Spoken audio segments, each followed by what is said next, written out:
Kostaltyn. Hey guys, welcome back to episode 5 of Kostaltyn, the Exile. I've got a special themed campaign. There's some rules in the description down below. But basically, we can't recruit any Kislev units, so it's just heroes and whatever foreign ally units we can recruit. We can keep the starting recruits that we got from Kislev. So we've still got about 5. Yeah, there's 3 there, and there's 1 more there. We've got 5 units of Kossars. That's all that remains. And allies-wise, we've got Sylvanian Undead, we've got Patriarch Dwarfs, and we've got the Celestial Guardians, I think they're called, some Cathayan units as well. And we're working on getting some Empire units into our merry band. But yeah, that's pretty much all we've got so far. We've already done all our movement for this turn. Oh yeah, and we're right on the verge of confederating Katarin. So we did a little vote last time, and there's sort of like a bit of a storyline to Kostaltyn being kind of kicked out, pushed into exile by his people. He's lost the love of the common people, and is now in exile. But yeah, so we are going to confederate Katarin at some point. But the vote was that basically how the storyline is going to continue is that Katarin has now been forced into exile as well by her political adversaries. So both Katarin and Kostaltyn have been kicked out, and Katarin is going to join Kostaltyn in exile. So we're going to continue being exiles before we, at some point later on, I guess, return triumphantly. What are these? Death Frost. I wonder if this Death Frost is any good. Duration cooldown. Strongest character. Excuse me. This is some sort of like final transmutation sort of thing. It aids my ice mastery. Ice mastery aids. Okay. Ibizrak. Where's Ibizrak? Over here. Yeah, that's pretty safe. We can probably build up Ibizrak a little bit.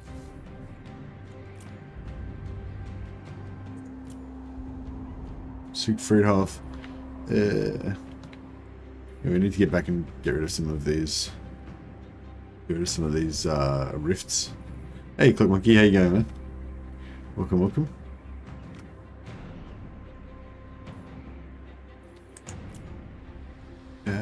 Beckhaven.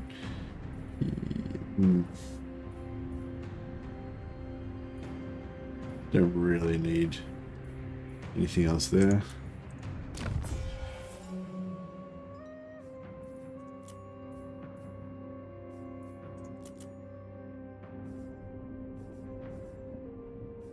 Yes. Marienburg we're Approach us, friend, working on. and make your offer.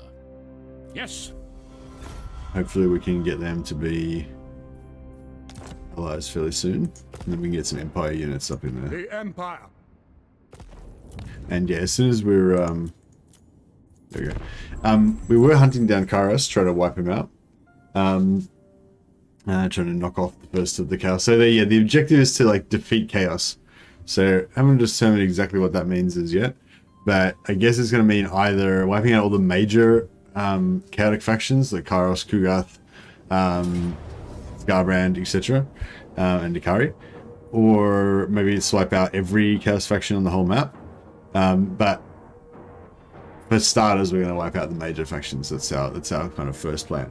But at the same time, we've got to stop them from winning the Soul Race. So the way that we're going to stop them from winning the Soul Race is that basically we're not going to let anyone take the Khorne Soul. So every time the rifts open, we go to Khorne's realm, kill everybody in there, and then anybody else that comes into Khorne's realm we kill. And at the same time, we claim all of Khorne's weapons. So we're in there doing that right now. We just killed. Who did we just kill? I think we just killed. We killed Daniel and we killed Nikari. Just not wiped out their factions, but just killed their actual lords when they went in to try to claim the Khorne Soul. So we've already fought off 2 of the gods. And now one of these rogue armies in here is attacking us. So this is the cut down version of the Patriarch doomstack. It's like a half Patriarch doomstack. So far it's held up.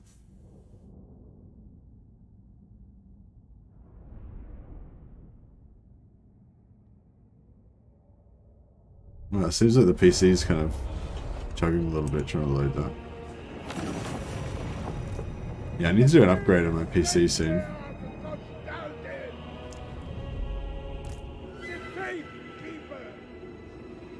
So we can come over here. Put these guys in the trees so they're hidden and safe. So we can just play some fast forward.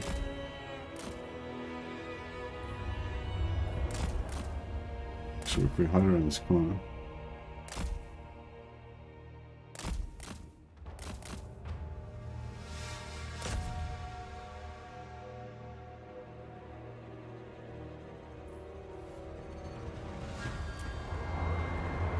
I don't know if we're gonna do too well against these we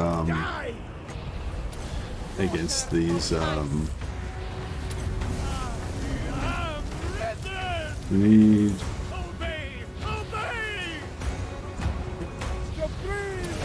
some buffs up. 40 plus 40 no attack.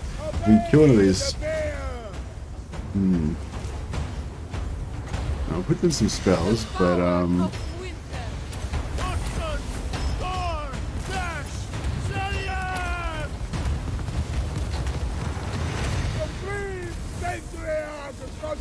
trying to get rid of this hell pit domination because the hell pits can.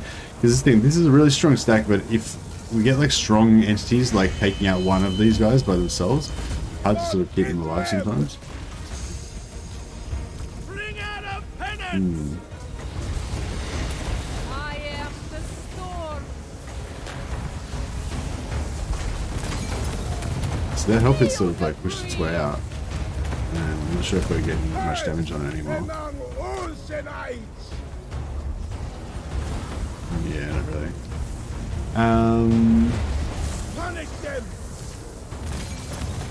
don't know if we've got any like. I'm not sure if we've got any like any spells that really are effective against single target. When you put Dance of Despair down, that should stop them from being able to do much damage to us.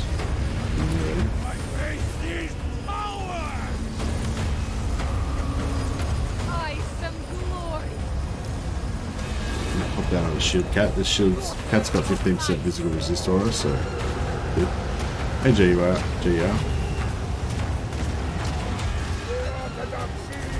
Fuck up with an attack again.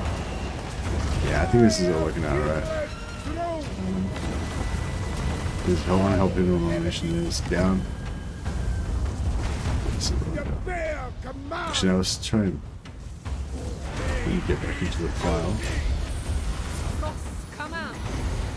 The power of winter. The power of winter. Got a physical resist cap. New defense.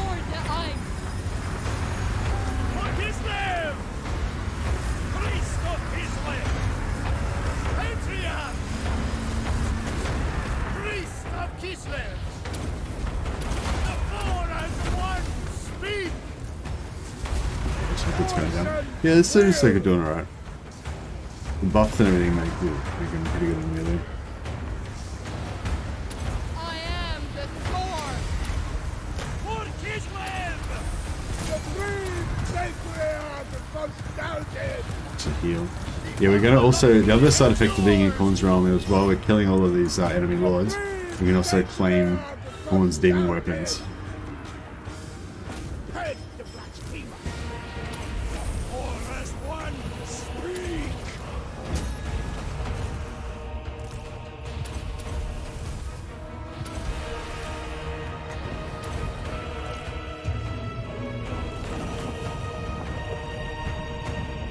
Hey, hello Roman, how you going, man?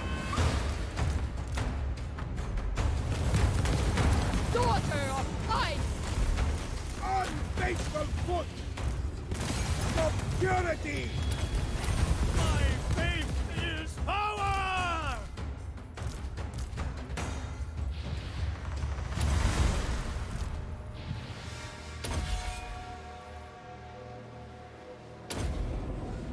Should we kill this guy pretty quick?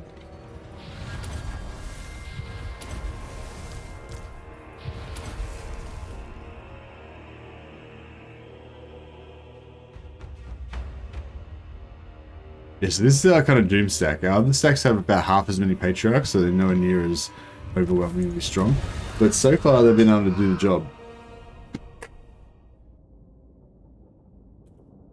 Even with only, say, 5 patriarchs and 1 caster lord, it still kind of works the same way. So yeah, we still got through with no health damage, so it's pretty good.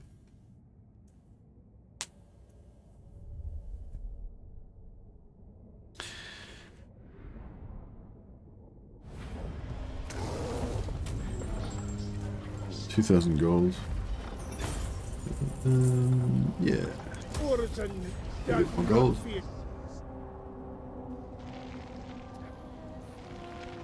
So yeah, it's 4 a.m. 4 a.m. in the morning. This is the new start time. It did indeed start on time. Excuse me. 4 a.m. Australia time, obviously.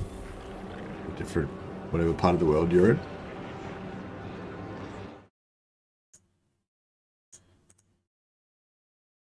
Hey Andrew Jones, how you going, man? Welcome, welcome.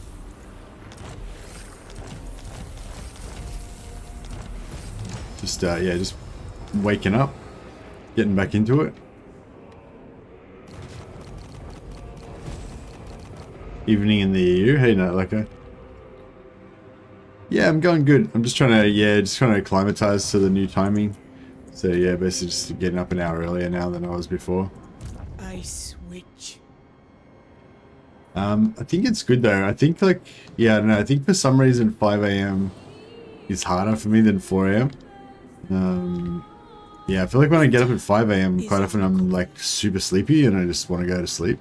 Whereas when I get up at 4 a.m. it's like, I don't know, for some reason it seems to work. Weaver of the Frosts. Yeah, I want to get over here and start dealing with these rifts as soon as possible. Also need to wipe out these dwarves. Yeah, long term I want to go over and fight the dwarves. Move or die. I switch. A noble calling. We march. So yes, this is kind of how it's going to be. So this is like on our mini doom stacks with 5 patriarchs and a caster. We can only have up to 4 allied units in a stack. So this is really what it's going to kind of look like. We have like all these mini stacks going around with like 4 units in them because it's all we can really recruit. Once we get organized, we can get a few more patriarchs by building patriarch buildings in like every settlement. So we'll probably get around to doing that at some point. Just going to fight this so that we can get some more magic items. You know, every army that takes part in a battle gets a chance of getting magic items, so. Ouch, 4 a.m. got a hurt. Had to get up at 5 a.m. last few days and I'm already feeling tired as fuck. Yeah, it's, well yeah, as I said, like, this is my normal time, you know. I normally start at 4 when I was at work, but then I was on holidays for the last couple of months, so I've been just starting a little bit later and having I don't know, I feel like it was just easier to have sort of like a regular schedule and make it a bit easier on myself and stuff, and just sort of stream pretty much every day, which is what I've been doing. But yeah, as of tomorrow I'm back at work, so probably not going to be able to stream every day like as much as I have been, but still going to try to keep it up like most days. And I might go back to doing the Saturday, Sunday different time, but I don't know, although that does work better for me, I don't know if it works better for you guys, like, because like I used to like to do longer streams, but because I got to work, you know, so I get up at 4 a.m, I'll stream till about 9, so I can do like 5 hours, like most days, but sometimes I like to stream longer than that. So my old plan was that on Friday and Saturday, I would stream at midnight, and then I can just stream for as long as I want. I don't have any work the next day, and I can, you know. But Yeah, but it is sort of hard on me because it's totally different times when I normally stream and blah blah.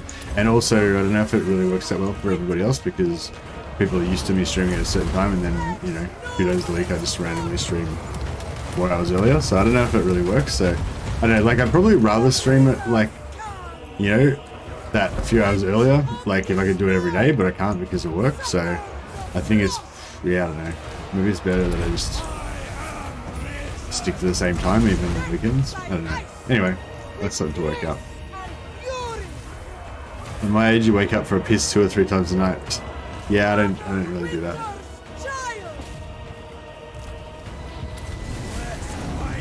I just I have trouble getting to sleep sometimes. That's my thing. It's not really I have trouble going to sleep. I just have, I mean, yeah, it's not really that I have trouble getting to sleep. It's just that I have trouble going to sleep. Like my brain just doesn't want to stop, and except for its sleep coming up.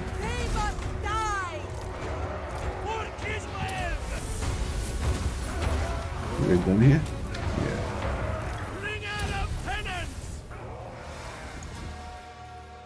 Yeah, so we won't get much XP or money out of that, but at least we get rid of this nuisance army. And yeah, we just put her on a bear. Hey David Barnes, how you going, man? I don't know if you saw, but I managed to change your nickname on the Discord.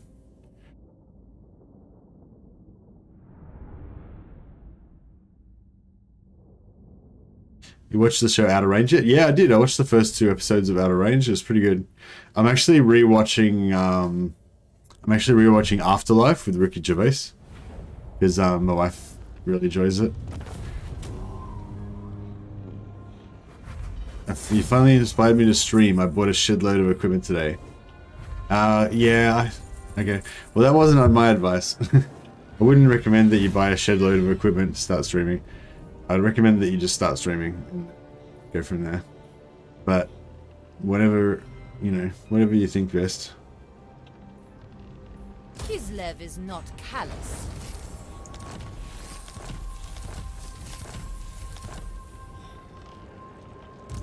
Basically, the only thing I'd recommend people buy if you want to start streaming is to get a good microphone as soon as possible. So if your mic is not working very well, then get a good mic. But you can just use any old shitty webcam, doesn't matter if people can't even see your face properly. Ice witch. March. But yeah, you gotta have a decent sound. An inelegant plan. I don't know if my sound quality is actually particularly good, I don't really know. But hopefully it's alright. Ilhart, where's Ilhart? Yeah, Ilhart's fairly secure, I think. Great. Siegfriedhof. Yeah, I think it's sort of secure-ish.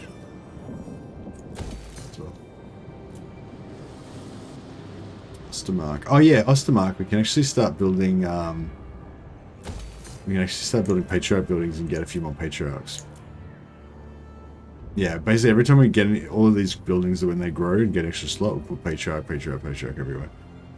Get as many Patriarchs as we can, because we should be able to get like another, I don't know, like 7 or 8 maybe, which would be pretty good. These we don't need any of this stuff. But actually, if and when we confederate Katarin, we're actually going to get new stuff around here. So I need for a podcast, my mate are doing it anyway, so it was just a good mic. Blender cables, a decent camera, and a few other bits. Didn't cost a lot. Okay, no worries, man. I feel like with the YouTube stuff, it's like, I don't know, maybe it'll be different for you, but for me, it's like a bit of a head game, you know? It's like, it's all about like staying positive and stuff, you know? It's kind of really easy to get a bit down about it all and whatever, you know, if you have a bit of a setback or whatever. And yeah, I feel like you don't want to like make it too high stakes for yourself, you know? If you go out and spend like $2,000 on new equipment and then you don't immediately have that much success, it's easy to get like demoralized and shit, you know? Whereas, you know, if you don't really invest anything into it and you just chuck on and start streaming one day and you get like one person watch it, you know, and then you're like, awesome, this is great, this is fun. You know, like, do you know what I mean? Like if you spend a lot, then it's like, there's a lot more pressure on you to like, you know, achieve a lot more straight away. I feel like, I don't know, maybe it's just a not really a big deal, but anyway, that's my theory on it. I feel like I need to fight this manually just in case, otherwise I'll just take huge casualties, even though this is super little battle. I get a mild insomnia when I've had an exciting day.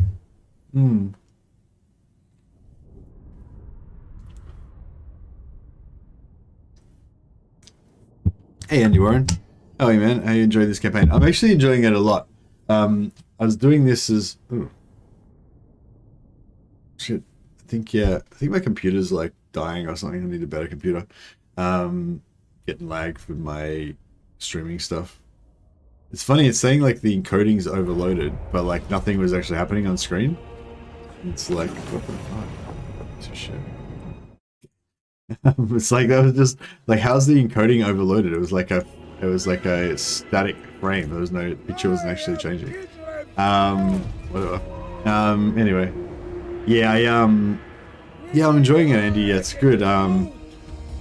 I really like these sort of restricted rules type campaigns. They just make you play differently. Like I'm doing this thing where I can't recruit any Kislev units, so it's only a very slight restriction. If I wasn't going for like this hero hammer thing with heaps of patriarchs, it would actually probably be pretty hard. But because of the heroes, like it's not that big of a deal, you know. But it makes you like, I don't know, just focus on different things. Like I've gotten more allies in this campaign than I've ever gotten in any other campaign before. I've tried out more different ally units than I have in any other campaign before. So you know, it's just, I don't know, it's just fun because it's different. So yeah, it's pretty cool.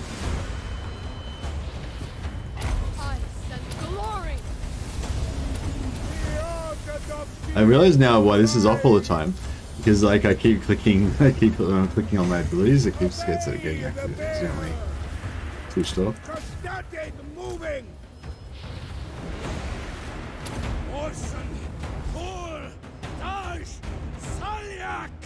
What will this map look like when the blood pack comes out? It'll look exactly the same, man. It'll make a difference. Well, I guess the ground will be covered in blood. Actually, the blood is actually not even red. The blood's sort of like brown color as well. So it'll probably look really weird because there'll be like all this red over here, and there'll be all this weird brown blood pack blood over here, like where, you know, around here where I'm fighting. So it'll probably look really stupid.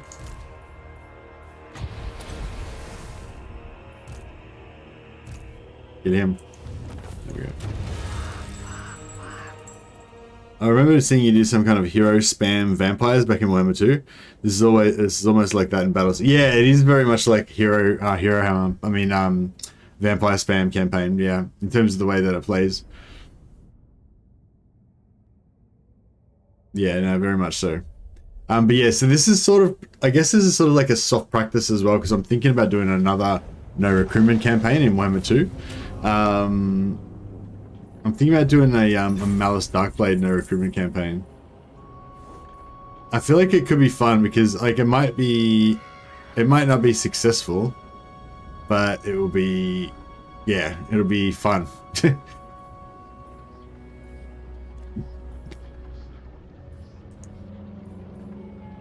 penalty for blasphemy. I am Kostaltyn. Alright, so what we're going to do is get over here and claim these weapons. I'm hoping that one of them is going to be the Chainsword. Because I didn't really need, like, it's not that Chainsword's really going to be a big deal for this particular type of army, but I just want it because I think it'll be really cool. Why doesn't she have a bear yet? She does have a bear. Did I, like, dismount her on purpose or something? Oh, she's on a bear. Oh, it's the other one. The other one, this one. Yeah, I haven't put her on the bear yet. Okay, cool. Now she's on the bear.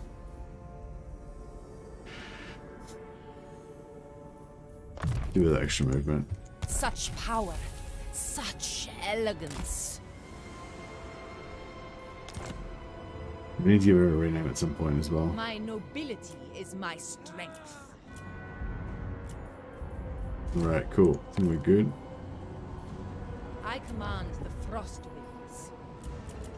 Oh, diplomacy. Let's see if we can get this alliance with Marienburg yet. So I want to get that up and running as soon as we can. Approach us, friend. -8 still. Why is it -8? Baseline evaluation, different approach to... I don't know what all that's about, but...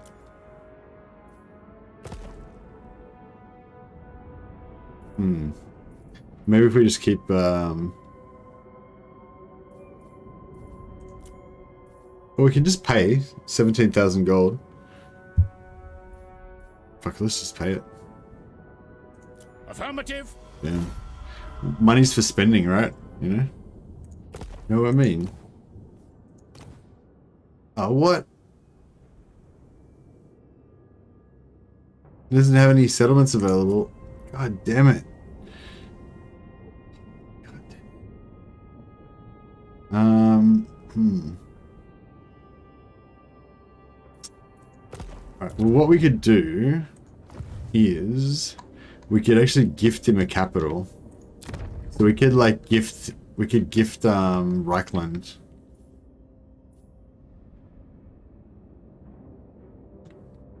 Yeah, I'm gonna give Reichland to Marienburg, and then that will hopefully make them have a capital, and then we can build an outpost in that. So it's gonna be like, yeah, I haven't built up Reichland in that very much yet, so well, we kind of have a bit actually.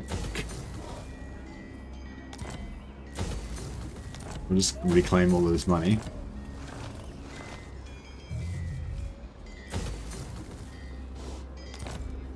Get a little bit of money back. And let's see if we can...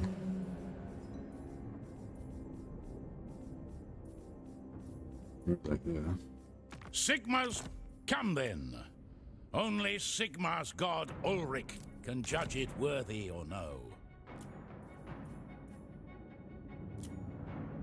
Yeah, we'll give him Eilhart. Right. That should connect them to Altdorf. Give him Altdorf. Of course. And since we give him all that, we may as well give him Ubersreich as well.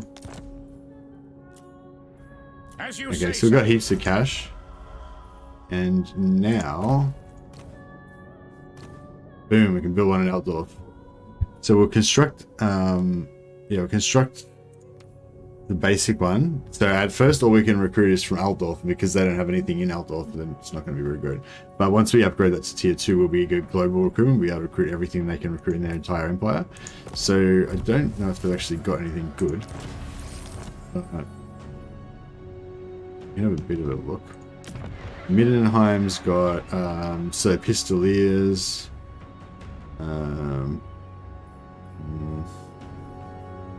What's this? Barracks. Oh yeah, so barracks with that, so they should be able to do great swords. Marienburg itself has got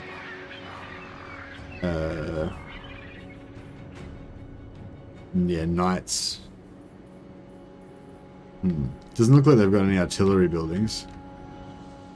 Oh, I should have built... Yeah, crap. I just realized I should have built an artillery building in Altdorf before I sold it to them, and then, you know, we would have eventually got artillery from that. That's okay. Yeah, we can maybe get some like great swords or something that could be... Okay, I don't really know what we should actually get from them, but it's okay.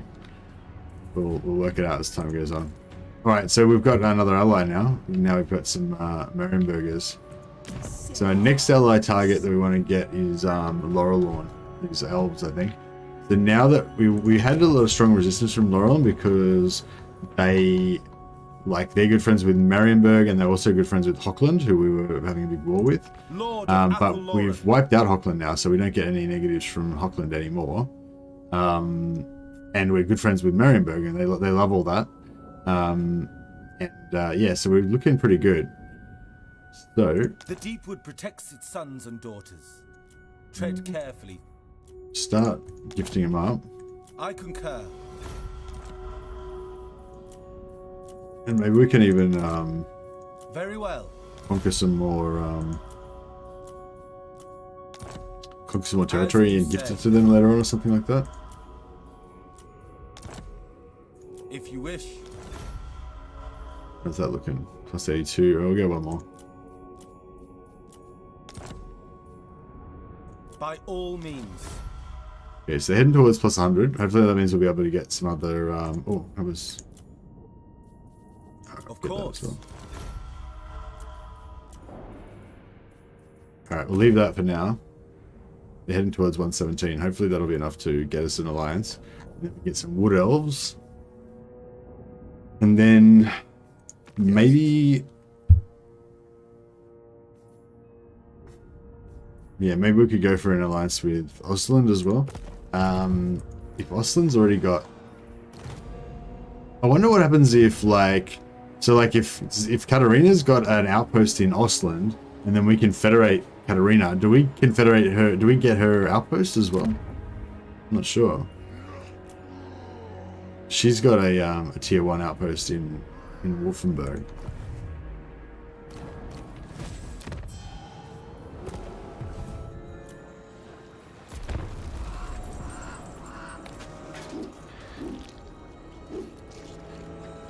Even Olsen favors the unbelieving allies. Any chance we could see some greenskins anytime after that? That does sound fun with Malice, especially.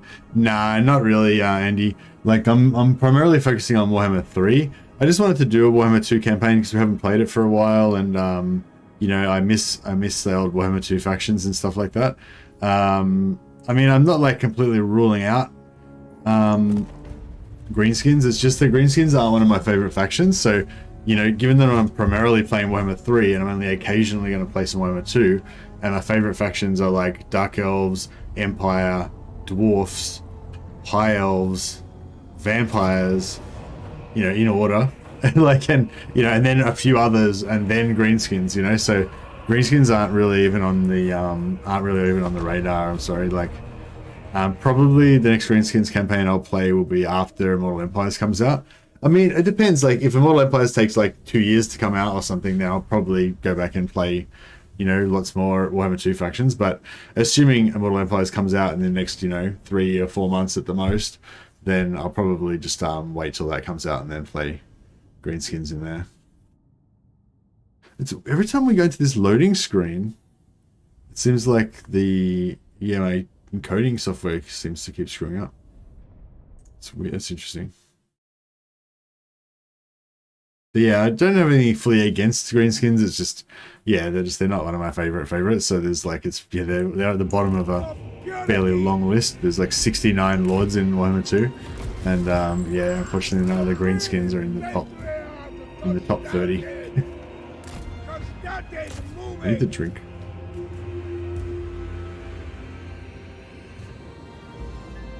Thinking about one matter, host of this channel had a lot of successful roleplay campaigns. I think it's time for Vlad migration back to Nehekara campaign, Total Warhammer 2. I already did that one actually, but it wasn't really very, I don't know, wasn't really very successful. Basically just got there and then we kind of just got bored, and that was about it. Yeah, I already did that. I actually, yeah, I did like a vampire spam campaign, migrated an army down to the what's it called? Whatever the region's called, where they've got their unique landmark building. Shit, she's getting wrecked. Alright, we need to drop some spells. Sort this business out.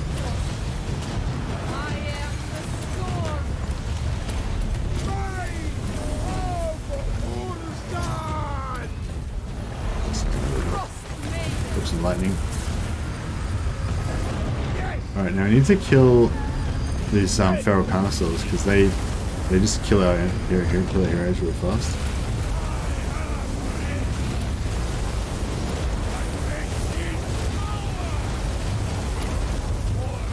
Yeah, she's getting wrecked. We should pull her out. It's just she's gonna get her these feral carnosaurs are getting wrecked.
Pick up that War Hydra.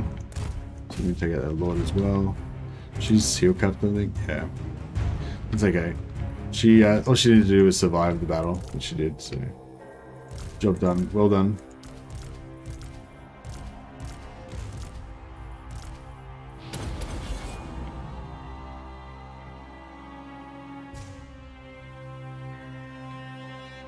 How much health has this guy got left? Are they even hitting him? They're getting him, but they're nowhere near as fast as like the War Hydra was like heaps easier to kill. We were talking about this the other day, like saying how like small entities they're a lot harder to hit for large entities. They can just sort of knock them around a lot. Even though these guys are rocking like 122 melee attacks, so they should be able to like literally not be able to miss. But because the way the animations work, they just kind of like bump them around and, you know, mostly like don't hit them. So yeah. Excuse me. Yeah, no, we did like what's that realm called? Just the west of where Imric starts. There's like a special little hidden in the mountains little area, and there's a special landmark building there for vampires. So yeah, we went down there, took that over. I think we got down there by about 10:20, maybe about 10:30 or something. Can't remember. I don't know if I actually ended up even building the landmark there. I think we just kind of, I don't know, just wasn't that interesting.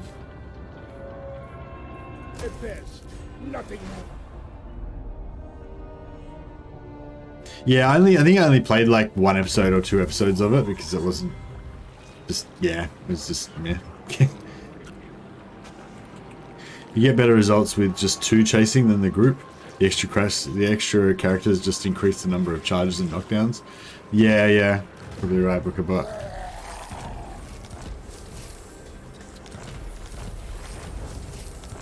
Any items? I feel like we've been really unlucky with items this time around. Nagashazar, that's the right, yeah, that's right, that's exactly it. Yeah, I did a migration to Nagashazar one time just for fun. But yeah, it just wasn't really that much fun on that. Like a few people have been asking about it, and people talked about doing it and stuff because you get a pretty good buff. I think it's like 10% physical resistance. I think was the sweetener for going down there and getting it. But it's like you don't need it at all. Like you know, vampire stacks. Like vampire spam is already probably like the strongest campaign. Maybe the strongest campaign. Well, probably like the strongest stack that you can get easily in Warhammer 2, just overall, already, you know, and so 10% extra physical resist is like, you know, pretty good, but I mean, when you're already like dominating everything, like, just still dominating everything with almost no perceptible difference, is like, you know, not really like that big of a deal. If you were like not going vampire spam, maybe it'd be better, because you get that physical resistance for your units.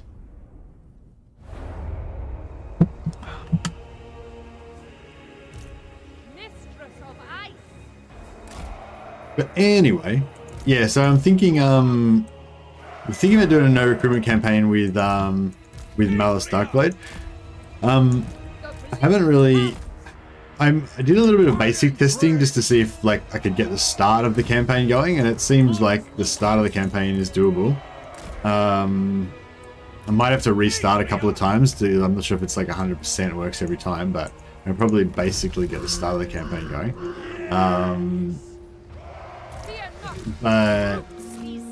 I think like last time when we did a no recruitment campaign, like, I think part of the cool thing about it was because we didn't really know whether we could win or not, you know, whether it would work, and that's what made it like fun. So I think like it'll be fun to just kind of play it and not know whether it'll actually work or not. So I'm not gonna test it fully. I'm just gonna like, yeah, I'm just gonna play it as it lays, I think.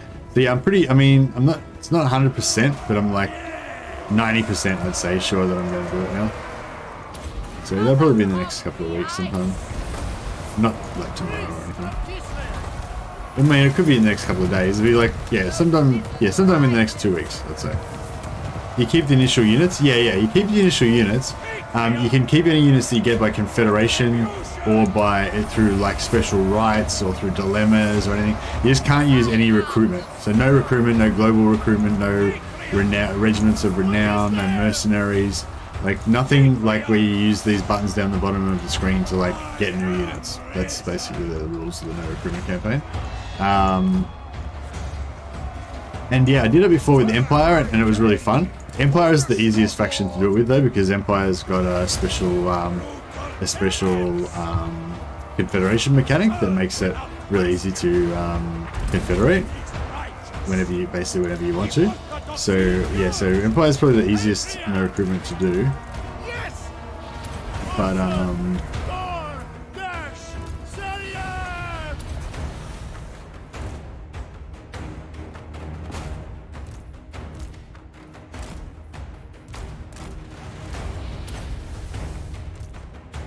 But I think that Malice would be one of the second easiest ones to do.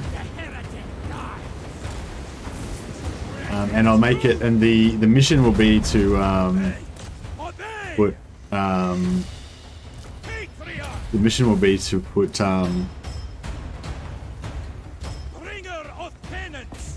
Malekith on the Phoenix throne. Empire No Recruitment Challenge was great to watch. Hey Liz, how you going? You like that one? Yeah, I think it was, and it was like one of my most fun campaigns, like for me to play as well. This has been pretty fun, but it's a bit too easy. Like, it was fun at various points when I thought it was going to be hard, but like, it's still, I mean, it might still get hard, but I think, I don't know, I haven't really played. Okay, let's test out you guys a theory that you reckon that would be better if I just put like 2 units on there. I switch off Kislev. I feel like even with 2 units, it's going to be shit. Yes! Observe my location! Bring out Send location. Oh, we got him. Oh, that was actually faster. Yeah, so you keep your initial units, but you can't recruit anymore. But you can confederate. You can do the War Master to get those units. You can do the other right that gives you heroes. But yeah, you just can't recruit anything from your factions, from your faction settlements. You can't, once you've got an army, you can't recruit any units. So you can't recruit any new lords. You can replace lords. You can use the replace lord button on the character screen to change a lord with another, but you can't spawn a new lord onto the map. So yeah, it's pretty tricky, and it just makes it totally different sort of way of playing the game. It's pretty fun. A bunch of people did no recruitment campaigns around the same time that I did one, or after I did my first one, and a few people had some fun with it. So I switch. yeah, when I'm ready to do it, I might do a little 1 minute announcement type video just to explain the rules, and that way if people want to try it out themselves, then they can.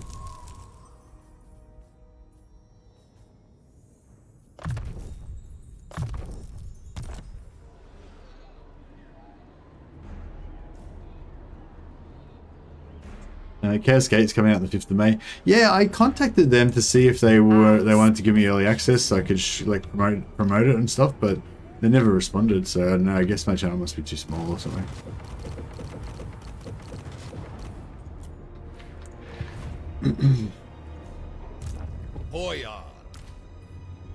I might play it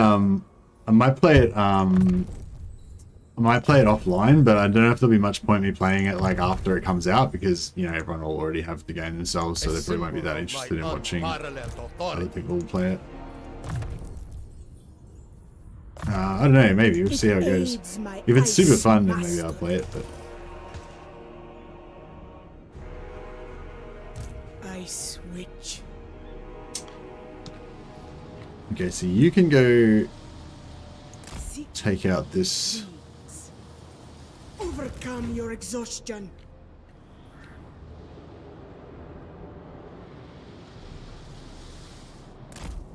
Only victory befits me. You gotta take out that rift. You guys. Mistress of the Blizzard. So this guy's kind of annoying me because he keeps has he only got 1 settlement? Approach as friend and make your offer. Yeah, he's only got 1 settlement.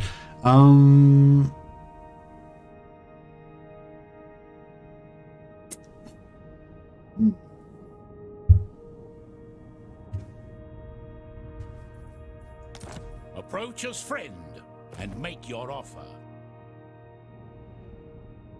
If we could somehow go to war with him and wipe him out, it'd be really good. Because it's just because his lands are right in the middle of my lands. So it's like every time I cross over his territory, and make your offer. As you say, sir. Pay the 10,000. Because yeah, every time I cross over his territory, I get another trespassing penalty, and that makes the wood elves like hate me more. So it's making it really hard for me to try to be friends with them. So I'm just going to pay the 10,000.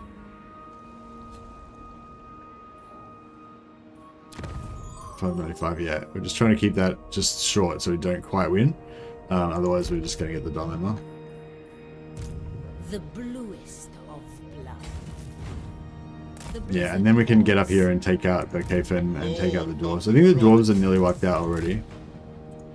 Ice Witch. We march forth. Maybe I should get rid of this Natasha the Ice Patriarch, whatever. It's just... I don't know. Now we can. I think we can afford this 5,000 per turn. As long as Kostaltyn's still active in here, he pretty much should be able to fight the battle every turn and get a few thousand gold.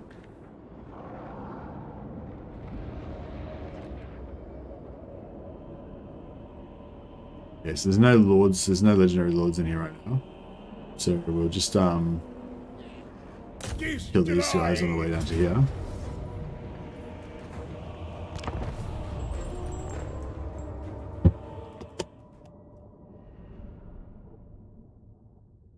Have to put up with them for now. Yeah, I kind of have to put up with them for now because they've got too many allies and stuff. So yeah, I figure we'll just make friends with them and see how I go from there. Hey Graham Sudworth, how you going, man? Welcome, welcome.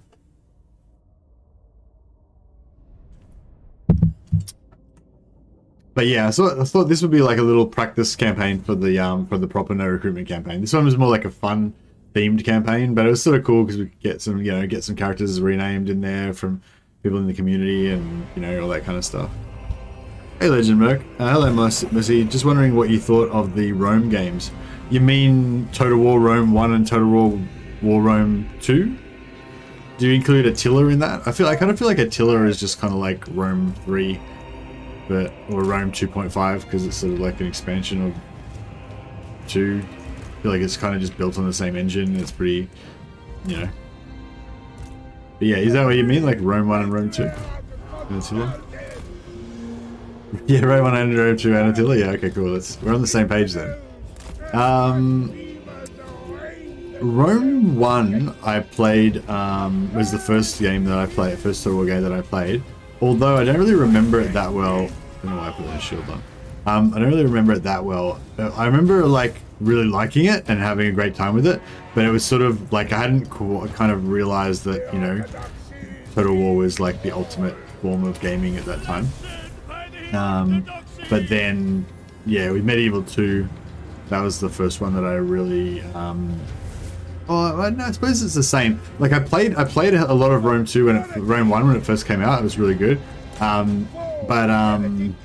But then another game came out, like I don't know, like Battletech Commander or something like that, or whatever the next game was that I played, and then I became excited about that, and I kind of forgot about Rome 1, Whereas with Medieval 2 is a bit different because I played the hell out of it when I first came across it, but then like a year later, I remembered, I played some other games in the middle, and then I remembered Medieval 2, and I was like, oh yeah, I should have another campaign of that. That was really fun. And I played that, and then of course as soon as you play it once, you're like, oh, this game's awesome. You play like 10 campaigns in a row, you play it for like a month, and then some other game comes, you get excited, blah blah. Then a few months later or a year later, you remember about Medieval 2 again, you go back and play another campaign of it, and then you play it again for another few weeks, and that happened like on and off for years. I'd just keep going back to Medieval 2 all the time and just playing it more, and it just so Medieval 2 was the first one that really made me fall in love with the games. Sorry, getting a bit off topic, off the Rome topic, yeah, but like Rome 1, I feel like is sort of like I just kind of remember it being is kind of the same as Medieval 2. Like Rome 1 and Medieval 2 kind of are like quintessential Total War for me. That's kind of the era that I was born into in terms of Total War. So that's what I compare everything to, I guess. Like Rome 1 and Medieval 2 is like normal Total War for me. you know, I guess. But anyway, long story short, Rome 2 came out, and it didn't do the same thing for me. Like, it didn't quite hit the same notes, you know, like there was this sort of roleplay aspect and like as well as the grandeur of history kind of all rolled into one with Medieval 2 that just made it super awesome. But having said that, it still did rekindle the historical, like I played Empire and I played Shogun. Shogun was cool, but it didn't have that same grandeur, you know, and it didn't have the variety. I played Shogun like maybe like I finished the campaign like once or twice, and I started about 4 or 5 other campaigns maybe, or maybe 10 at most, you know, but that was about it. They just didn't have the replayability because all the factions are kind of the same. So yeah, it never really kicked off the same way for me as Medieval and Rome did. But Rome, on the other hand, that was the next historical that I really got back into after Medieval 2. Yeah, I think Rome did the job, you know, it was good. I really enjoyed it. Attila, it's weird. It's like I kind of like Attila better than Rome, but I just don't have as much fun playing it. It's hard to explain. It's like, I don't know. Like I love the extra things that got added into Medieval, like the extra functionality, and no, sorry, into Attila, the extra functionality and everything, but it just doesn't, it's just not as fun. Like the way that, like the whole thing, the whole concept of like starting off with a small, she's getting killed. Getting absolutely killed. Seems like this is the same one that's getting killed all the time. Like she just keeps getting wrecked all the time.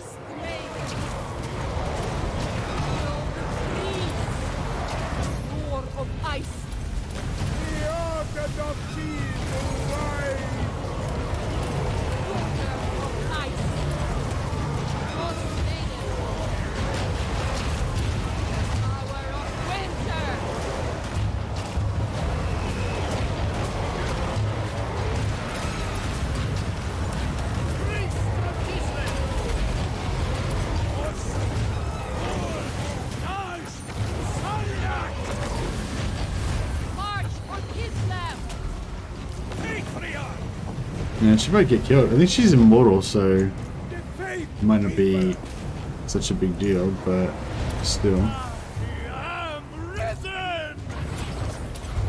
am the storm. Frost maiden. Just like right on the edge there.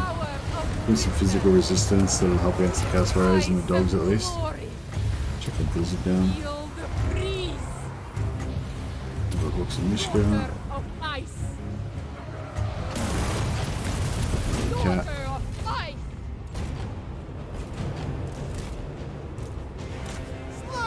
It is debuff down, so if we will stop them being able to hit her anymore.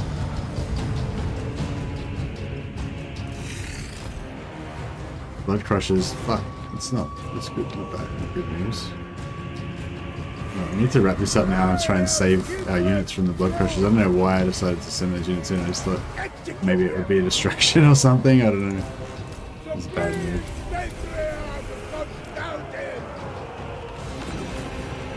Yeah.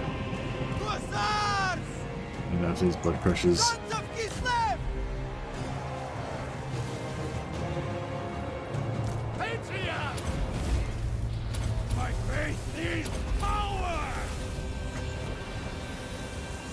Alright, we need to get over here and kill these Blood Crushers quick before they wipe this out. Oh, that's what we got. We got this. Is this regeneration? I don't think the regeneration actually works.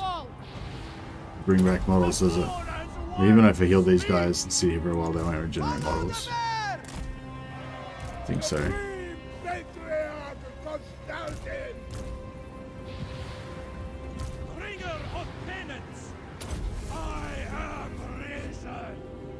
We're getting more health.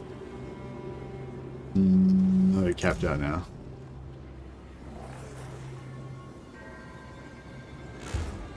Yeah, I don't think they can get models back.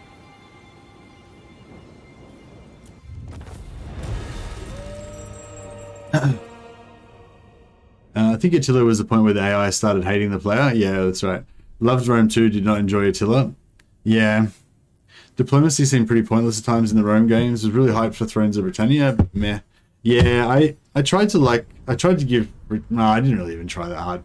I tried playing Thrones of Britannia like twice. Like, maybe I've literally booted it up like 3 times in total. And just, yeah, I played it like a couple hours here and there, but yeah. It just didn't grab me. Rome 2 had a crap launch, but it recovered really well. Yeah, I didn't even really notice the crap launch that much. Like, I was playing it like and having fun from day one. None of the bugs and stuff really affected me too bad. Luckily.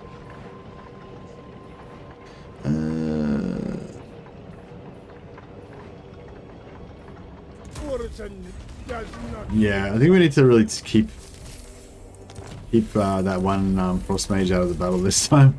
Get her healed up a bit. I am Kostaltyn. Right, I'm gonna get down here and get this weapon. Never fought, never Paul. Yeah, so next time we'll like grab the weapon. Hopefully this is the Chainsword. We got one more chance. One weapon got stolen by Daniel. I killed him immediately afterwards, but we didn't steal his weapon. So yeah, I think we have to wait for him to come back in here to lose it before we can get it again. So yeah. But still, we should be able to get it at some point. Alright, I think we're done with all of that. Receive. Buildings, Hockland. Oh yeah, so we'll build... Just going to build these Patriarch buildings like everywhere we can. And try and get some more capacity. I think, yeah, every time we build one, we'll get another Patriarch, basically.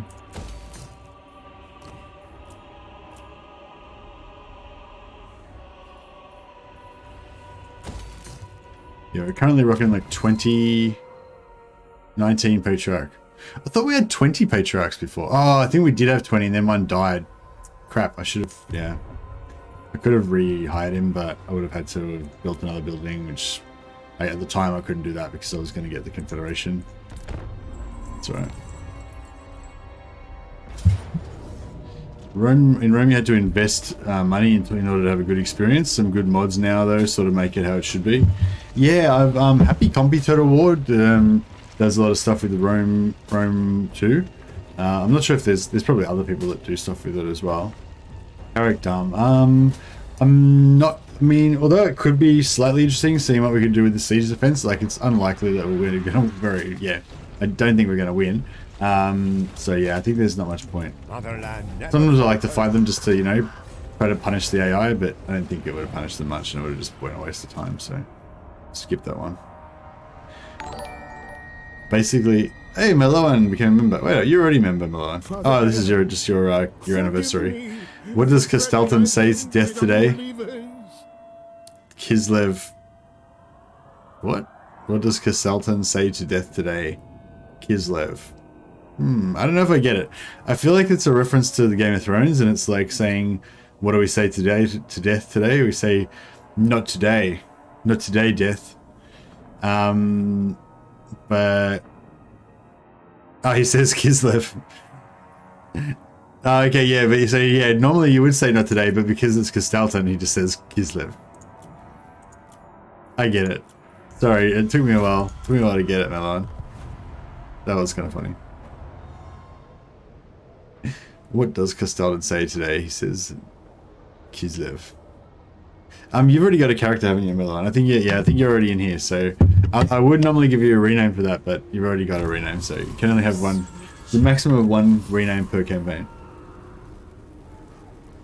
Unless your original guy dies, in which case then you can get a new one.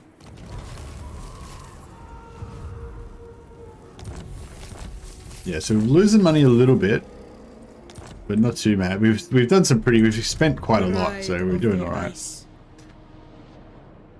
Oh, do you reckon we could actually make it there this turn? I might. Oh, I might just take the replenishment, and then we'll hit it next turn. Do we have? I switch. Just double check with Ostermark. Listen, Oh no, that's Beckhaven, isn't it? So there's so many Ostland flags on there. I thought that was their settlement. It's actually my settlement.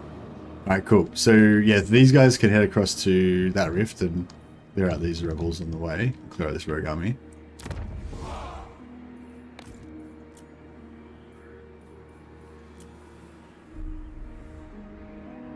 Yeah, nothing's really about to go rebel. Get another Patriarch there. Null. Patriarch building. Growth. Per gig.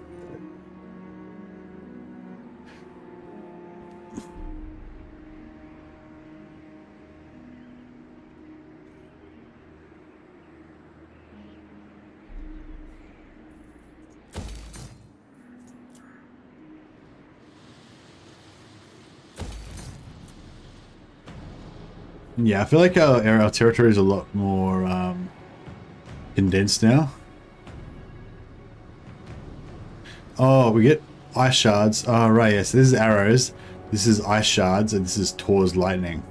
So if we get Tor's lightning, that would be pretty good, wouldn't it?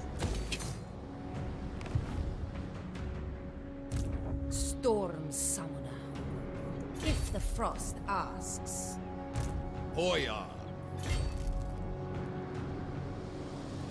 This land is mine. Ice Witch. Will of the Blizzard. We cannot hesitate. Seek Just out getting everybody Kislev involved so we can get more foes. chance to magic item drops. Feel my power. But yeah, thanks for still being a member after 5 months, Merlon. I really appreciate the support, man. Very generous of you. And yeah, one of our foremost patrons of the sciences. You got definitely one of the best names for role-playing names. Merloan. It works as like a goblin name. It works as a Kislevite name. It's just a general fantastic name that works in like it works for all renames. Because I only like renames that are kind of like lore appropriate, or at least like not like jarringly lore inappropriate, you know.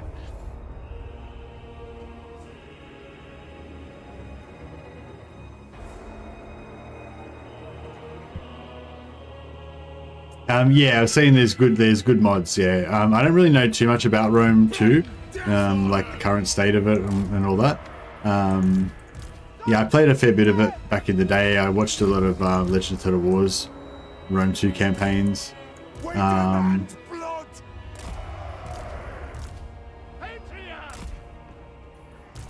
With grace and fury. But yeah, I'm not really up on the latest. Like, but yeah, I think it's like DEI is the mod to play.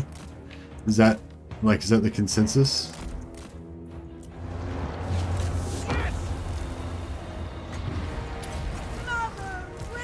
Get Tors going so they got the melee attack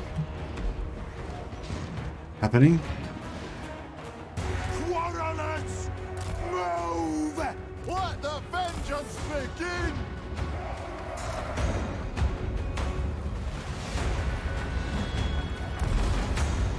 Managed a full map completion with the Egyptians in Rome 2. I think I like the Egyptians because they had kind of like I only really I'm like so I always like just sticking to like the main. No, I don't know. I guess I don't really like weird stuff that much. Like I like humans, you know. I like dwarfs. I like the regular kind of dudes. And I guess I like the Egyptians because they had sort of like heavy infantry, sort of like Rome. They also had like light infantry and stuff like that. Or maybe I'm thinking of Attila actually. Is in Rome? Maybe. Oh no, I think if you played Augustus or whatever, that was the one where they had. I'm not sure. Did you have what are those swords that the Greeks had? Yeah, no, you did. Yeah, you did. You had like Greek infantry, didn't you? Greek style heavy infantry. Aspis. Anyway, I liked all the factions that had like heavy infantry, basically. So Rome primarily. Did anyone else used to like recruit those like gladiator units and try and use them in your armies, even though they weren't really that good, but you just made it happen anyway for roleplay reasons? Or was that just me? Warrior crossbows! Sent by dragons! On! Come on! Destroy his breath! Pain is beauty! Copus? Yeah, maybe it was Copus, yeah. Winter! Patriarch! Yes! Carthage, this is Total War. I think I remember that one. I mean, I don't remember anything about it, but I just remember, you know, him doing a Carthage, this is Total War campaign. Carthage was cool. Carthage was really weird though. Carthage had heaps of mercenaries and stuff, and yeah, no, Carthage wasn't really my kind of faction. But I think I tried to play them a couple of times. I think when I was playing as Carthage, I liked the Libyan. They had like some sort of Libyan heavy infantry. They weren't like you know, they weren't like Rome Praetorians or anything, but they were pretty cool. And you could get like desert mercenaries and stuff. Or was that? Oh man, I get getting mixed up with Attila and Rome because it was sort of around the same time. Which one was the one where you could have like desert legions or whatever, like as mercenaries? I think that was Attila. Oh no, maybe it was Rome. Hey Jen, the name, how you going? Pikes, elephants, shock cavalry, and any ranged unit you could want. Nice. And it was just you recruiting the gladiator units, yeah. They had gladiators, bro. You gotta get the gladiators in there, they're cool. And then I think you had gladiatrixes at some point. Yeah, Libyan infantry, they were good. They were my jam. Yeah, Rome was cool because in Rome, like, melee infantry was actually cool. I feel like that's kind of... I feel like when I played Thrones of Britannia, I kind of wanted it to be like Rome, like the way that, you know, the way that like your infantry was really important and also like flexible, you know, like you could do cool stuff with your infantry. They had like, all your infantry had like special magical abilities, like they could go into tortoise formation to become like immune to missiles, and they could go into, oh, we had like the Oath Sworn that some of the barbarian factions had. They had like, I think they had shield wall formation that made them just ridiculously strong. Maybe they're just ridiculously strong anyway, I can't remember now. Patriarch! The orthodoxy is yours! Obey! Obey! Let's get after these, Slice them open! actually no, I think we're fully healed already, Bringer of penance! pretty much.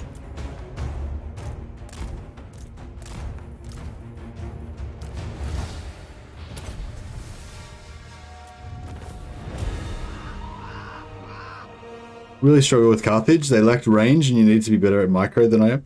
Yeah, I wonder if like Carthage was meant to be like a I wonder if Carthage was meant to be like a naval power as well. Like I never really got into the naval battles very much in Rome. Like at first I did, but I just never had any luck with them. I never really figured out, like, I don't think I used to, yeah, I don't know. I don't think I was as scientific about looking up strategies and things like that, you know. I was much more just like playing the game to immerse myself in what I wanted to play with and stuff. So yeah, at first I was really fascinated with the naval combat and I thought it was really cool, but then I just never could have reliable, good results, and I'd always get sad when my favorite units would drown and stuff. And so, yeah, I just kind of ended up avoiding naval battles, I think.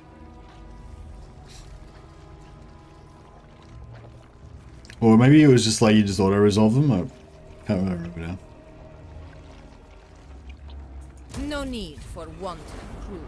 Yeah, I think that was it. I think that if you got the right combination of units, you could sort of auto-resolve and you would like lose, like just say you had a boat that had like 150 guys, you'd auto-resolve and you'd lose like 100 of the guys, so you had like 50 left or whatever, and you'd lose, like if all of your ships would take damage and they'd all get depleted and stuff like that. But if you actually fought the battle, like half your ships would sink and just be wiped out and they wouldn't be able to replenish or anything. So it was just like, really, it felt like it was like super punishing to actually manually fight the naval battles, whereas if you auto-resolve the manual battles, then you would generally not lose, lose whole units as much. So yeah, I think that kind of just meant that I basically just, after I figured that out, I just never played naval battles anymore. Feel my So yeah, whatever. winter fights with us today. Number of ships was more important than their quality. Yeah, that might have been true. Still hoping for a Medieval 2 remaster end of the year. Give us our historical battle fix. I don't know if I want a Medieval remaster because, like, I mean, I do, Face the blizzard. but I don't know. Like I still get that urge to go back and play Medieval 2, but I think it's like you can never go back. You know what I mean? Like it's never like if they do a remaster of Medieval 2, it'll be, you know, let's just say potentially it could be like heaps better than the original Medieval 2, like just upgraded in every possible way and just be great. You know, it could have all of the modern like control systems that make it so that you can, you know, drag. Oh shit. Check the attrition. This was not in question. What the fuck?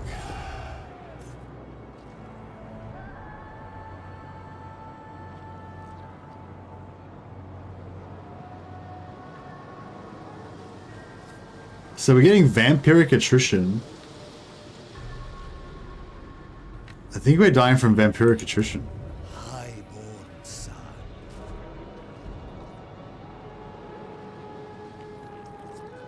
I see the They're getting like vampiric. No, I think they're getting vampiric. I think they're getting attrition from vampiric corruption, and they're also getting I think they're also taking attrition for. Yeah, I think they're getting attrition from both chaos and from undead attrition. Yeah, we need to wipe this out ASAP. Yeah, next turn we'll get rid of those. That's fine. All right, cool. Let's see what chaos weapon we get. commands me. Ah. Well, I mean, I think, yeah. That's okay. Whatever. It's not really the one I wanted, but it's fine. So yeah, there's two more weapons. There's the Chainsword, and then the other one's got the really cool AoE damage effect.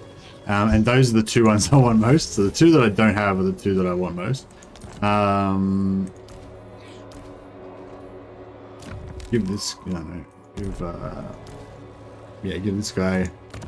Yeah, you can have Gellian's Soul Netter. There you go, bro. And Kostaltyn can have his Burning Brazier back. Anything else interesting? Ogre Blade, Sword of Battle, Obsidian Amulet. Nah, nothing too exciting. Oh yeah, we've got a bunch of crap here that we can melt down. Earthing Rod, don't need that. Stiffer Stability, don't need that.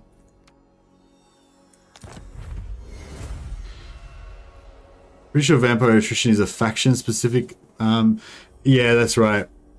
Yeah, that's right. There's yeah, I think that my vampires get my vampires units suffer from vampiric attrition the same as my mortal units would. So yeah. Yeah, we'll fuse some stuff so we can get some decent things. Oh, Blizzard Brooch. Stalk Unspottable. That's Dash's pick for like the best item in the game for Kislev. You just stalk an Unspottable so you can sneak into settlements and steal them. I'm not sure if I agree with him about that being the best item in the game for Kislev, but I don't know. It's pretty good, I guess. I'd say it's definitely pretty good. Forbidden Rods, we're going to keep them. Earthing Rod, we don't need those. Great Bear Pelt. Cool. Another one of Kislev's items. Trickster's Shard, don't care about that. But I don't really want to get rid of both of my Forbidden Rods, because Forbidden Rods are kind of cool. Version of Speed, we don't need.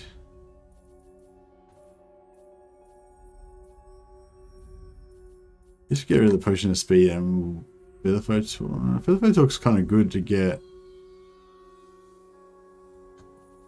Because flying, it works on flying units even if they're not currently flying, right? Well, I don't know. Has anyone tested that? Does the things like this that do like flying unit, do they still affect the unit if it's like landed? I feel like it should still affect them if they're landed. Otherwise, it's like even more useless than it, than it would be.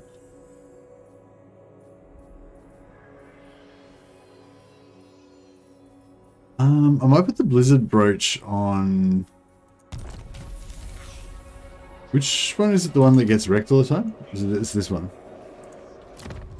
Yeah, I think it's this one that gets wrecked all the time. So we put the Blizzard Brooch on her. Maybe because she's stalking and unspottable, like she'll get targeted slightly less.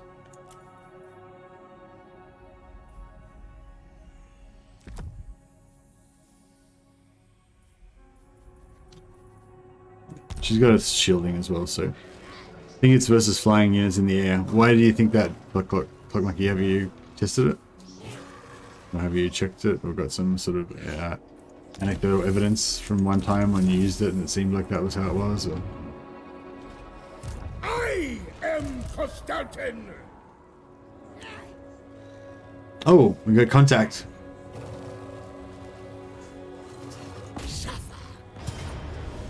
We'll kill the remnants of this army, get another chance for magic item drop, so... I wonder if... Do you reckon the magic item drop chances have changed? I'm gonna have to get, see if Merrihill or someone can have a look in the game files and see if it's changed, because it used to be like there was a base 40% chance, it didn't matter whether it was a settlement you were sacking or whatever, you would just always have a base 40% chance. But... is this gonna load or what? It's a gut feeling. Your gut feelings. Alright. I don't know if I rate gut feelings. I don't feel like it's very scientific. Did our game crash or what? Maybe I need to like empty out my save folder or something. I might actually try that. Well, I'm just give this another minute. I think we're gonna get a crash. I might just move all my saves.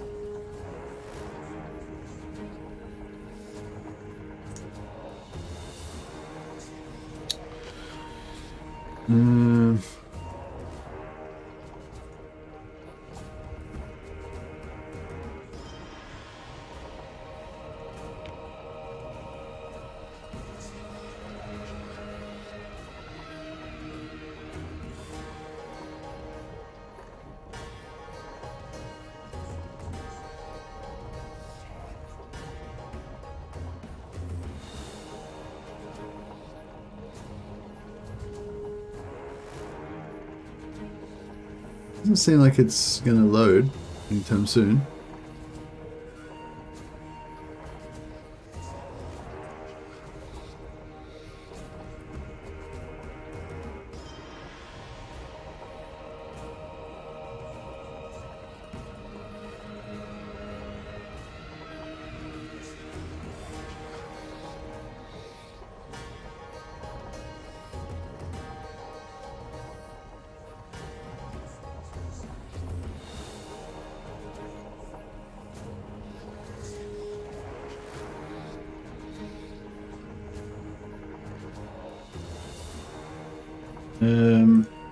Alright, well,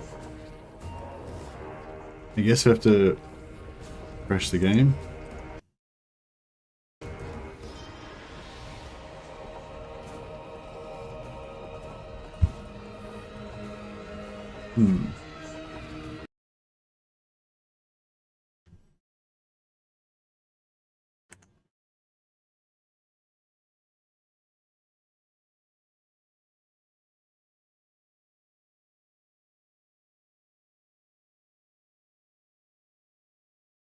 Please hold.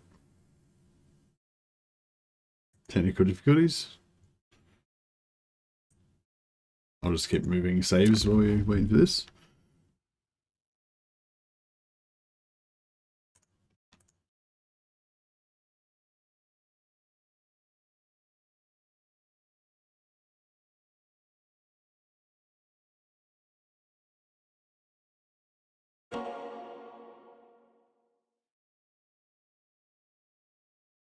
I should have. Alright, see how we go. I'm just still deleting saves. Or yeah, moving saves.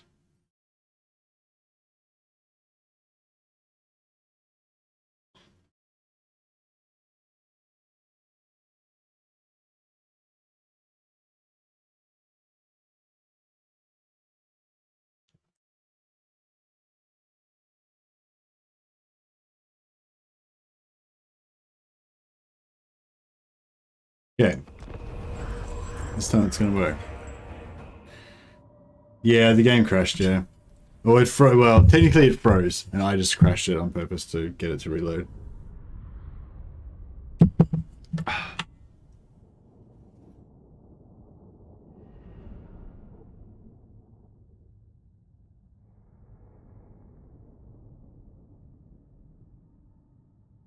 If it keeps crashing, we can always just auto-resolve it, because it's a pretty weak battle. I probably should have just auto-resolved it anyway, but didn't want to take, you know, hectic casualties. For purity! Punish them!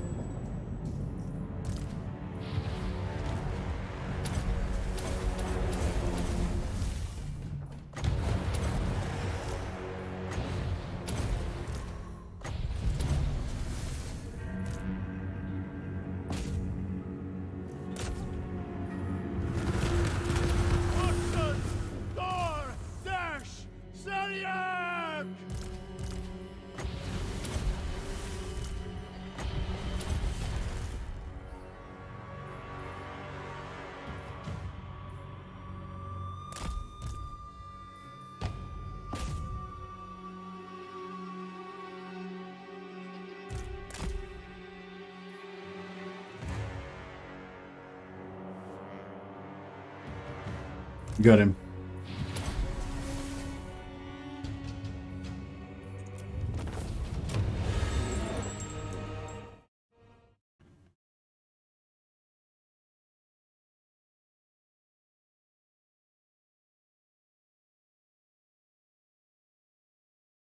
And we're back.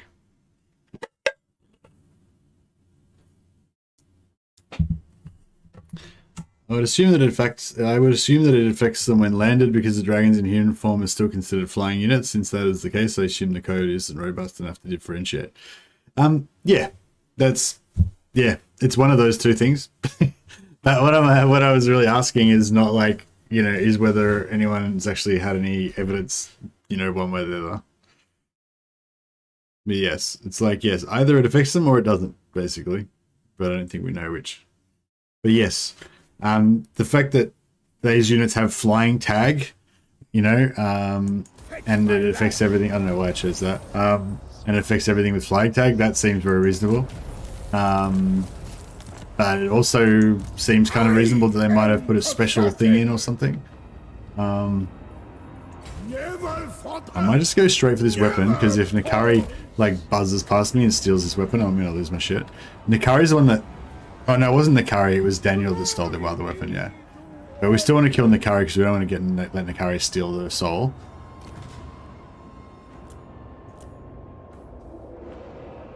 Oh, have we done all of our other... Yeah, we're good.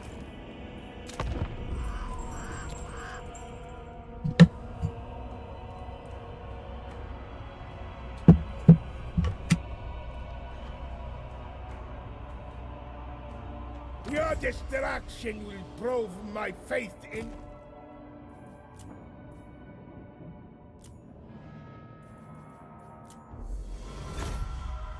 Because, yeah, non-aggression with the... Oh.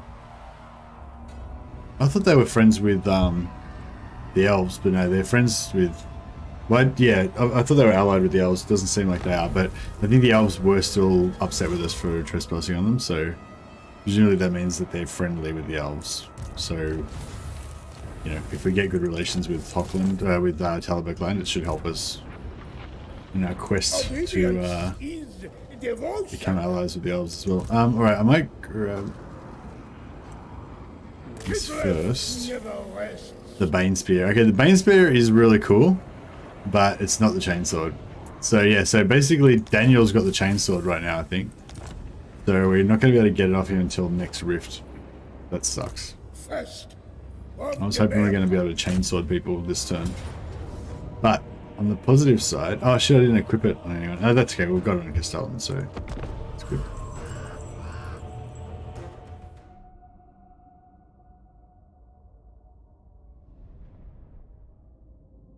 Almost lost them all in one turn. Yeah, I know. It's pretty crazy that just, you know, just vampire attrition plus chaos attrition equals 100% attrition. Like, 100% attrition? That seems pretty excessive. Like, you know, even if we were going to get them both stacking on top of each other, like, it's some sort of bug, I think, because, like, full chaos attrition would only give you, like, maybe, like, what, 20% at most? And full undead attrition would only give you a maximum of 20%, you would think. So how the hell did they get 100% out of attrition out of that? Maybe it's just a thing that whenever you have two different types of attrition, you get, I don't know. Or maybe they, yeah, I don't know. It was weird.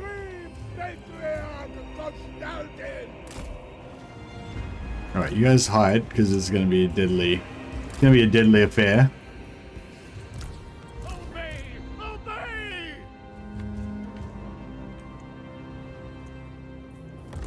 Observe my location. Patriarch moving. I've cheesed many a major siege battle with the Bane Spear. Yeah, the Bane Spear is pretty good. Go! Go! Sent by the power. What the absolute fuck? Spreading through. It's hard when you've got like a small group like this and you're trying to go for one side because the AI army keeps like readjusting so that you're like on the, you know, it keeps trying to face towards you.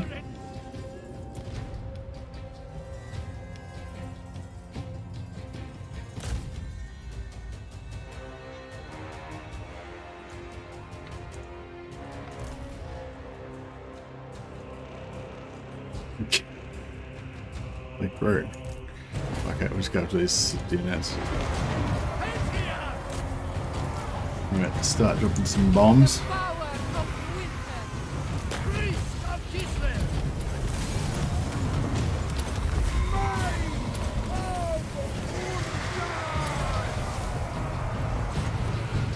Ice and glory. Daughter of light. The power of winter.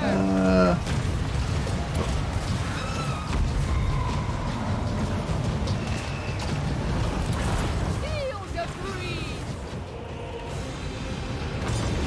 Bro, she's getting wrecked. I don't know why she always gets wrecked for some reason, but she does. Who what does that do again? Oh, just cast it on somebody. Alright, cast it on the carry, keep it out of the fight. These sorcerer cultists are wrecking us.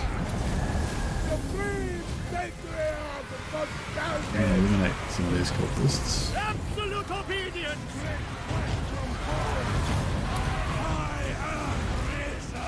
Put some cats in here just to give us more bodies, like more things for them to target. Daughter Even if it doesn't I am the like really help them that much. ice and glory. The four as one speak. Priest of Kislev. Four as one speak. Yes, the orthodoxy endures. Maybe we should try and take out Nakari because she's the most dangerous.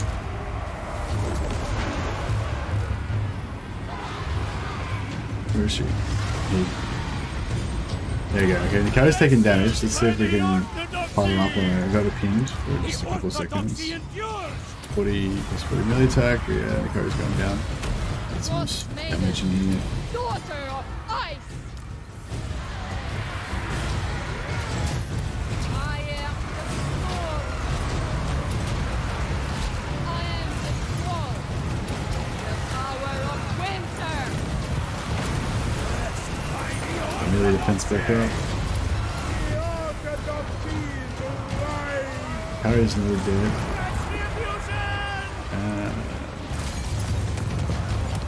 Bane spear. There we go. Alright, that should pretty much lift them up. Feel the breeze! Frost maiden! For Kislev!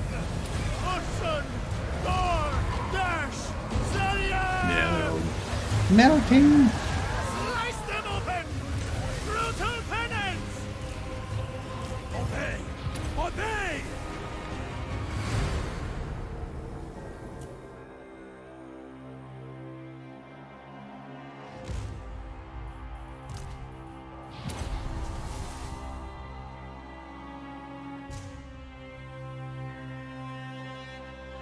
Dead. Good.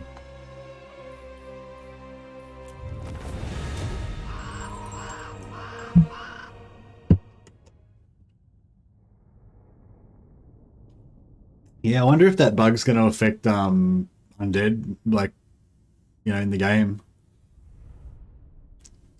Like, I wonder if it's only when you have allied undead that they get that double attrition effect, or if it's like, you know, like if you play any vampire faction in 1 and 3, you're going to get that bug. Hey, Sif, how you going?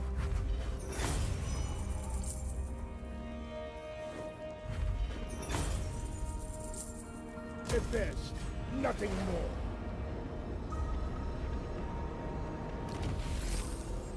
All right. Now, we could, We honor the orthodoxy.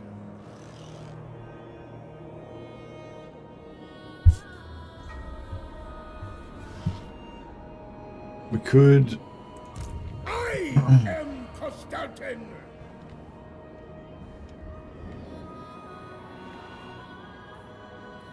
Rest. Recuperate. yeah, we could like take the soul and leave, but I don't think we'll get out in time for the Rift armies anyway. So I think we may as well just wait the 6 turns, because if that way we don't have to take the soul. So basically, if we basically what our strategy is that we're going to basically just not let any other factions ever take the Corn Soul, and therefore, you know, we can never lose.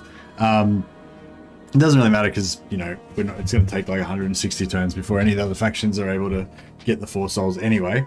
But just as a bit of extra insurance, we're basically just not going to let any other factions ever get the Corn Soul. We'll just come back here every time and get the 4 Corn weapons, kill everybody, kill these other rogue armies for a bit of fun, make lots of money, and items and stuff. And but yeah, so if we're in a situation like this, we could always just take the soul, and then then the Corn Soul's safe for the rest of the time. But I want to save that as an emergency measure in case I really need to leave, you know, with Kostaltyn. So for this one, we're just going to wait out the 6 turns and just guard this domain until all the rifts close, and then it's safe. No one can get in here. That's my strategy.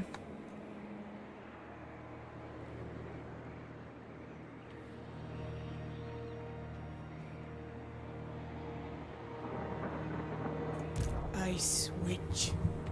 I think this guy just closed the rift, yeah? There was a rift there and he just closed it, I think. Boyar, for Mother Kislev, foolhardy, Lord. Yeah, see, that's more like it. So what are we dealing with now? Enables attrition, doesn't enable attrition. Yeah, so it's the vampiric corruption was what was doing it. The vampiric corruption was just destroying them. I stand for But just the chaos corruption by itself is not so bad. March. Hey, So that's cool. irrelevant. So yeah, we'll get as many of these guys in here as we can. We can get 4 armies in there, On your that'd be good. feet, Kislevites. I wanted to wipe out the dwarves, but I think they're already dead. Yeah, it looks like the vamps have wiped out the dwarves, so we don't need to worry about them anymore. I guess we need to start looking for a new enemy, like a new major enemy.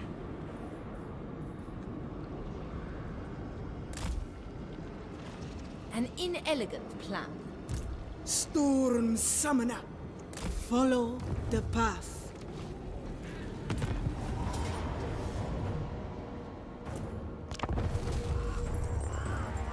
Isn't there a set number of saves that causes the game to crash? Oh, maybe. Maybe. Hey, PP Winnison. When we moved our army into an area that had both chaos corruption and vampiric corruption, and I had some units that were vampire allies, some Sylvanian allies, Graveguard with shields, and the Graveguard with shields were set to take 100% attrition, so they would have died from 100 to 0 in one turn. Have we taken out Scrag? Yeah, we've taken out Scrag already, so don't need to worry about him. Taken out Reichland, or not that Reichland's a problem, but yeah. Yeah, Scrag's the only soul race faction we've taken out so far. We're working on taking out Kairos, but I've just got to make sure I keep the Corn Realm locked down so that they can't get any more souls first.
Yeah, taking out Scrag. I want to try and get Vargol, but I don't know if, because a few people have said that there's like limited range of units that you can recruit from some of the factions. So yeah, I don't know if you actually can get Vargols. Can anyone confirm? Has anyone been able to get vampire allies and get Vargols?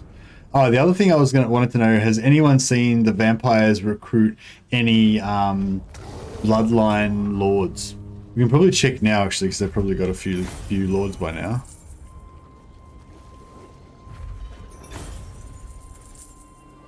Behead these worthless fools. Alright, close the rift.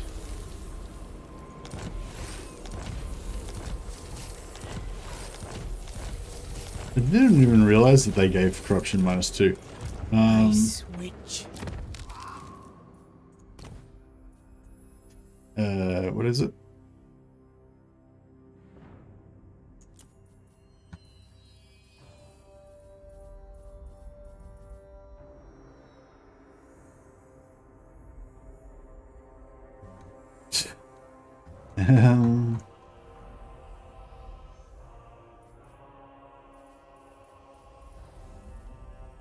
Ritual Enforcer, yeah. So, yeah, I feel like this Ritual Enforcer is sort of like the Kislev version of the, like, Lenashi Mutant or the Corn Mutant or whatever, the one that gives you +15 relations with the other factions. But yeah, I didn't realize this gives you -2 corruption, so we can actually spread them around and give them to all of our guys. Make sure everyone's got one.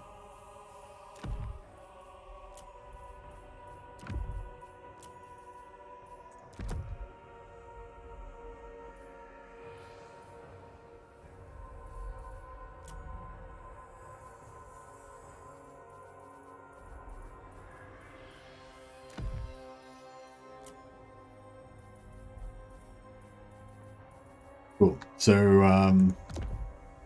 yeah, basically... Oh, did we just replace the Kislev Kosa?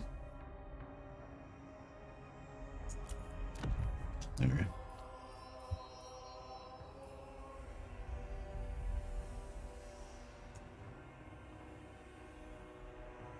What's Knight's Ward? That's pretty cool.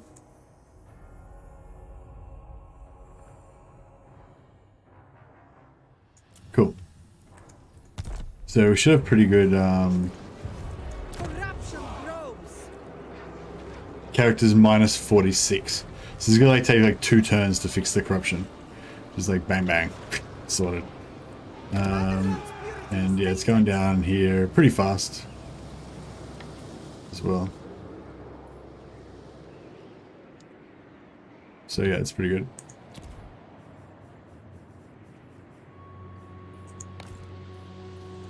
Kislev grow restless.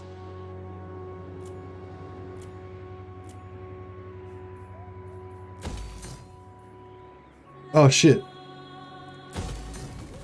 Oh crap. I forgot they build supporters. Oh my god. 596. Shit. I didn't have brain fart. I was building these everywhere. Crap. I forgot because I had a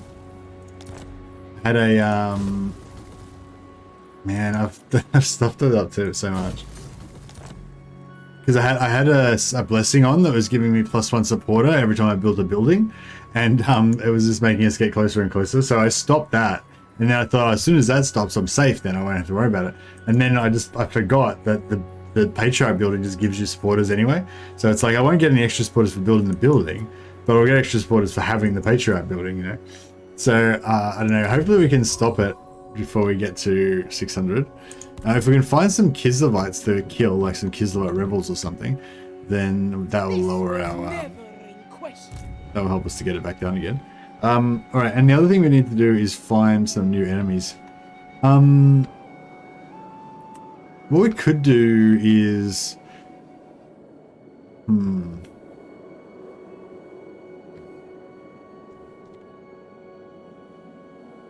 Yeah, I don't know. We're pretty safe now, aren't we? I don't know. Maybe it's time to retake Kislev. Should we just take Kislev back and return triumphantly? Because I feel like we can't really get to anyone down here. You know, like all of our enemies are gone.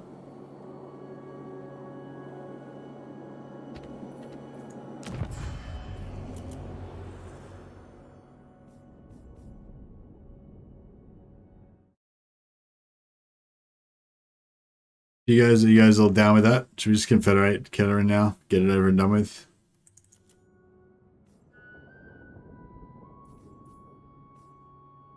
We already voted what to do when we confederate her, so the vote was that once we confederate her, we're going to go into exile. Although, well, yeah, I don't know. Now I'm changed my mind though, sort of, because like the plan was to confederate Katarin and then just like abandon all of Kislev and give it back to like the other factions or whatever. But like, I don't know, I feel like we're kind of in the end game now. We've already kind of conquered everything around here. Like, there's nothing left but to fight against chaos, you know? So maybe it is time for us to return home triumphantly. If the AI reaches the final supporters checkpoint before you, nothing much, you just can't confederate. So yeah, but that's not going to happen. We're just about to confederate now. So yeah, so I think like, although we did like, it was basically neck and neck between just confederate her and then return home, or confederate her and then, you know, abandon Kislev. But I think like the idea of abandoning Kislev was that we would eventually reconquer it triumphantly in the future or whatever. But I think that like, you know, we should just take it now basically. So those buildings I just cancelled, I'm just going to put them back on again. So that was, you know, waste of time. That's fine. Cool.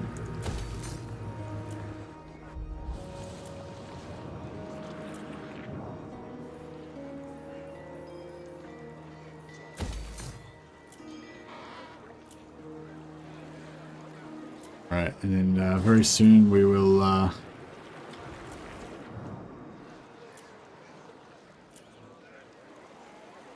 we'll retake our birthright. Oh yeah, so which one of these is the coolest one? This guy's the Wrath of the Bear. That's like the really is not very good ability. It's really terrible. The melee attack plus 8% all armies is pretty solid though. Bitterness of Winter. Vigor, that's pretty good. Melee defense plus 5 all armies. That's actually pretty good too. Causes attrition to enemy armies within your territory. That's amazing as well. Income. Oh yeah, income's good. Yeah, we'll go does.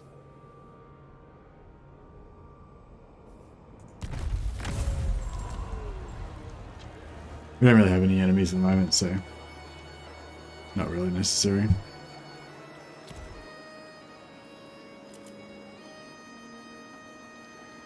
Alright. Katarina will be ours. Do you just ignore the Chaos Realms? No, I've got a specific strategy with the Chaos Realms for this campaign, Jeff. Generally, yeah, I pretty much ignore it. But yeah, the storyline in this one is that Kostaltyn got forced into exile by his by losing the political battle with Katarina, and so he's been like searching the Chaos Realms for items of power. Kostaltyn's kind of doing the Yuri thing, you know. He's trying to save Kislev, but he's slowly becoming more corrupted as he goes.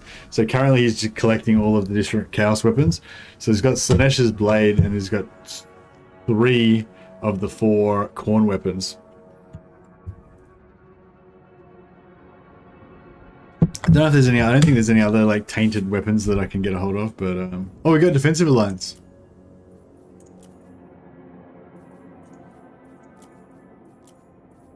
Awesome. But I think that they're gonna have no. I don't think they'll have a capital we can build in, but hopefully they do.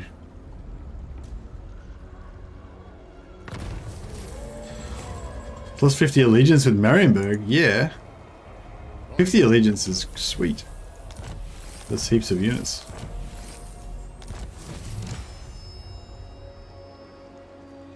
Political Supremacy.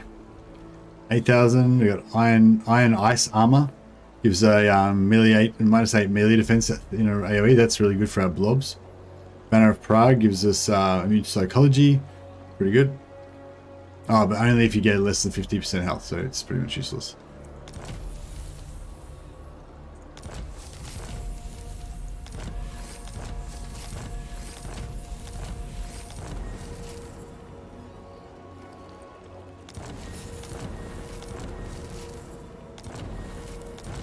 So good news is you inherited all of Kislev.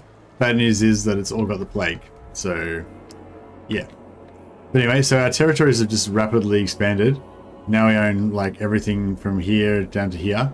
Bad news is, well, yeah, except for Ostland, which is right in the middle of our territory, which is kind of annoying, but it's okay. It's all fine. Patriarch capacity is 23 out of 26. So we've got 4 new Patriarchs. But we can build even more. That's good. We're getting minus 12k per turn. So the thing with this campaign is that we can't recruit Kislev units. So right now, we could play around a little bit with Confederation. So we could abandon a city and then let it get taken back over, and you know, get more units that way. Abandon a city, let it rebel and get the new Kislev faction to emerge, and then confederate them again once they've recruited some units. So there's sort of a roundabout way we could get some units, but in practical terms, we aren't going to do that. So these units that we've just accumulated, we've just grown, just gotten. These are like all of the units that we're going to ever have, basically. So I wish that they had to build some Ice Guard for Katarina instead of all this crap. Yeah, I don't know what to do about all that. How about we'll just kill some dudes in here first. Whatever the cost. While we have a think about it. So basically we got minus 12k per turn income. So the obvious thing to do would be to get rid of all of our armies. But if we do that, then we can never recruit them again. So I'm kind of leaning towards we try and figure out some way of making 12,000 gold per turn. Presumably by just blitzkrieging north and just attacking as rapidly as we can. What are your thoughts on using Streltsy in the army? After testing, I prefer basic Cossars over them, and once Ice Guard is available, I switch to them. Hey, Anon. Yeah, I haven't really played with them. I've recruited a couple. That's as far as I really got. But yeah, I can see that that's the way it would go, because they're it's basically because you can't get them to shoot half the time, right? Because they got the direct fire because of the guns. Yeah, the basic Kossars are just heaps more flexible because you can just get them to actually shoot the target, you know? I think that's really the key. Is that pretty much what you found as well? Which is it's a pity though, because the Streltsy seem really cool. They got like heavy armor, they got like axes and all that. Yeah, I wish you could. I wonder if you could like maybe buff their melee. Yeah, no, I don't know. I always kind of like want to make Space Marines that are like a ranged unit, but they're also really tough in melee as well.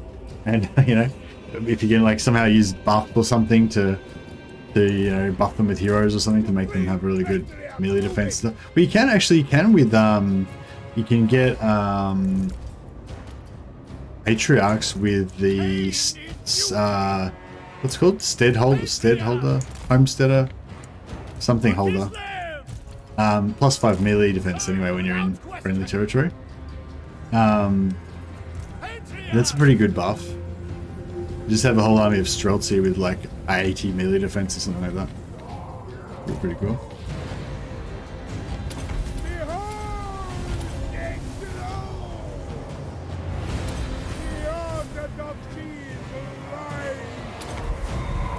If we can take out this oh,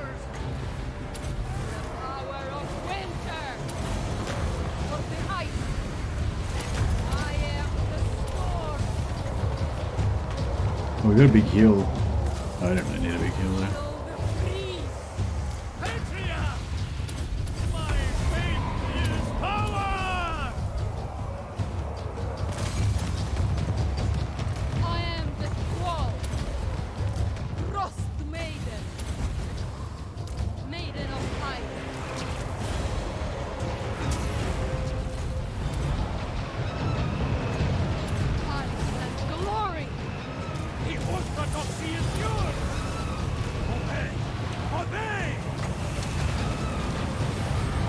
Oh, it's a single target then. Useless.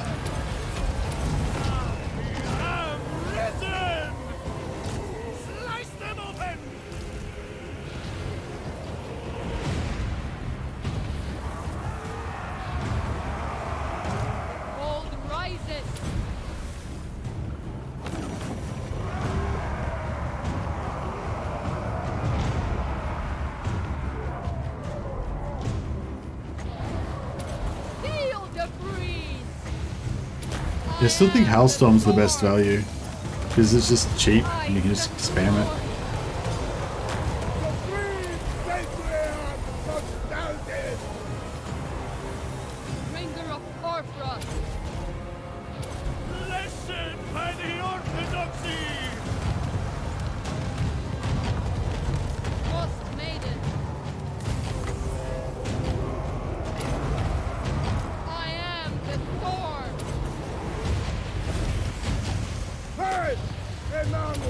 Putting all these buffs, melee defense, melee attack, debuff their melee attack, put them into sword, the buff debuffs their melee attack and freeze them in place. Trying to constantly keep the Tor's buff so they got like +40 melee attack. Yeah.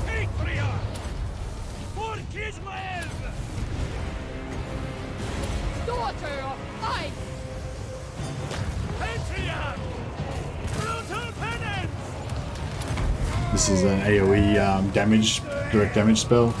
Basically just kills everything with like a big mortis engine effect. The power of winter. More of ice. Patriarch!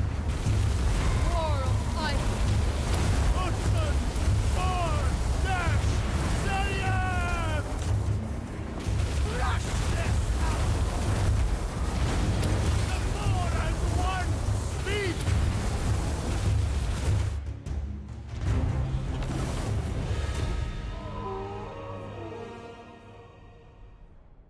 It's their firing out that makes them hard to use. I tried putting them on the front line and they don't last. Tried using them as flankers, they're okay, but I prefer cavalry for that. Yeah, what, like, if I use guns, well actually I did the same thing with archers as well. Like, what I like to do is put like, so I put, like, if you're going to use Streltsy, I probably only use like between 2 to 4 of them, you know. But basically what I do is just put like 4 of them in a row across the front, then put like 4 Kossars behind them, then put like 4 Patriarchs in front of them to tank, and then put stronger infantry on the sides, so like armored Kossars or even just normal Kossars or whatever, if you just want to make it, if you want to go for all ranged or whatever. But if you're going to have melee infantry, you just put like 2 or 3 units of melee infantry on the left, 2 or 3 units of melee infantry on the right, so that basically they like, you don't use cavalry to anti-flank, you just, you know, let them run into your infantry, and then you just have like heaps of archers in the middle to kill them. But like, you know, ideally you corner camp or something so they just can't flank you at all, or you use the terrain or whatever, depending on how cheesy you want to get. If you don't like to corner camp or you don't like to use terrain, I kind of feel like even if you go no cheese, like not corner camping but do use terrain, I feel like is the way to go. But yeah, so anyway, basically like you just set it up so that you've got like 2 units of tough infantry on left and right, and the middle is kind of like unprotected and have all your ranged in the middle. But because even if cavalry charge in the middle, because every single range unit is firing into the middle at the same target, you know, like when you've got a wide block of ranged, if you have cavalry coming here and cavalry coming here, then only some of the archers can fire and you have to turn to fire outwards and it's all fucked up. Whereas if you have like both ends capped off with infantry so that the cavalry can't get in from the sides and the front is just open, then the front is where they want to go in, and then you just shoot the shit out of them with all of your range focusing on them as they come in. And if you've got a couple of heroes on bears or whatever that can strategically slow down one side or the other or whatever, then it just works really well. But anyway, I haven't actually done it with Streltsy, but I've done that with other gun units, and yeah, it seems to work pretty good. So yeah, it may not make Streltsy good, but if you have to use Streltsy, like if you just really want to use them because they're really cool, which I kind of do, then I'd say that would be a good way to do it. Playing the maps in Warhammer 3 are much hillier than Warhammer 2. Warhammer 2 had more flat maps, I think. Yeah, and it's weird, like in Warhammer 3 always has all these weird little forests everywhere as well, which is kind of cool. Zergovich did a whole thing about it. He called it like, what, tree acne or forest acne or something funny. Oh my god, what are we going to do with all these units and heroes and shit everywhere? Alright, well I think that one thing we need to do is we need to get rid of some of our armies. Maybe.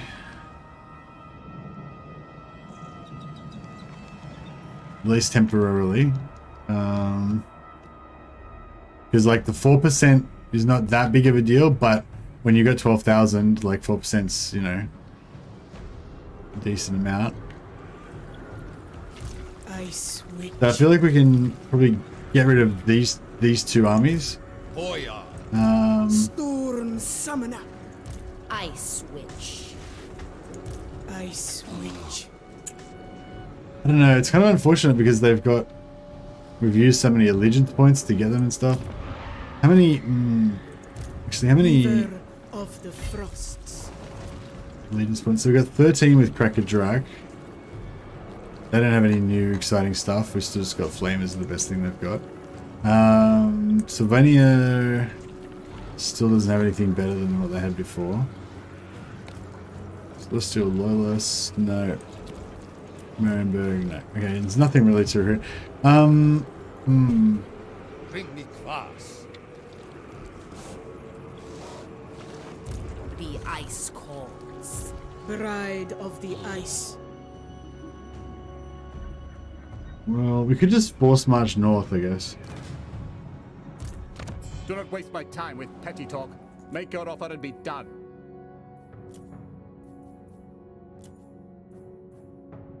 How much do we have to pay? 15,000. Seems a bit excessive.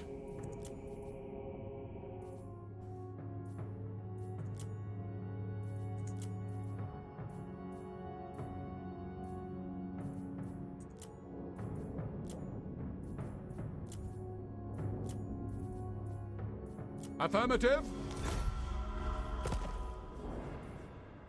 Yes. Go upgrade that. Oh, we've got. So the elves, we've got. Lord of Athelloren. Yeah, we can build one in Salzmund. Sick. All right, we're gonna get some wood elves. That's pretty sweet. To war. All right. Harmony above all.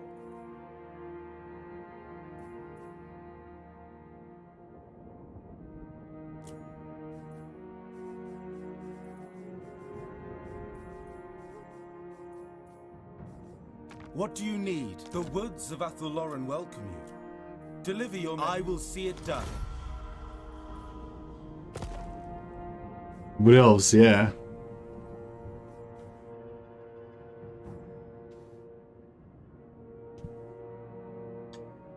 Units forgetting orders and stopping where they are. Yeah, that's annoying. You can ally with the greenskins. I'm not allying with the greenskins. People keep wanting me to ally with the greenskins. If I was playing as ogres, I would definitely entertain the idea. But I mean, like greenskins are my favorite faction. But yeah, if I was playing ogres or something, then I'd be like, yeah, that's kind of makes sense, you know. But I'm not like I don't think that the Kislevite dude's gonna. Sister Yeah, of ice. Yeah. These guys are so far away. There is no But yeah, if we can get these guys merely up here, adequate lodgings. they're going to take some attrition. For sure. Ice witches must remain graceful.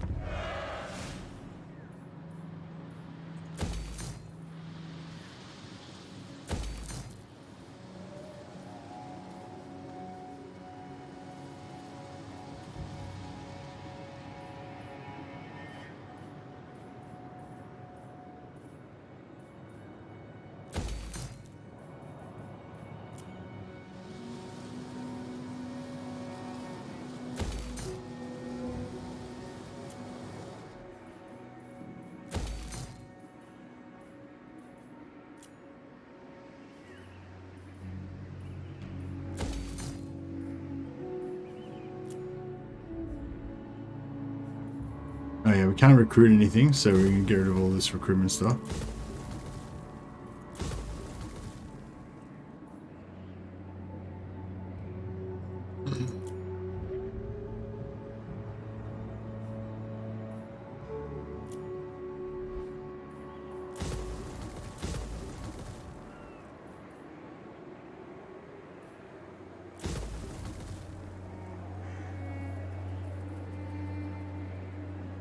Income from all buildings.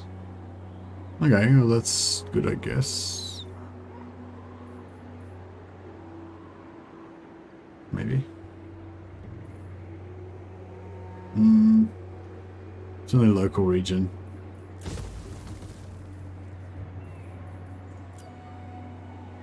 Okay. Oh, have we got more capacity for Frost Maidens now?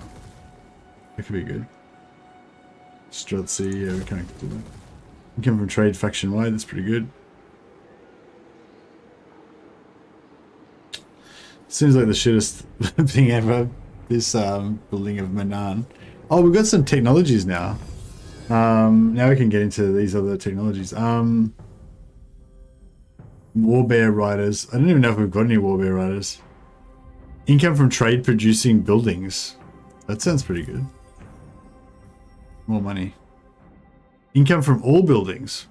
That sounds pretty good. We'll get those two and then our income should be a lot better.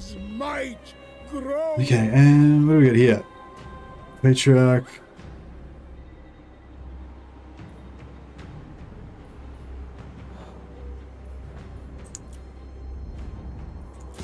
That.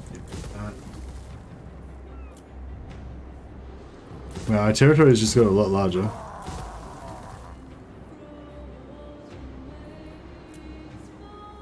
I wonder how much of this stuff we're going to be able to actually hold on to.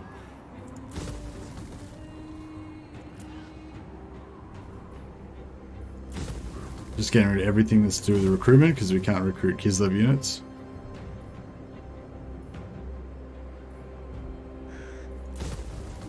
It's like the long war. Because of all the chaos incursions, everyone in Kislev has become like infertile, so they can no longer like produce more Kislev warriors. So we have to get foreign soldiers to fight our proxies. Maybe we should just start recruiting like foreign infantry so they can hold the front line. Global recruitment, don't need that, don't need that, don't need any of that. Yeah, we got rid of that.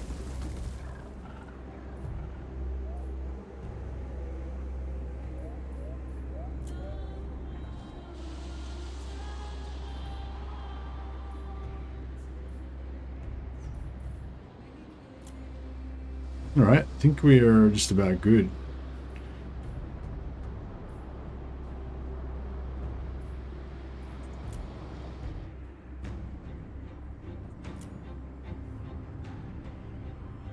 Income from trade producing buildings only applies to gold resource, as other trade good buildings make zero actual income.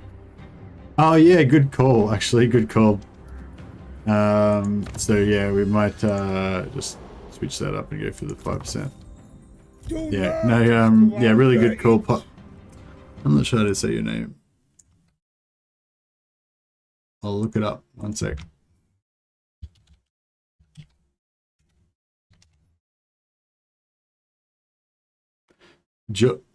Georgios? Georgios? No.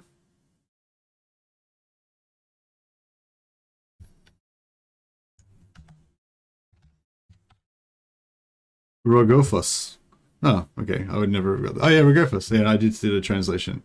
Macedonian. Oh, cool. Macedonian. Nice. One of my best friends at school was Macedonian. Tony.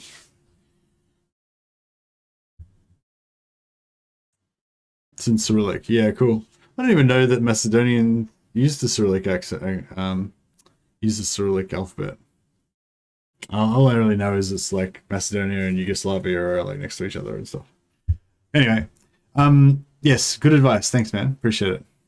Rogofos. I'll try to remember that, or otherwise I'll just look it up again next time I forget. It's Googleable, so yeah, you can just like translate your name. There's this. I think he's Korean. There's like a Korean guy who quite often turns up and drops knowledge on us. Don't know. I have no idea what his name is because his name's in Korean. And there's another guy that's got a name his name's in Yiddish that I have no idea. He's come into chat a few times, but got no idea.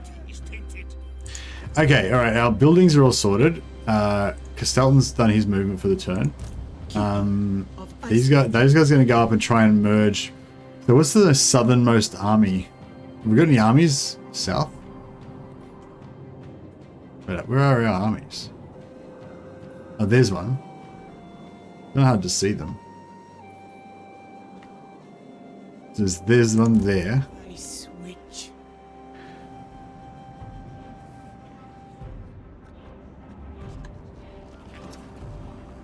She's in force march. Basically, I was thinking we'll bring her south. We'll merge her army with these, with this other army. I assume they're still alive by that stage. I'll pop a few more patriarchs in the middle, and they can join in to strengthen it. What's this guy's trait? Aggressive. Yeah, that's really shit.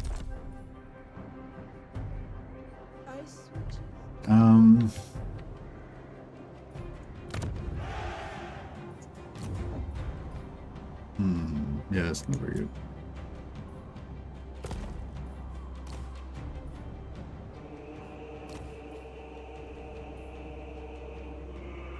I'll just keep the one we've got, I suppose. We got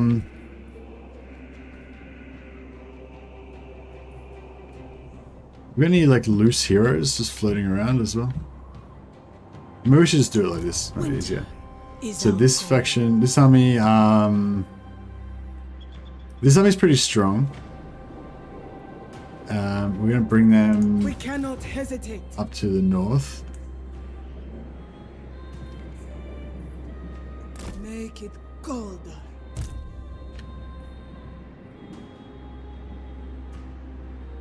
Minus 33, yeah. So one turn there will get rid of the attrition out of that one. This one should be not... Oh, just attrition, like just 1 point over. So yeah, next turn the attrition will be gone. I stand for Kislev.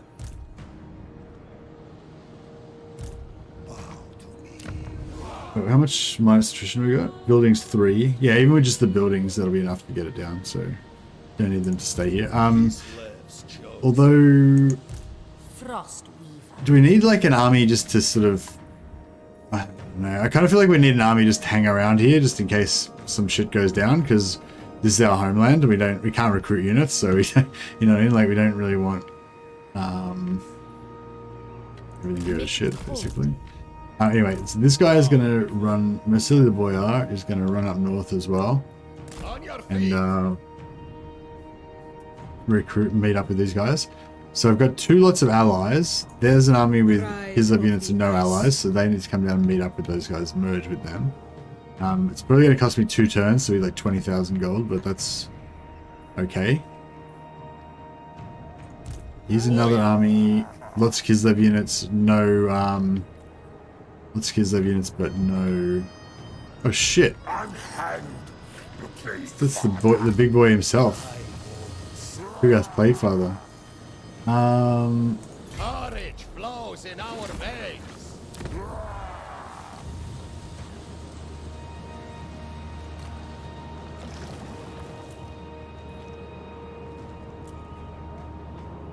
Leadership +4 when fighting against demons. That's pretty shit. Like, you'd think they could have something better than that.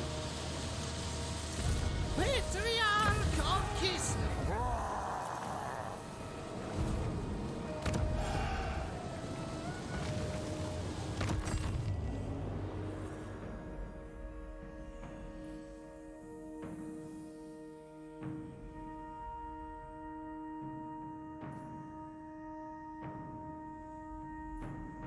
I like this guy's hat. That's the strategic reason why we're choosing him. And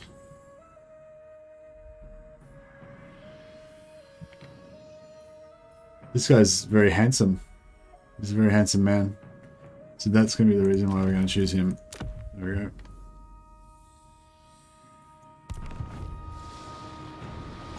I don't want to lose this guy. Patriarch of Kislev. Experimentation is my... Wish we had movement blocking, hey?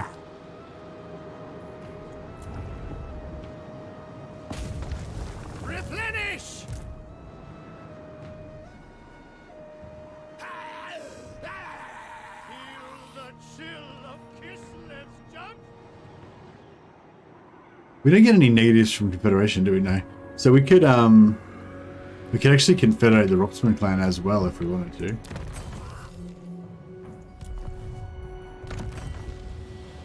Bolster research rate. I don't know if we really need research rate, but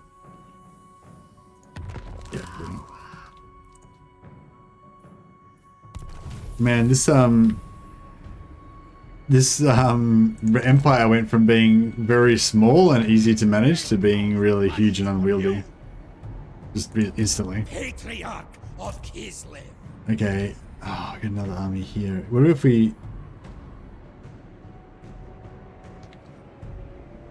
Yeah, we'll try and bring him back. Roll out. Yeah,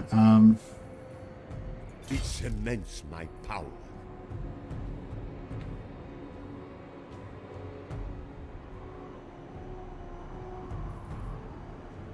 Rise everything from them. Accept suffering. Replenish.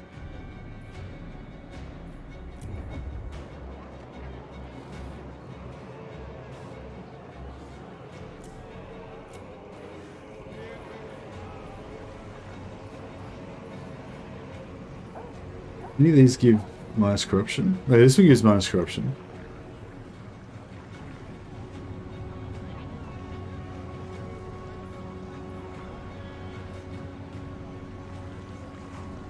So we'll go for control first, and then we'll try and get minus corruption. It's actually worthwhile. Help hit.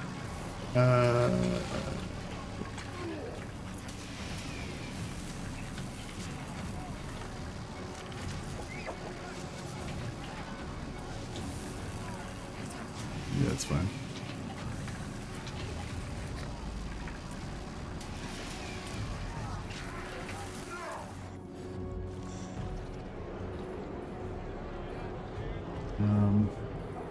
We control here as well. No point worrying about the corruption. Oh man, look at this. We've returned just in time to save Kislev from annihilation. All the forces of chaos are coming for us.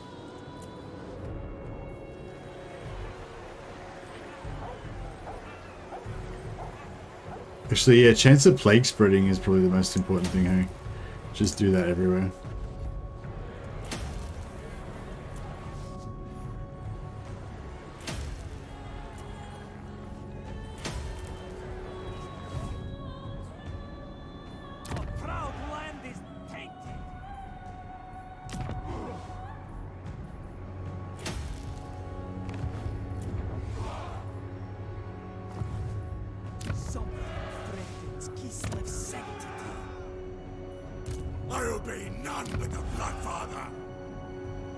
Alright.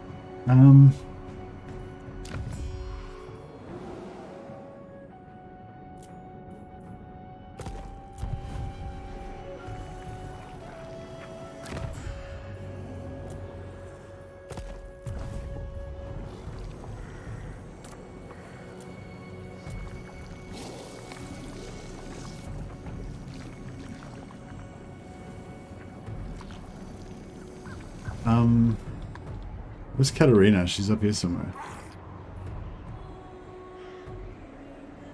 She's in the water. The absolute F. And we found some more of Zeech's lands. Crazy.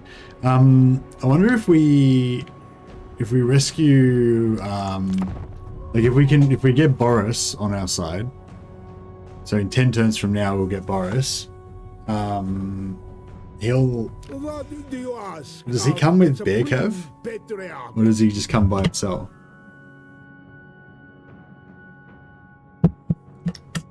Yeah, we'll go the military alliance. You can stop lowballing us though.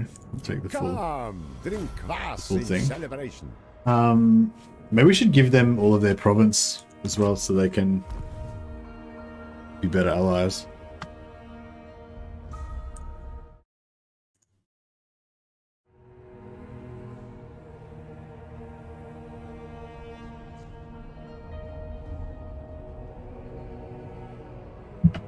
This is probably the biggest empire I've ever had in this game.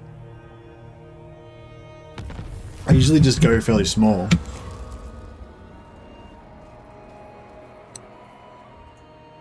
So, income from trade 25%, melee attack all armies. We'll just go for the trade. I wonder how much of a difference it actually makes. So -3, 549. Oh yeah. It's maybe like 200 gold. Frozen landing. We didn't really care about that, I don't think.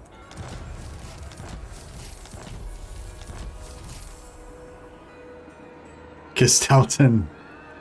-5 control all provinces. What a Chad. He just absolutely doesn't give a fuck.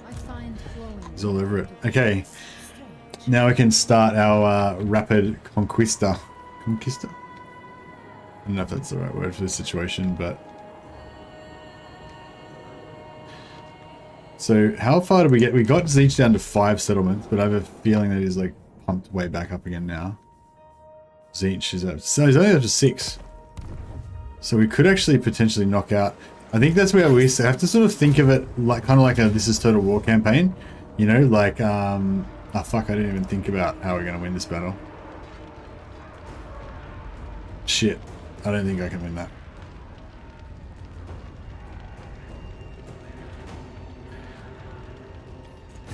Unleash Kislev's wrath. The AI obviously has not the AI has obviously not set up their armies very well.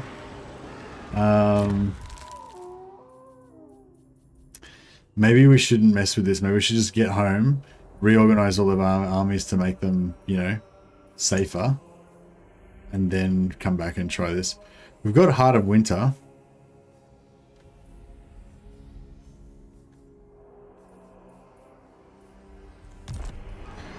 Yeah, I've got Heart of Winter, I've got The motherland 100 fights wins. as one. I do not think so. Strike them down.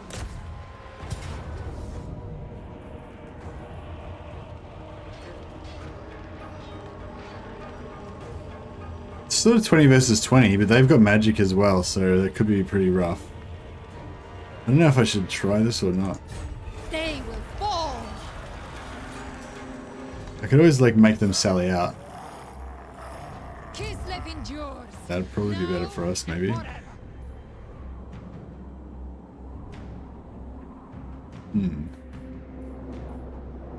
Sister of ice.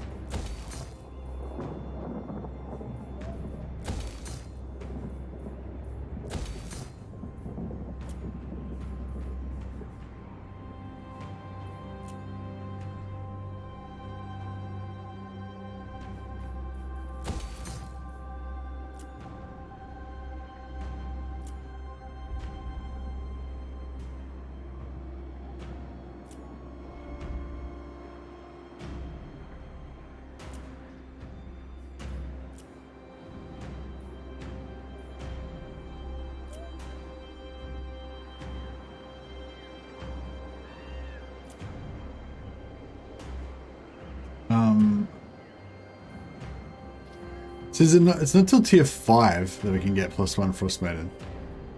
Yeah, Frost Maidens are super rare.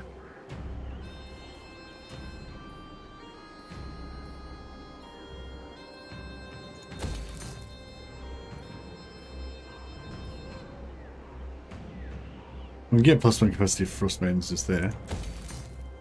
But we're already over cap.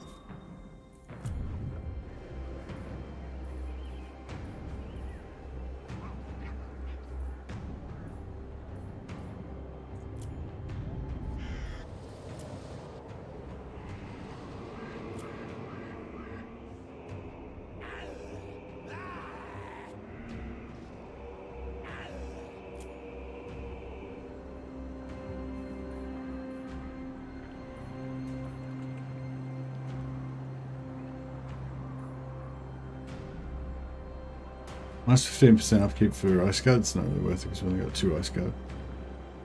Fur bundles. Yeah, I guess that's pretty good.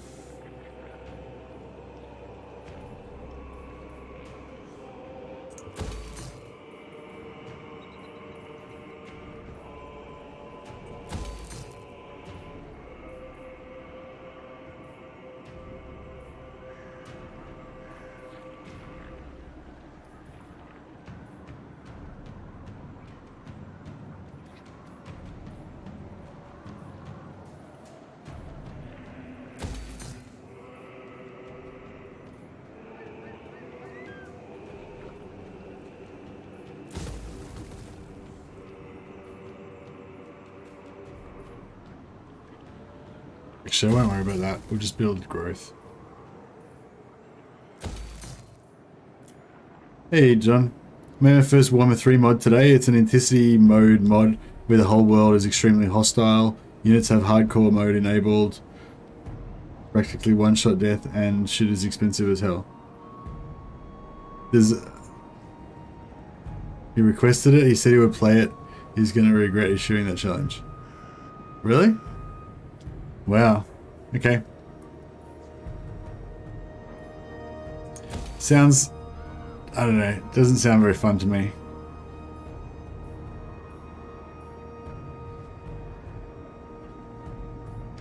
But, I'm glad that you're having fun, making it.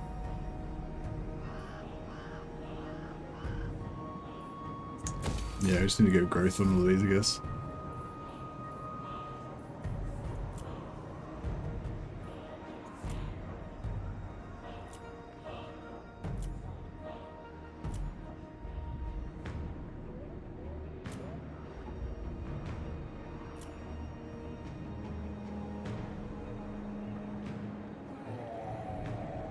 Anticity is a glutton for punishment, though.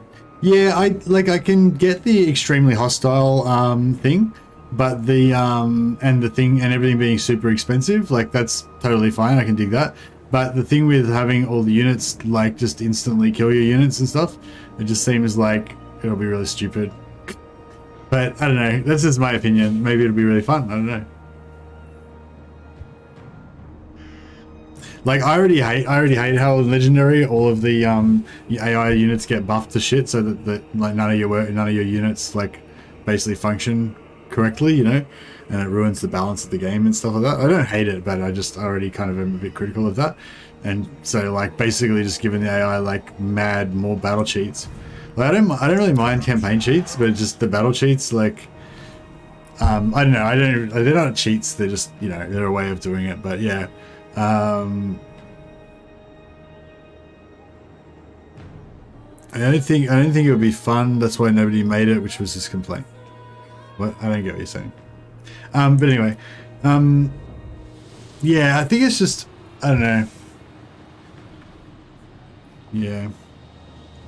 I mean, it could be good for views. Like, it could be good for views if it sounds really hardcore and people think, oh, that's really impressive, and they want to see whether their entity can survive, which I think is pretty much what he normally does with all his campaigns, which is good. I think people are interested in that stuff. But it's sort of like my same thing with all mods. Like, it's just not relevant to the game because it's so different. But yeah, if it was for me personally, if it just had the economy and like the economy was totally ridiculously shit and all of the AI was super hyper aggressive, but it didn't change the units attack damage and all that kind of stuff, then I would be interested. But as soon as you like change any of the units, then it's like, nah, hard pass from me. The Snowbringer.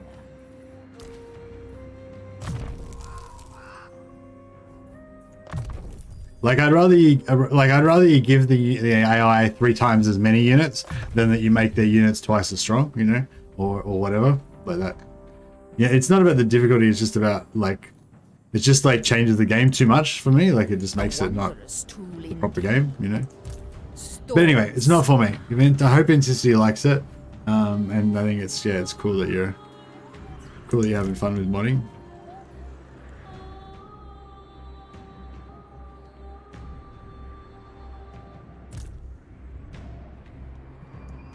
And yes, Intensity is a glutton for punishment. That first campaign that he tried to do in Warhammer 3 with the Toad only campaign, that was pretty funny. Oh, it was just funny because it was just like, yeah, only Intensity would try to do something that's just so terrible and painful. Why won't these guys give us military access? I'm trying to be their friends. What? Approach us, friend, and make your offer. 1,000 gold. Ah. I don't know if I should just pay it or what. 2 to 23.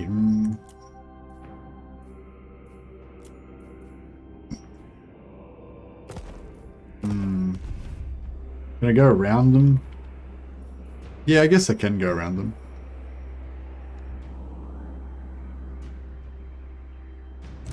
Lord of the provinces.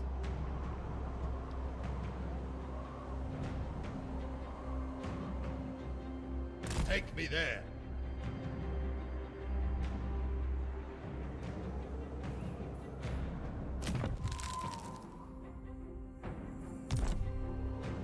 Darkness comes.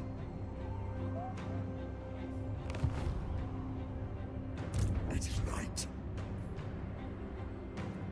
Frost Weaver.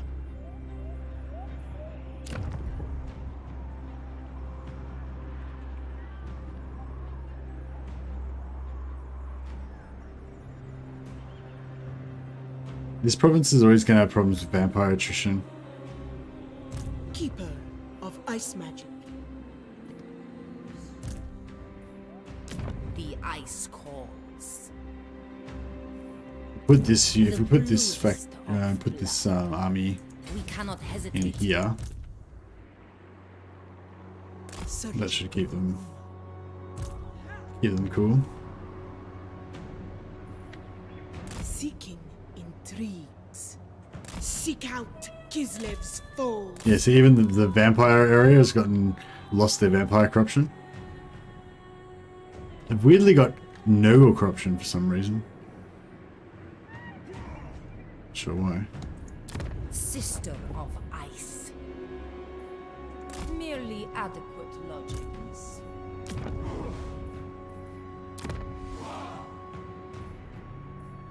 His Nobler only campaign is amusing. Oh, really?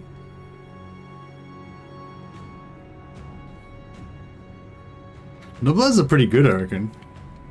Noblers are pretty strong. They're pretty good value for money, I reckon. Is he going like really wide with just like heaps of armies, or is he still trying to have like a small amount of armies to save money or whatever? I feel like, yeah, if you went Noblars and just had heaps of armies, it'd be pretty good.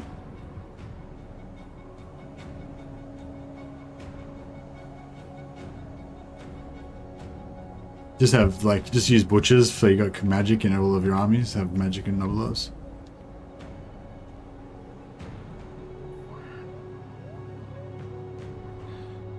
And once you get that technology, it gives you minus 50%. Pretty good. Keeps getting wrecked. Ah, has he not got... But he's got allies, yeah?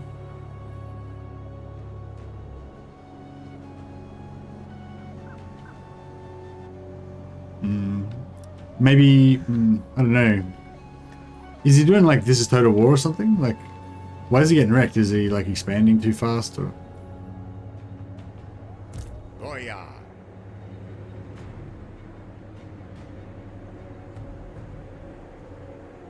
Seeking power. March. Pain is irrelevant. Endless veneration. Stay healthy, Kislevites. Alright, we're gonna slowly getting some replenishment back down.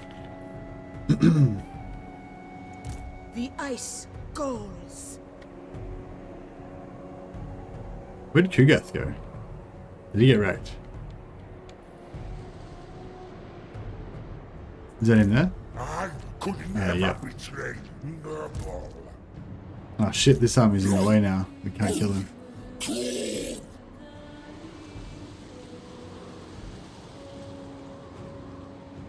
of ice and power. I might... maybe I'll try and plug this northern part by giving it to the Robsman clan. That might be the way to go. You reckon we'll be able to kill... do either of these guys have heals? Please take Salyak. Because this guy had just taken Salyak's lullaby, we would have been sweet. Sweet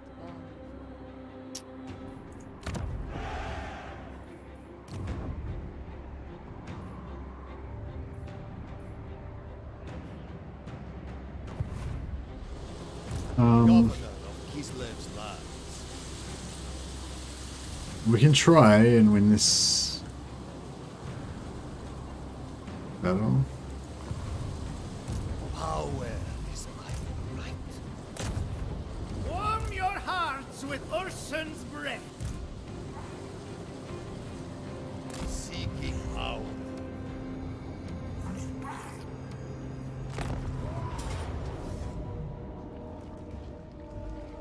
I don't know, does that look... That doesn't look good, does it? Cavalry is wrecking him? Oh, okay. Yeah, cavalry is the problem. But, yeah, I don't know. Is he recruiting heroes? Or is he like having no hunter heroes either? Because if he's gonna have hunter, if he still had hunter heroes, it'd be pretty easy. But I'm guessing he's not got any hunter heroes either.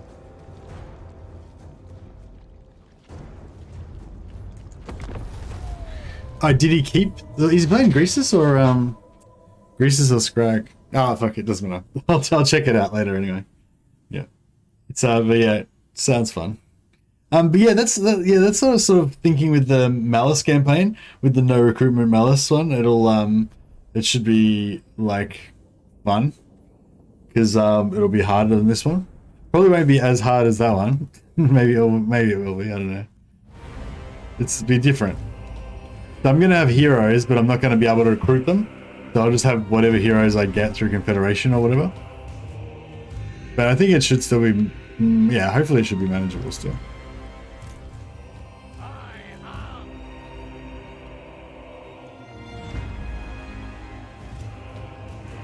So did he disband the hunter hero that he got at the start? I don't know. I like it. Yeah, I don't know. I've got my own thing going on. I like my no recruitment campaigns. They're partially because they're more difficult, but mainly because they're just fun.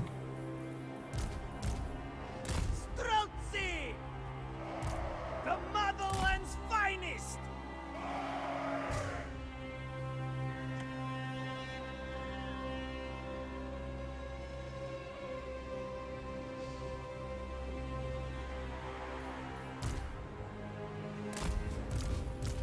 In his duty! Blow the bear! I feel like we're gonna die already. Like even just looking at this setup, I'm like, fuck, this is terrible. We're gonna totally fucking die. It's all bad.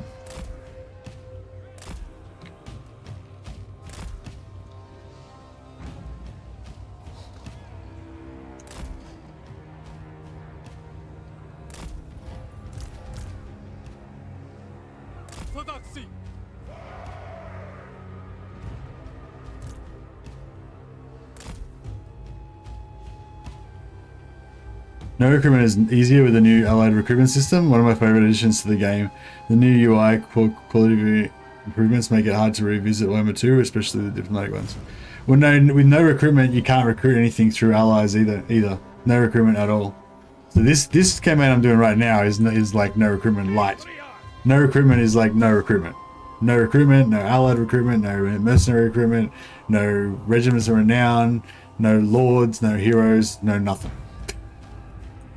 You can still get new stuff, but not by recruitment. Only through Confederation, quests, shit like that. But yeah, I was planning on playing the no recruitment campaign in Warhammer 2 anyway. No recruitment with Malice Darkblade. I think that'll be fun.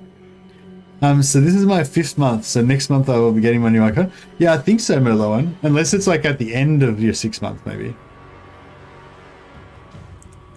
Cathay mods are the coolest ones so far, especially the reskins. Yeah, you like the Miao Ying reskin. Do you ever go? Fuck, I feel like we're gonna die. We've got the speed advantage. They don't have any cav, so we could try cycle charging their infantry, but I don't know. Actually, how far? What's their range like on this? Actually, yeah, we can just let these guys die. I just realized. If we just sacrifice these guys one at a time. No, I don't know which ones had good traits and which ones had bad traits, but whatever. So we just like sacrifice them one at a time. Put like one there. And then like one there, one there, one there, one there. And like let each one like kind of tank for a while. Maybe that'll work.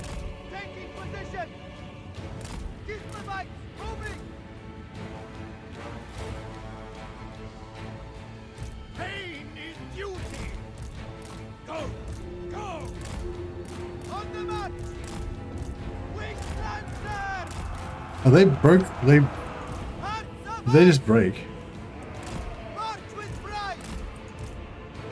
Yeah, this is looking better now. We'll spread this out a bit more.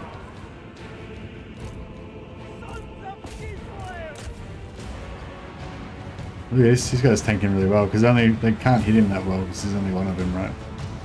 That's not so bad.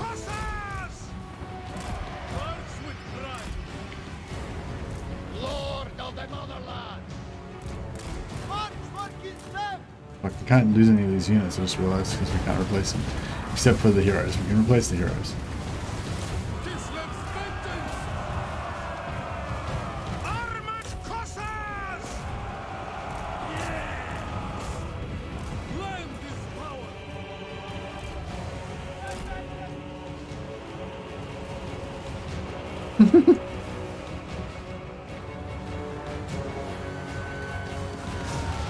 Yeah, it's looking good. Looking good.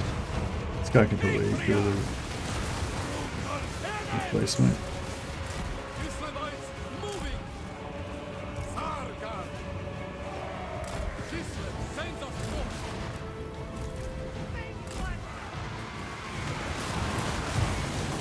With reverence! Patriarch! I demand tides! For Kislev! Hearts of Kislev!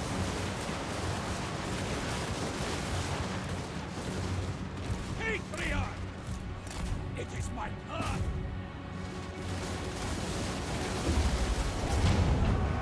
Armored Cossacks! So be it! Feast of Kislev! Comrades of the man!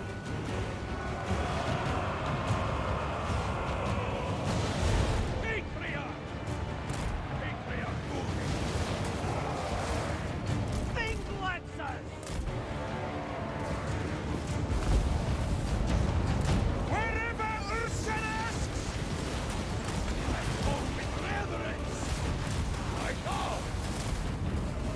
Taking the lead! Nice. He's getting wrecked. Onward! An effective position! Fire repositioning! Alright, cool. Done.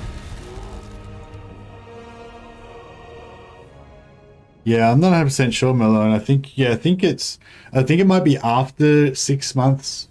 Like after your 6th month? Yeah, maybe. I'm not sure.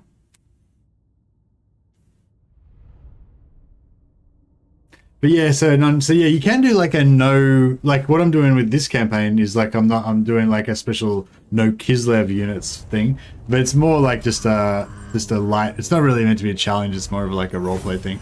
But yeah, if you do like no recruitment, it's like no recruitment at all. It's not really going to be much fun probably in Warhammer 3 because there's not as many ways of getting units. My lash. But yeah, I mean, you probably. I don't know. It'd be hard to win the.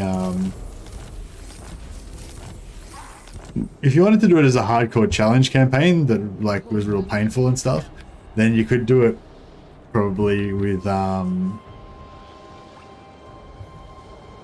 I don't know. I don't know how you do it actually with just the starting units. You have like basically just a half stack, and the whole you have to basically try to use your allies and use defensive settlement sieges and stuff all the time, and it'd be pretty hard. I stand for Kislev. What's she? Ice or Frost? Martial encouragement, melee attack, that's pretty good. Growth, yeah. Stalk is pretty good. She's Tempest. Yeah, okay, yeah, we can work with that. Highborn son. I don't know if we should push in or not. I don't think we could. Maybe we could win it, Kislev's chosen. but maybe not as well. Frost Maiden. Governor of Kislev's lands. There will be no sleep. No! Only corn! My decision is law. Only obey Bloodfather! I feel like if I'm going to go in here to try to get replenishment, which is just going to make me have the plague.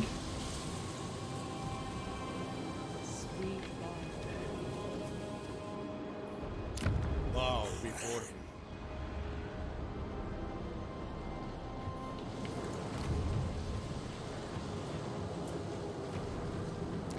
Patriarch of Kislev. Patriarch. Patriarch of Kislev.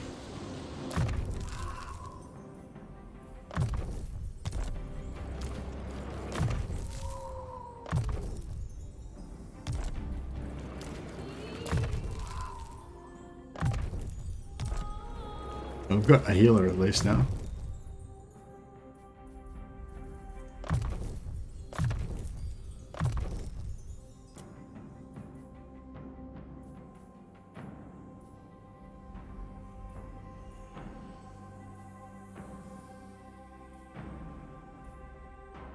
I'm gonna see if they had any Patriarch, if they had any... Oh, here we go.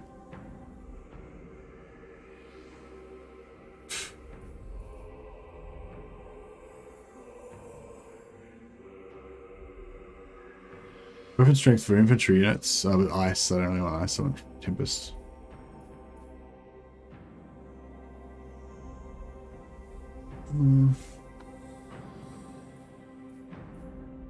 Yeah, I mean, she's... whatever. I was trained At least for she's got this. spells, basically. For the Ice Court.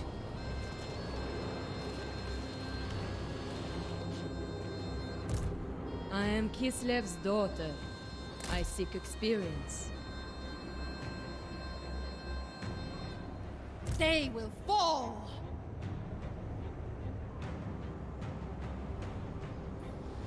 The great orthodoxy sees No attacking the world as each, just transfer settlement. Yeah, just every 10 turns you transfer one settlement, and that's like that's the whole campaign for you. You just don't do anything else. Mother Kislev. That would suck. It'd be funny though. But yeah, I think no recruitment with Malice will be really fun, but I switch. the thing is, like, it's kind of a big investment on my part, and like, if people don't really like watching it, then it will kind of suck. Like, I really like it. I really enjoy Dark Elves, and I really enjoy no recruitment campaigns, but I'm not sure if anyone, if everybody else it does as much, you know.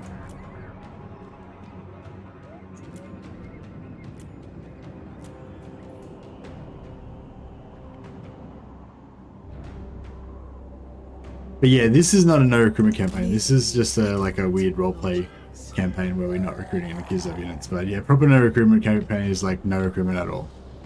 Only allowed to get units through dilemmas and stuff. You can replace heroes and you can replace lords via the character screen, but you can't recruit new lords. So you only have as many armies as the game kind of gives you. And yeah, I don't know. It's just a weird. It's a cool like narrative. Not yeah. It feels like more narrative type way to play. It's kind of fun. Obedience is devotion. Oh, we got a new challenger. A sacred.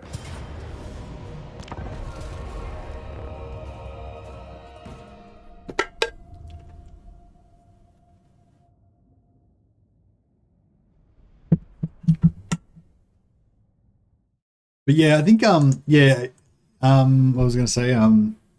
Yeah, Anticity is a glutton for punishment. He does some crazy. He's got some crazy challenge campaigns. His very first his very first stream that I saw of him, like in recent times, since he kind of like relaunched his channel or whatever, was like Empire This Is Total War campaign, which is like, I don't know, I just thought that's fucked up. But I think he ended up winning it eventually. It took him, like, I think he failed the first time and then he tried again and he got it. So that was really impressive. But like, I don't know if I don't really know what his interest in it is, if it was just the challenge part of it. Like, he's a competitive player, he's a speedrunner and a multiplayer player, so I imagine he's pretty competitive, you know, and he does this sort of stuff because he likes to challenge him, stuff like that. But I think, and the side effect of it is that you play in different ways. Like, if you play a This Is Total War campaign, you know, you play in different ways and you use different skills and different techniques than you would in a normal campaign. And so it's like, yeah, it's just like, it's different, you know, it's just a different game for you. You know, you're not playing normal Total War, you're playing like a different game, which is cool, like sometimes, you know. And I really enjoy it for that reason, you know. Well, I guess I do enjoy the challenge as well. It's sort of just, I don't know, it's just like a different problem to work out than the normal problem that you deal with, you know what I mean? The fact that it's harder does make it more exciting. Like, I'm just talking about just generally doing challenge campaigns in general, not specifically that one. But, I am the storm. I am the glory. Feel the breeze. But yeah, I used to say, because Legend, you know, because Legend did a lot of this Total War campaigns and stuff, and The power of winter. and Yeah, and I always used to say that, like, I don't mind challenge campaigns, but I don't really like doing them just for the sake of hardness. They've got to be kind of, like, interesting as well. And I sort of think that's still true. But I have played, now that I've done some challenge campaigns that have been quite hard, I do actually kind of see the appeal of just hardness for its own sake as well. It is kind of fun, actually. Regardless of whether you actually succeed or not. Maybe it's even more fun if you don't succeed. No, it's more fun if you do.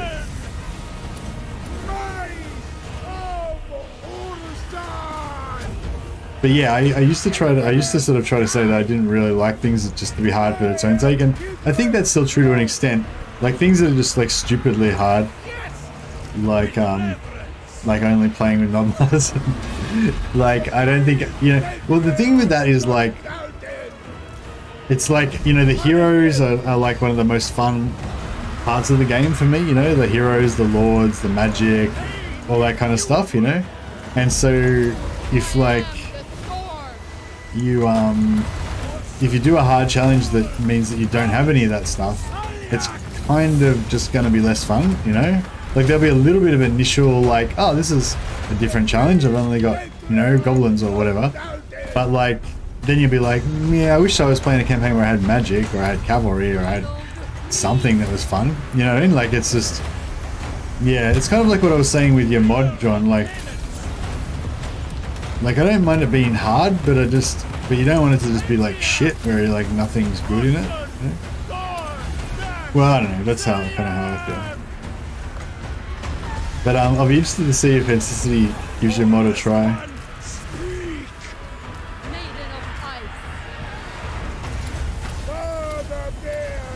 Do you think that it's like literally playable, like at all? It sounds like it might be just like actually completely unplayable.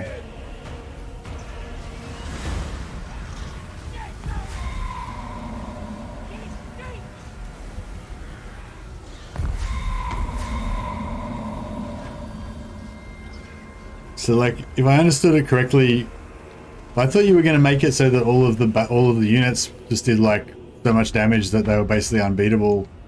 So, like, you'll basically lose every battle and stuff. Didn't you say that all of the units like will one-shot everything and stuff? I suppose you can just auto-resolve everything. But yeah, that seems really not fun.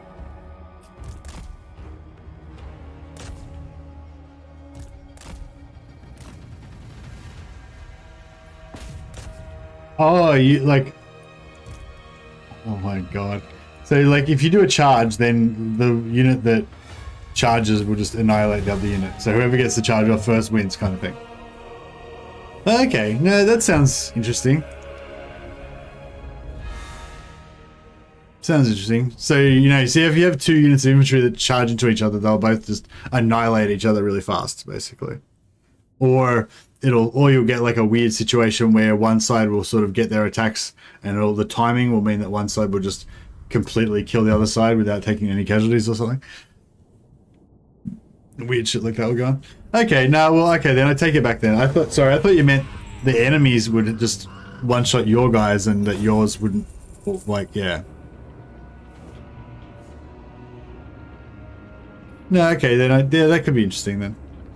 Probably still not my sort of thing, but maybe.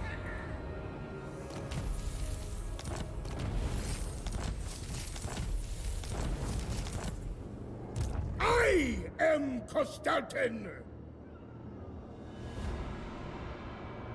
Execute. Yeah, that does actually sound pretty cool.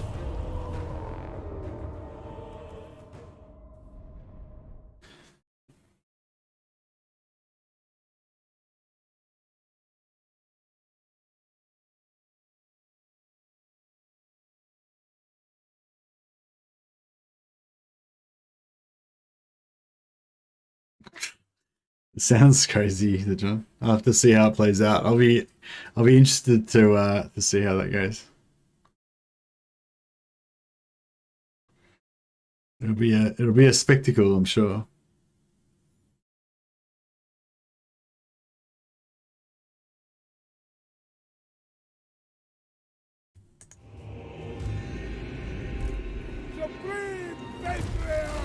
Kostaltyn! I care not if you die. I care only that you show absolute devotion to Kislev.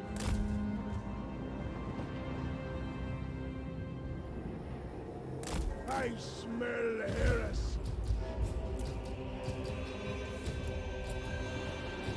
Kostaltyn moving on faithful foot. Defenders of Kislev! For Kislev! I go wherever I'm needed. Take out these I will smite dudes over them. here. Face the frost. My duty. Shatter their foes. It is my duty! Spreading truth! For purity! The orthodoxies will rise! Observe my location! Absolute obedience! The power of winter. Feel the breeze. Feel the breeze. I am risen! I am the storm.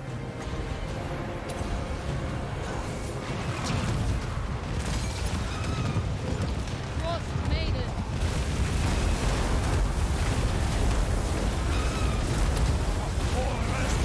Let's kill Karos. Karos while he's grounded. Get some buffs happening.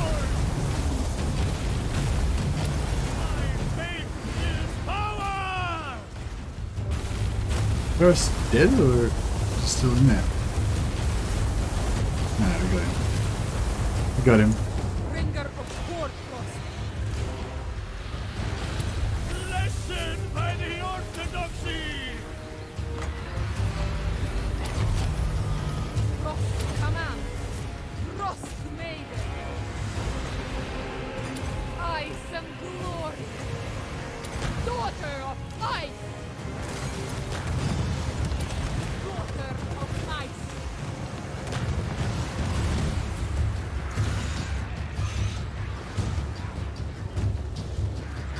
The cold rises. For the ice.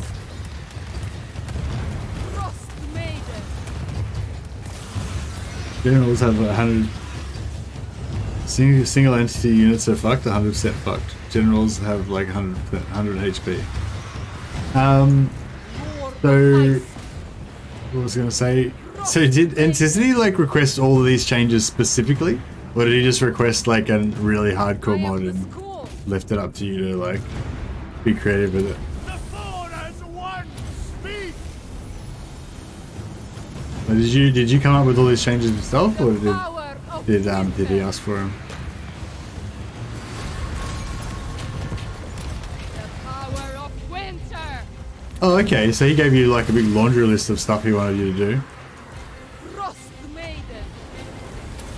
Oh, that's nice of you to do all that stuff. Obey! Obey!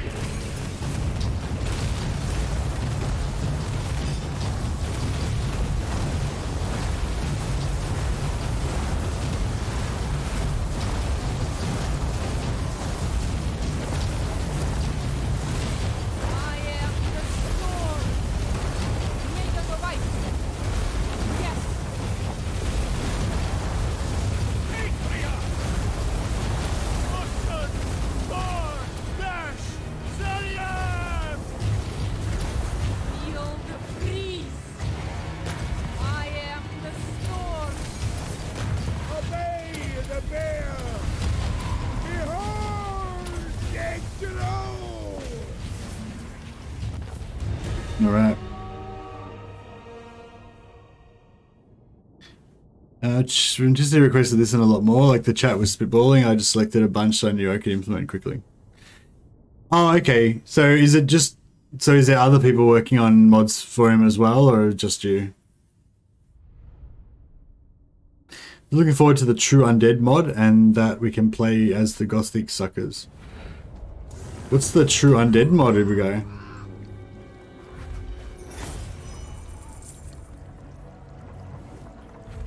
Faithless, but the word. All right, sent Karos back to the warp.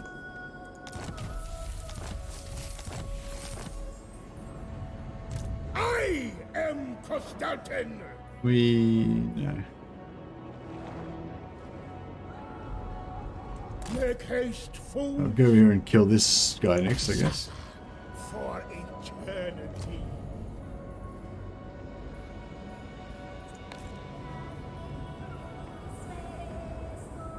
The blasphemers.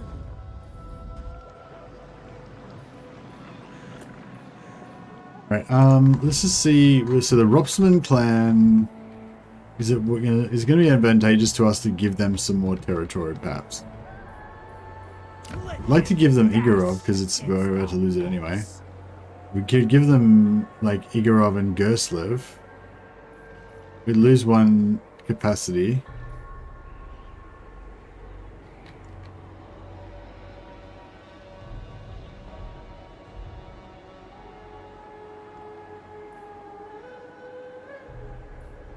$500 gold income.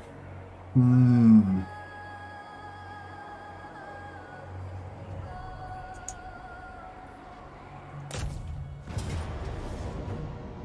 feel like we could win this. We could probably do whatever. Motherland never falters. What care I for peasants? It's a mod that disables disintegration to undead. They won't perish unless all dies like they should. Infinite stamina and regeneration. Infinite stamina and regeneration. I don't think zombies should have regeneration. I think they should have infinite stamina, and I don't think they should disintegrate. I think that would be fair. But yeah. It'd be cool if they could get rid of disintegration for zombies. I feel like disintegration kind of makes sense for demons in a way, but it doesn't make sense for like zombies and stuff like that. But yeah, I don't know. I kind of want to give this to the Ropsman clan, but then I kind of don't want to lose the income as well. Patriarch of Kislev. Patriarch.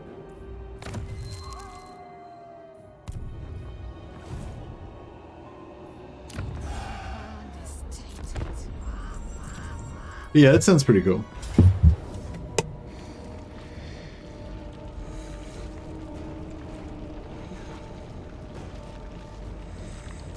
A mod that's going to ruin him but still be playable. Yeah, it sounds interesting.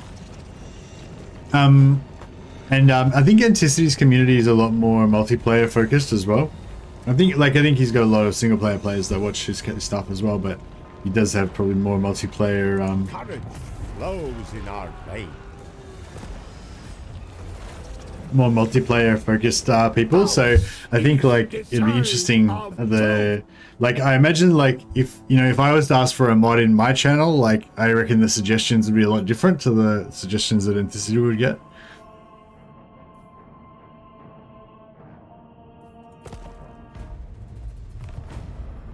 Of course, I would never ask for a mod anyway.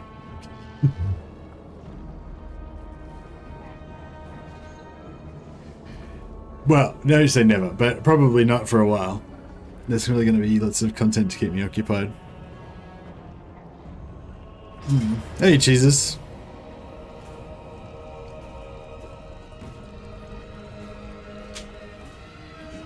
Speaking of undead, this looks like a pathetic army. Not really sure why they're challenging us.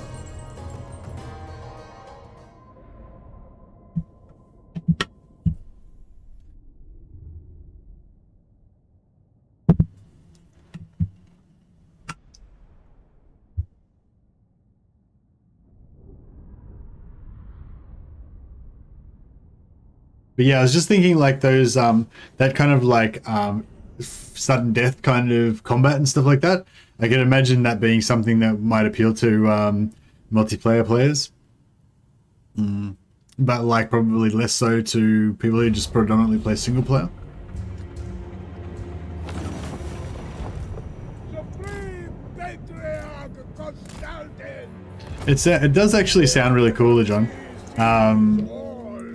Almost making it like a first-person shooter instead of a tactical combat type thing. You know what I mean? Like not really, but you know what I mean? Like making it much more sweaty, as they say.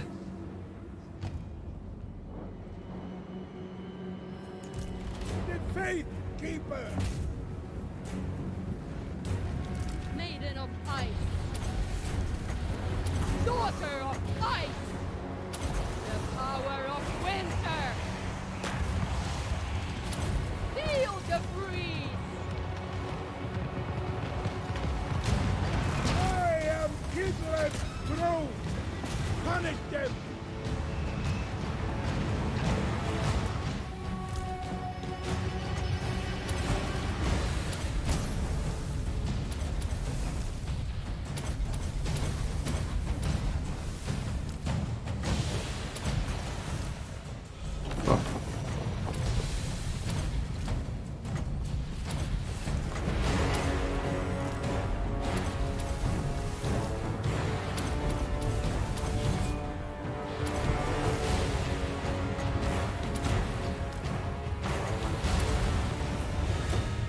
Sorted. Does anyone know if the ultra beefed agent of Slaanesh is a real thing or a meme? His 250 population growth? Yeah, no, it's a real thing, Uber guy. It's called the Paramour of Slaanesh. Gives yeah, plus 250 growth, plus 25 public order globally, like in every.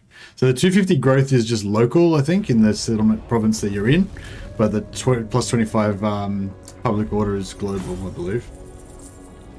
I think that's right. But yeah, so it's a good way to just sort of like supercharge your growth and everything. But I don't know, I kind of prefer the sycophant, personal sycophant. But the Paramour of Slaanesh is really strong too. It's an ancillary, like a follower.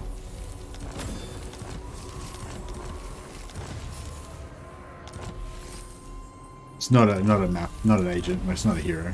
It's a follower, like an item.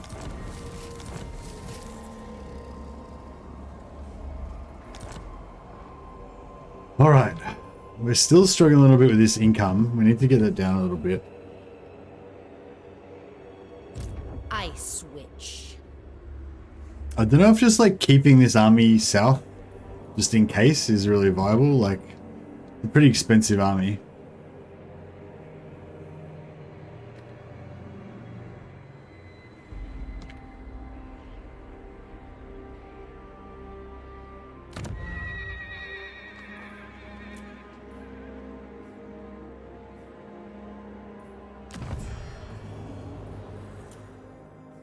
Yes.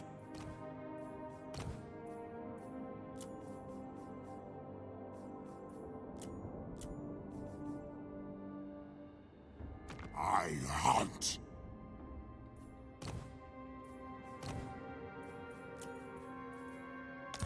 Sylvania greets thee. I wonder why they won't go military access with me. I mean, military alliance. Main threat. We're their main threat. Oh. Makes sense, I guess.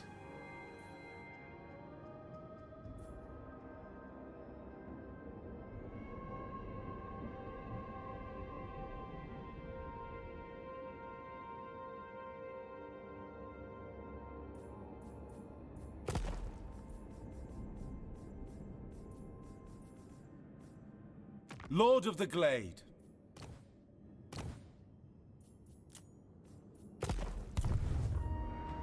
Yeah, we need to be really aggressive because we've got this really bad economy problem. Well, not really. It's not really bad, but it's of concern. Let's just say. I switch.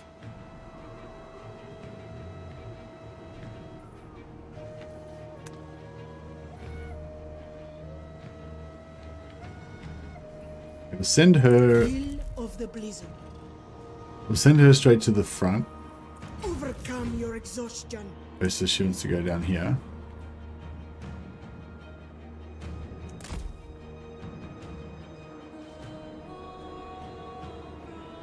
It It is impolite to leave now.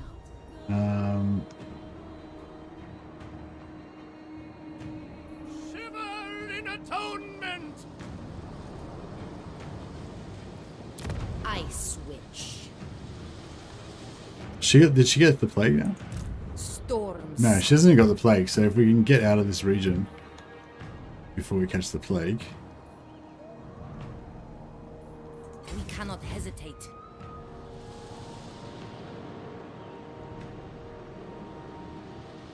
The ice spreads. Frost Maiden. I'll obtain exquisite trophies.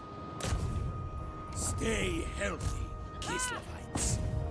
Stay healthy! Alright, so we got another doomstack basically here. We just need to Sister of Ice. just need to level them up.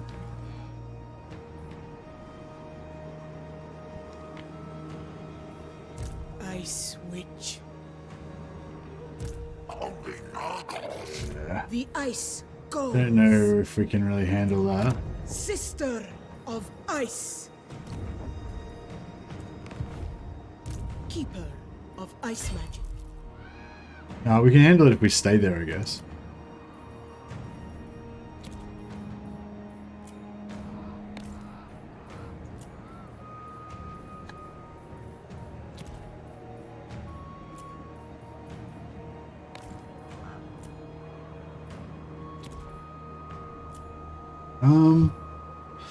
Yeah, I guess if we get some artillery.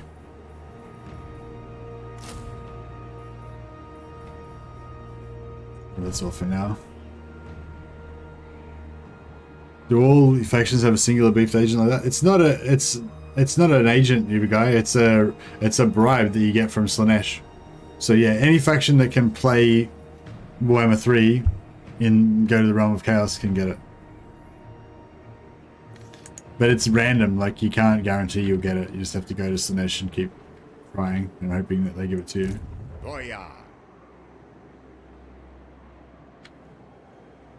Man, this army's really shit. All of our armies are going to be really terrible. That's just kind of the way it rolls, I guess. But I guess I'm gonna.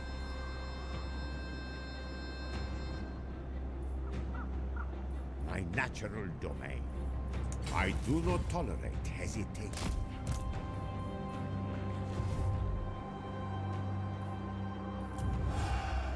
We guys still want to switch him out for a caster.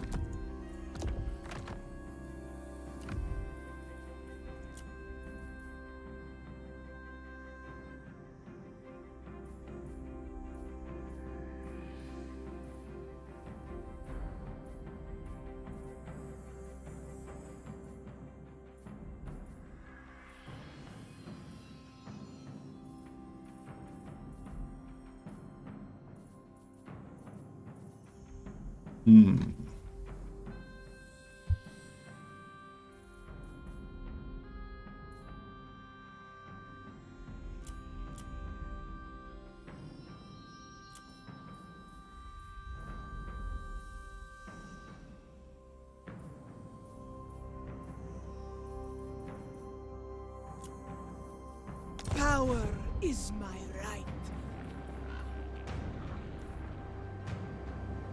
Is it worth taking a Necromancer Lord over a Vampire Lord or Bloodline? Depends what you're doing it for, Jesus. If you're just trying to get your capacity up, then if you're just trying to get your Vampire capacity up, then Necromancer Lords are the cheapest. Then they cost like 250 or something. So like, especially early on, it can be pretty good. Is this the same game as yesterday? Yeah, man, this is episode 5. How you going, Jacob? Oh yeah, I wanted to see if any of these guys are Bloodline, so pretty sure he's not anything. Manfred's not anything. Yeah, there's no Bloodline Lords. It's turn 72. I feel like if they were going to get Bloodline Lords, they would have them by now, you know? So yeah, I think there's no Bloodline Lords. But I can potentially still get Immortal Lords. Does anyone know what the AI's behavior is with... Oh, they've got them. They've got Vargolfs. The snow is bound. Shit. So, yeah, they do have Vargolfs. They're just not giving them to me because we haven't got a military alliance. Oh, can we just buy a military alliance with them? That'd be pretty cool having some Vargolfs. Greetings. Nah, can't afford it. The rightful elector of Stirland. We can buy it now, 46,000 gold. Okay. Assuredly. Let's do it.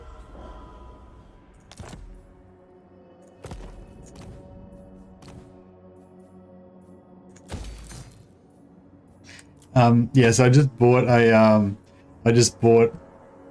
Ghost Rider 33 watching. Is there 33 people watching right now? Oh yeah, there are 32 now. So one just left when you said that. Like, I'm out of here. Anyway, so yeah, so we just bought an alliance with Sylvania for 46,000 gold. That made a big chunk out of our income. But the positive thing is we can now recruit Vargolfs. So that's pretty sick. Witch of the Ice.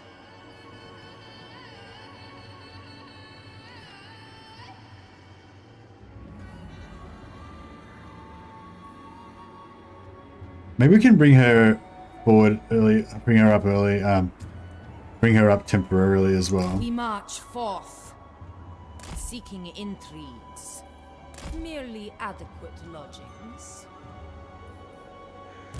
I am Kostaltyn. I am truth. Just gotta wait 3 more turns, because if we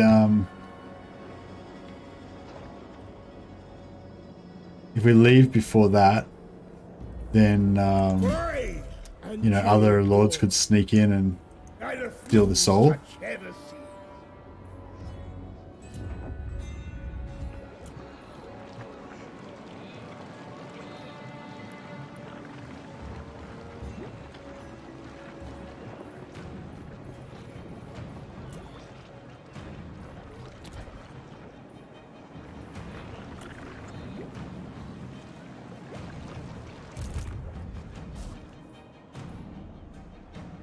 On your feet! Ice Witch. On your feet, Kislevites. There is no hurry. Merely adequate lodgings. Oh yeah, Zarina Katarin. The shield of the old world. Frostfang's bite.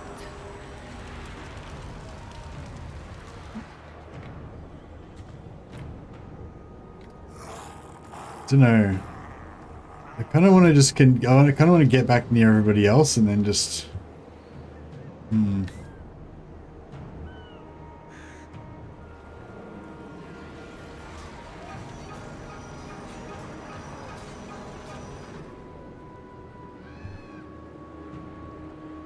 I'll just stay sieged and see if they sell out. Would be good. So this is 3, but has old school. What do you mean old school? After playing Warhammer 2 this morning, I'd have to say Warhammer Total Warhammer 3 feels better. There's something about Total Warhammer 3 that feels better about it. Can't put my finger on it. Warhammer 3 seems more alive. Okay, that's cool.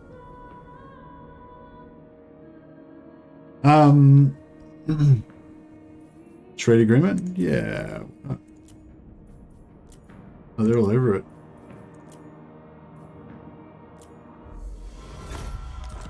Trading nation, an achievement. I don't really go for achievements, but it's cool. Yeah, I'm interested to play Total Warhammer 2. I don't know, maybe I'll get onto it soon. Like,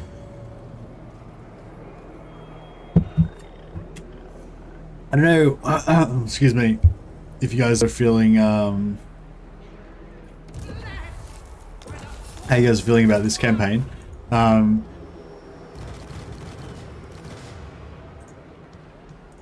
I mean, if there's still people that are interested in this campaign, then I feel like I should sort of continue it. But if it's sort of dying out a little bit, then yeah, maybe I should move on to a Warhammer 2 campaign, because I do want to try one at some point. Ice calls. Make it colder. Just to see if the magic is still there. Is our comely.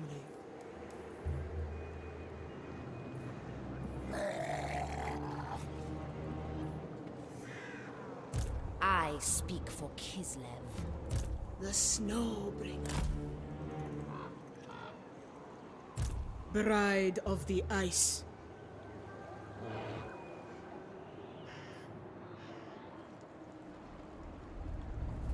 Elegantly I go. Hoyar, thy rule spreads.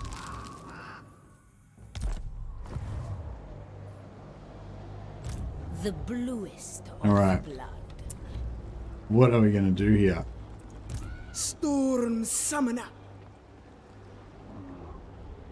Mistress of the blizzard. I kind of like this army, actually. I am the storm. Frost weaver.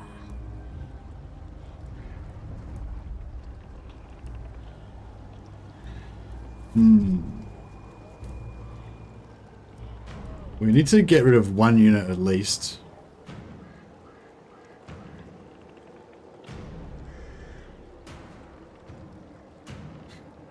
Yeah, I think if we just took out... We take out the one unit of armor... yeah, we just take out the Zargard, I guess. Emissary of the Ice Court. If the Frost asks. Poor Frost, guide me.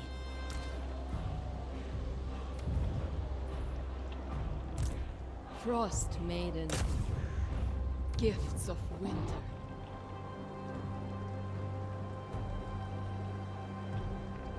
Warm yourselves. Sort of going back to Warhammer 2 horrifies me. Once I played the upgraded game, I can't go back. I think the new siege mechanics are pretty good. Yeah. Yeah, Warhammer 3's just got, yeah, heaps more cool stuff in it, doesn't it? Like, yeah, Warhammer 2's got like bugs and everything, but it's just not as good.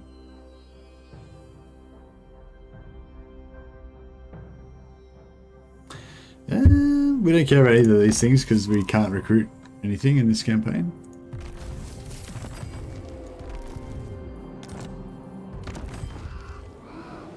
Search rate, control. I think we got the control.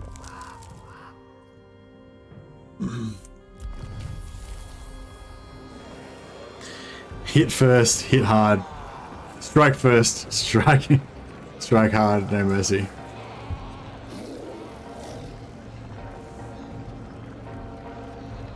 We did like Ghost Rider, you know, I don't think you weren't around in the Necromunda days, were you? I did some Cobra Kai campaigns in Necromunda. I did a bunch of like no weapons campaigns, and did some like multiplayer where I fought like multiplayer with no weapons. It was pretty fun.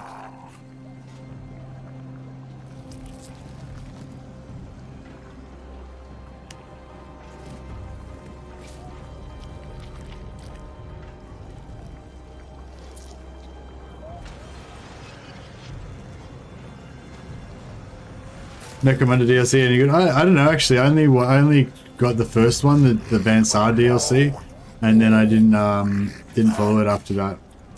Praise Sigma. But yeah, it didn't seem like it was gonna go anywhere really. Yeah, I mean, I'd be really happy to hear that it had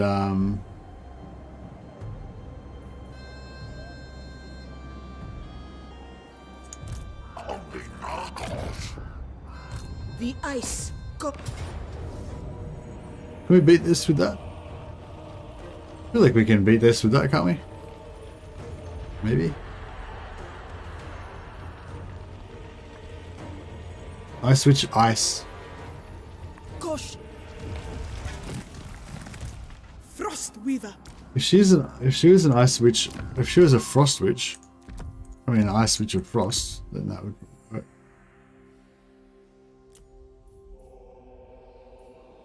Nice to be nice switch of Tempest.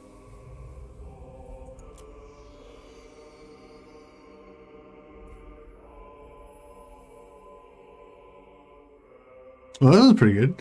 Melee attack and +7 infantry. This befits my station. Ah, she's hardly got any melee infantry in this. Oh well, never mind. What level is this guy? He's got heals? What a piece of shit.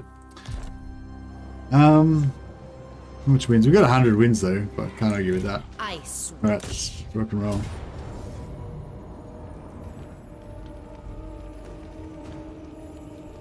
This is gonna be interesting.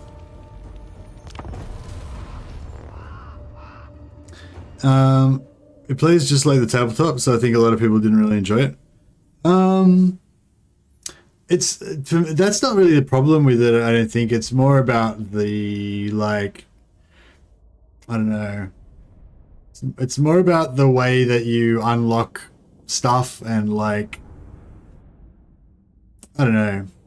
Like I feel like Necromunda doesn't have as good of a development like grind the way that Mordheim does. Like I feel like when you play Mordheim's not perfect either, but I feel like with Mordheim it feels like you're exploring and it feels like dangerous and you guys can get maimed and everything, and when they level up it feels really good. And I don't know, just yeah, I just feel like I don't really know. I'm not a games designer, I guess, you know, so I don't really know exactly what it is, but there's just something about Necromunda that just doesn't feel as good as Mordheim. Maybe it's just because the setting is just not as good, you know, like the Mordheim setting is just, you know, my jam. But I feel like Necromunda should and could be my jam, but I think it's like, I think it's also like the, yeah, I think with the setting, it's also like kind of about the way that the new Necromunda setting is sort of, I don't know, like, you know, like in the old Necromunda when there was like Khal Jericho and all that, and it was like just like it was kind of like 2000 AD comics, you know, there was just like anything, you could come across anything in Necromunda, you know, like it was kind of like old school 40k, like that you just like the universe is a big bad place, and you know you can come across just anything in there, any kind of crazy aliens or whatever, you know. And Necromunda was kind of like that as well. You got like the Undercity, you know, when there's beasties down there and all that. And yeah, I feel like Necromunda didn't really capture that, you know. It's more like the new school style where there's only certain things that Games Workshop will sell to you basically, and you know, whereas even though in Mordheim technically you only did have a limited number of things, I feel like it successfully captured that vibe of like there being like lots of, I don't know. It's hard to, I can't really explain properly.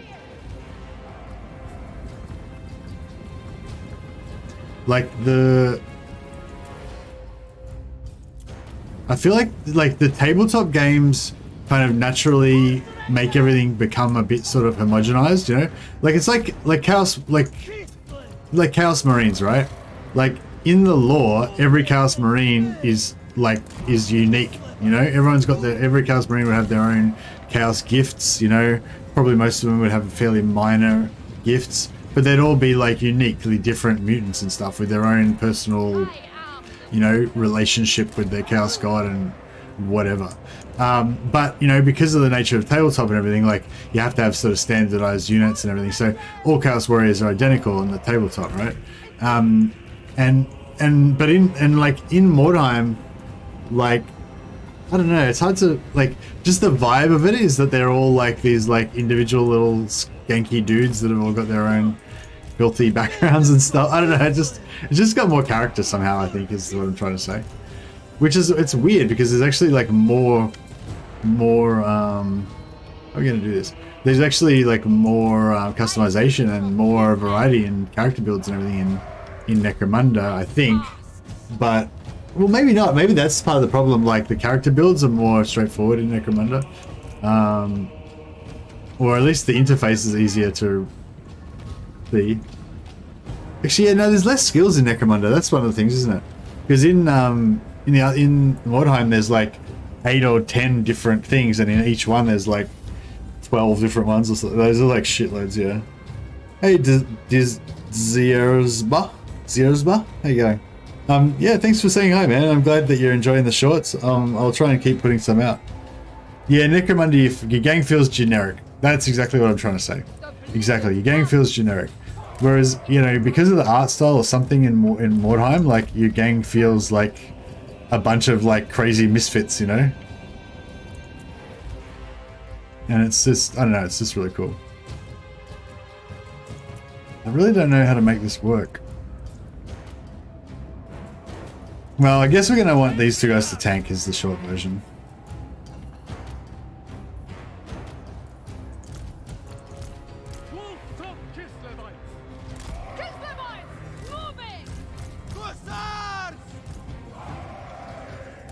Taking position! Stargard! Taking point! Taking position! March for Kislev! We fight for Usar! The squall calls. Alright, I think we're getting somewhere.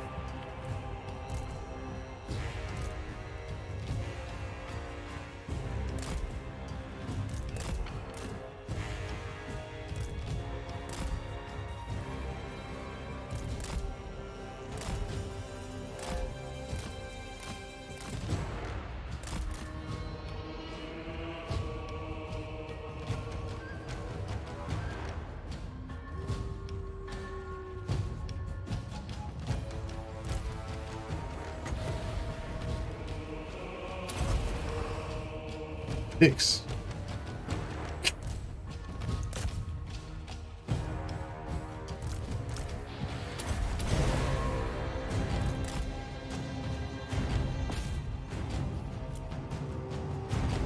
Lend this power!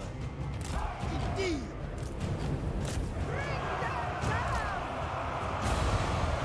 I am the Tempest. Indeed.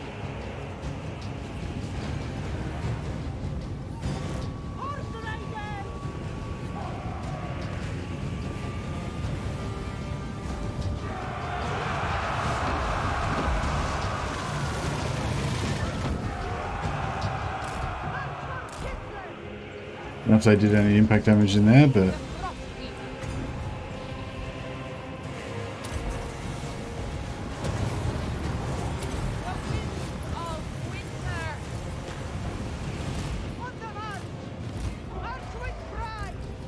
Kislev sends us forth! March with pride! Winged Lancers! Kislev Obey the Orthodoxy! And die! Done!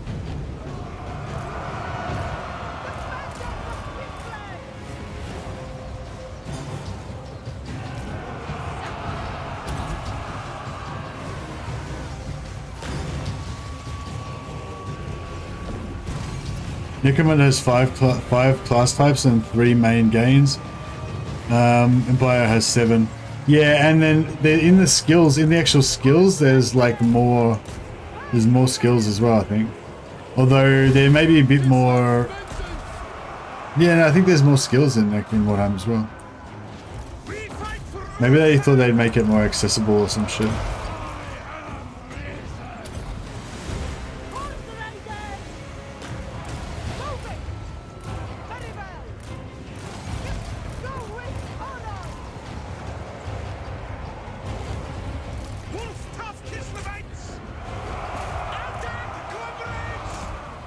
March with pride! Defenders of Kislev! Witch of the snow.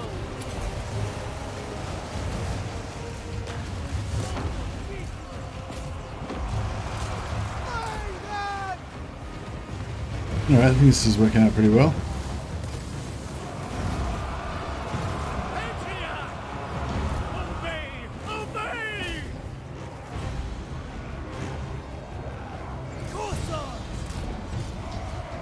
March But yeah, Necromunder's a great game. It's pretty old now, but yeah, I could almost play Necromunda again. I might do a Necromunda. Might do some Necromunda game again. Game Night Plays does like a DIE special rules, like hardcore rules for Necromunda. I mean for Mordheim.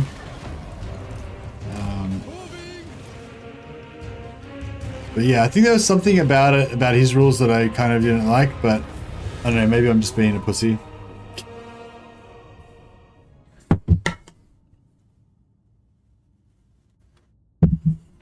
But yeah, I think he plays with like, you know how you can choose like the two different setups where one's like a random setup where it just places all your units, and another one you can like choose where each of your individual guys go.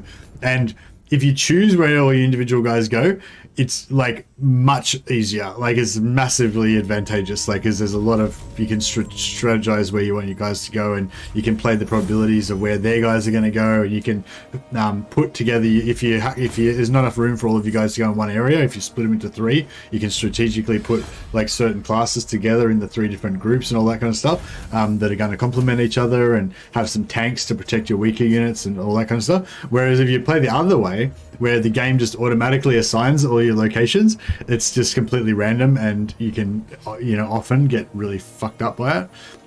But it makes it like a lot more exciting, and it's sort of more realistic in a way, you know, or it's more exciting anyway. That's one of the ones that I think is good. But I remember there were some rules that I didn't like as much.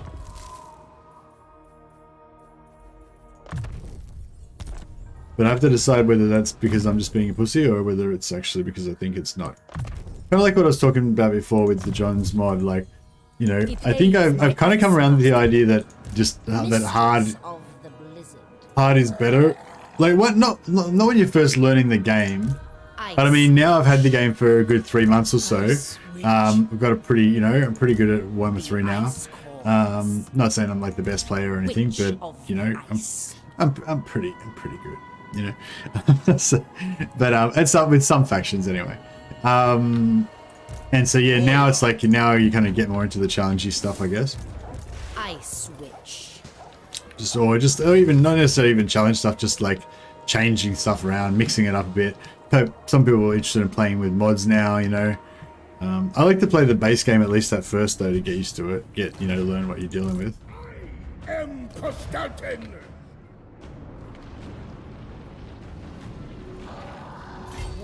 2 more turns, we're going to stay in here. Just to make sure no one can steal our precious corn soul. Actually, I wonder, is there... You can't go between... Maybe you can. I wonder if I could leave here and then go to Slanesh's realm and get Slanesh's bribes. I don't think you can do that, can you? Maybe. They need to make a Cursed City PC game. Cursed City PC game? Like, you mean like Mordheim? Oh, is Cursed City a board game?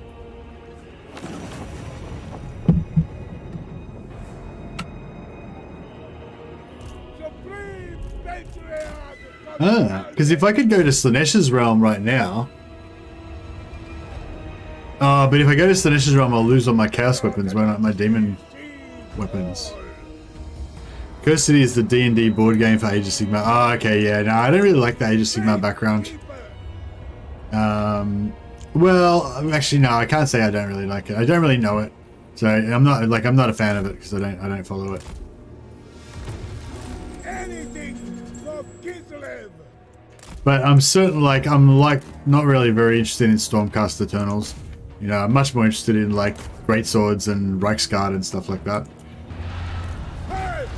Like, yeah, how do they? Oh man.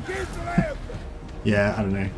I was talking about this the other day. Like, I feel like I've sort of felt time moving on. You know, like it's been a long time now. I think Age of Sigmar came out like 8 years ago or something. Was somebody saying something like that? Can't remember now, but it was a while ago.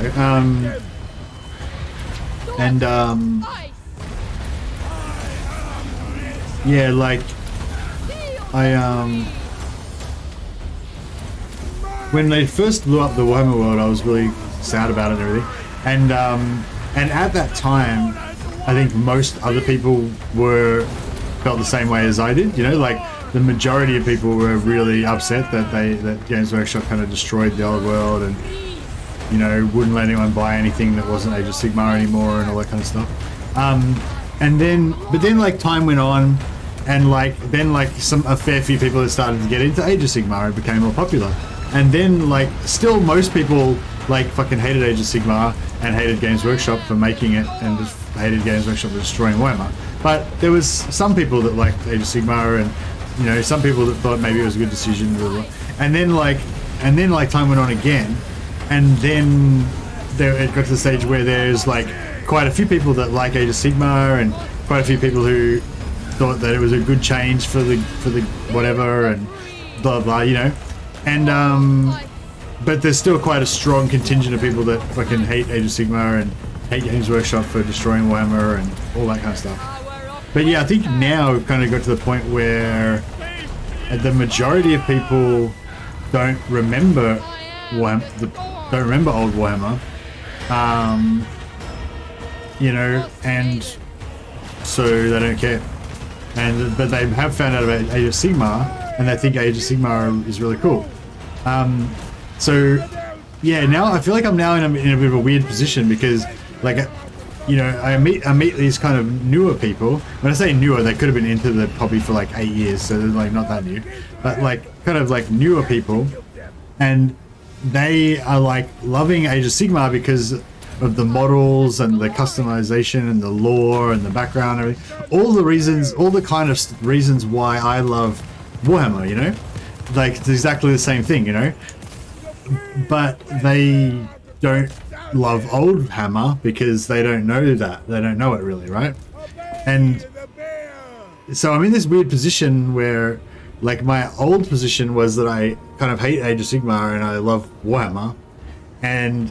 But now, like, I feel like I'm kind of alone now, you know? Like, there's no one else feels that way anymore.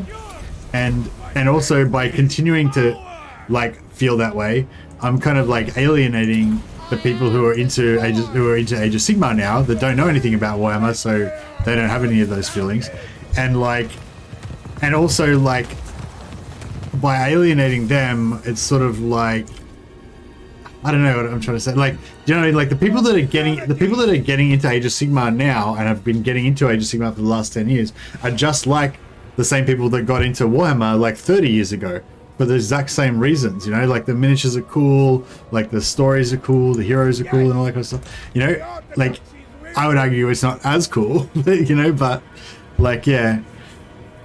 But yeah, anyway, so that's kind of the thing I've come across now. Like, I met someone the other night who, yeah, he's a younger guy. He's probably like 27 or something like that, you know. So he hasn't been around long enough to know, you know, what we've lost. you know what I mean? I guess. And yeah, I don't know. It's a weird feeling. But I guess this is just what it's like to get old, you know. The things that you knew when you were young just cease to exist. The new generation don't even know that there ever was such a thing, or they don't care, or they don't understand why it was important, and new things come along and replace it. And yeah, I don't know. So yeah, it's a bit of philosophical mercy.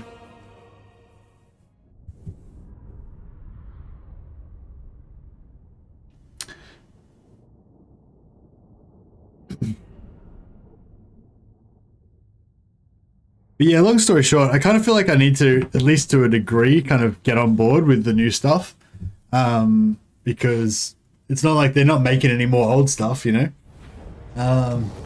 So, I mean, I could become like a historian of old school Warhammer. You know? Like, just study the old texts and stuff. And be a purist of old Warhammer. And then, like, keep, like, preaching the word to you know, an ever-dwindling population of, like, angry old people. I am Kostaltyn. But I don't know if that's, you know, what I want. Talk about the old world release.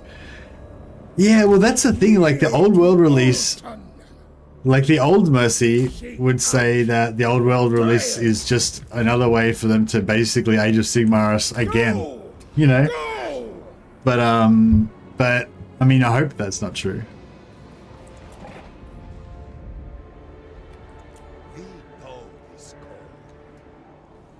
But yeah, I guess the old world release is kind of a good example of what I'm talking about. So, like, I could continue to be cynical and be like, the old world is not going to be like Oldhammer. It's going to be some new thing that's going to be like diluted and shit.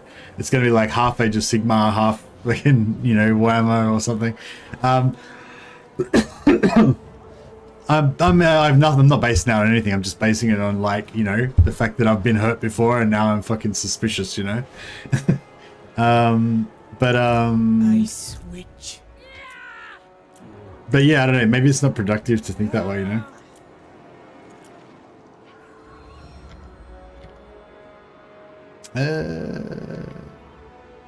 Where do we want you to go, Radi Darzev? Just north. As one forbid it. Confession must first be observed.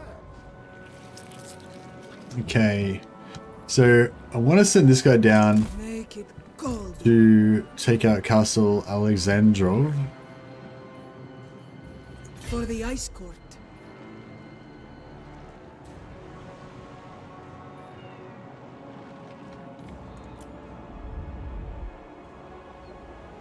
I only serve the... Should I just fight this? I feel like I should just fight it, but I'm worried I'm going to get wrecked. I don't want to lose any of my units.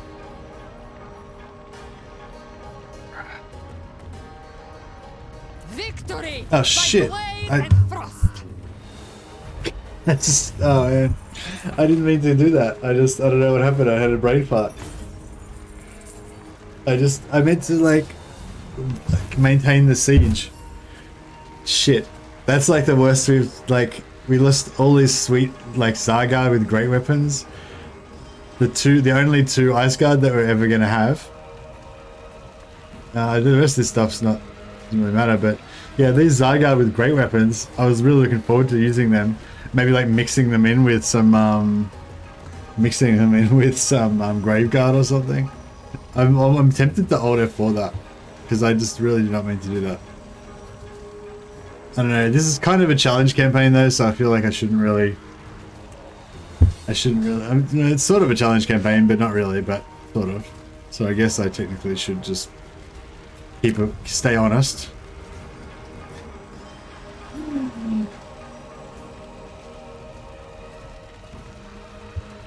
Well, on the plus side, our wages bill just went down a lot because we just lost half of our best stuff.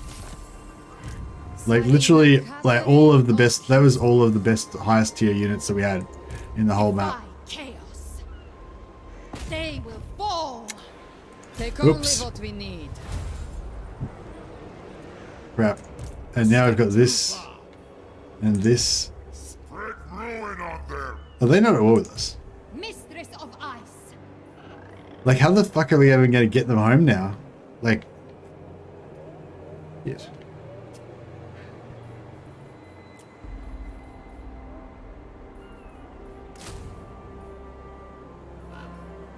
Oh man. One land. That was bad. I don't know that Age of Sigmar has the same pop culture clout as Old World Warhammer. It may be his tabletop successor, but I'm so much more interested in the world of there than Sigmar lore stuff. Hey, Miss Jobbo. Yeah, 100%. I love all the novels that are set in the old Warhammer world and stuff. But I don't know, like every time, like when I talk to like Great Book of Grudges or even, I don't know, talk to Lawmaster, so I take that much, but like guys like that, you know, that are still like well into the hobby, they're into Age of Sigmar. Like maybe they don't like Age of Sigmar as much as they used to like old school Warhammer, but part of their lifestyle and identity is like being into it, you know, being up with the current stuff, like the new, like every bit of new lore that comes out, they're like lapping it up, you know. And so like they're like Age of Sigmar is the new thing now, and that is where the new lore comes from, you know. And like, you know, 20 years ago, I was that guy as well with, you know, with Warhammer stuff. But like, well, not really, but with 40k maybe. But you know what I mean? Like, but I mean, like, you know, you could, like a new range of models would come out and you'd be like, that's sick. Those models are awesome. They're like exactly how I imagined they should be, or like I never even thought of that, but now that somebody's created it, it's like, yeah, that totally makes sense. It fits into the Warhammer world. It's awesome, you know, or that's gonna be really powerful in tabletop. Like that enthusiasm, you know, and but like I don't, you know, I don't share it with the Age of Sigmar stuff, but it feels bad to like not share it, you know, like I guess what I'm saying is like Warhammer fans are like my people, you know what I mean? Like I feel like that's the case. Like Warhammer people are like them, like me, right? They're like us, you know what I mean? But like, and so then if there's like people who are into Age of Sigmar and I'm like, fuck Age of Sigmar, I wish Age of Sigmar was dead, then like it's like I'm kind of like, you know, I'm turning against my own people, if you know what I mean? Like, I don't know, it's just like yeah, I don't know. Do you know what I mean? Like, I don't know. Like, not that I've got anything personally against anyone who's into Age of Sigmar, of course, but it's like, it's just like, you don't want people, like, you don't want people to shit on the things that you're into, you know? And I don't want to shit on the things that people who are into, who are just like me. Like, I can relate exactly to how they feel, because I feel the same way about the stuff that I'm into it, you know? Yeah, I don't know. Anyway, so that's my thing. I kind of feel bad about hating Age of Sigmar, because I want to be enthusiastic about it and like share in that joy with the other people that are enthusiastic about it, but I just, you know, I'm just not, I guess. But anyway, maybe the old world will, you know, not fuck me over again. That would be really cool. I switch.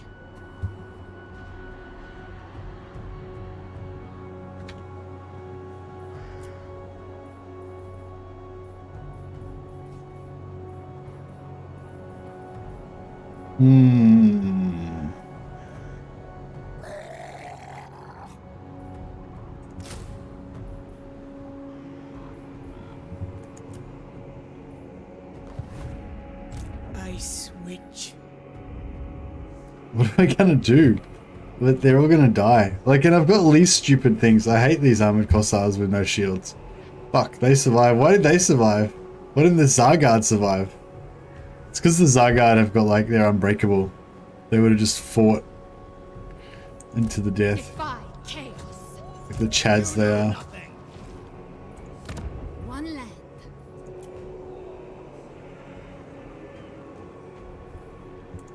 No! Can I like, peace out with you? Madness! No! No.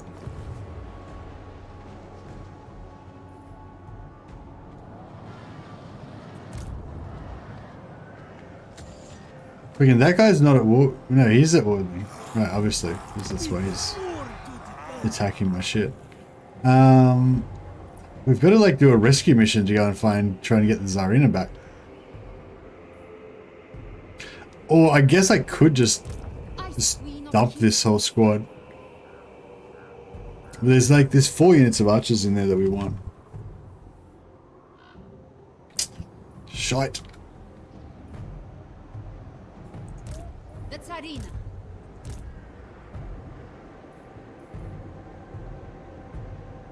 Frost winds carry me. Alright, we'll try to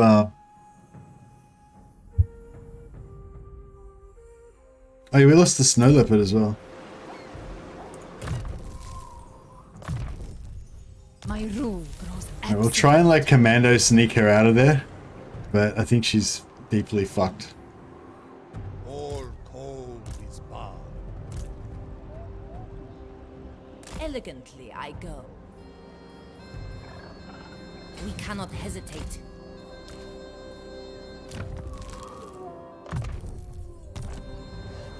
For Mother Kislev.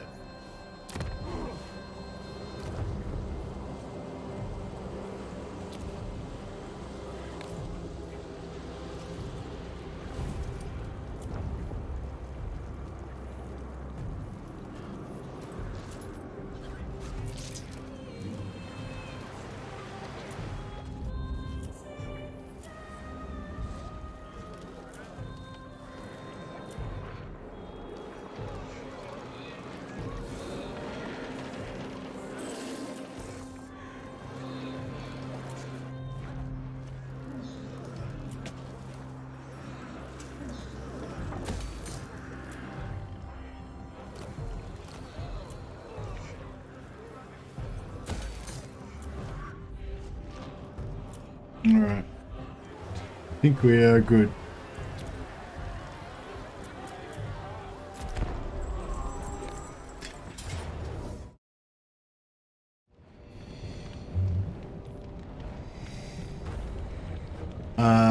Do you want to fight this?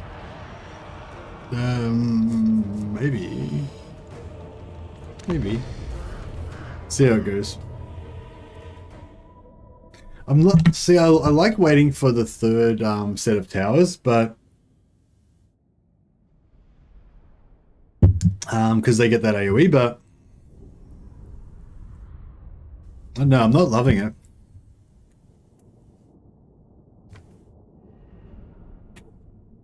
Biting my fingernails.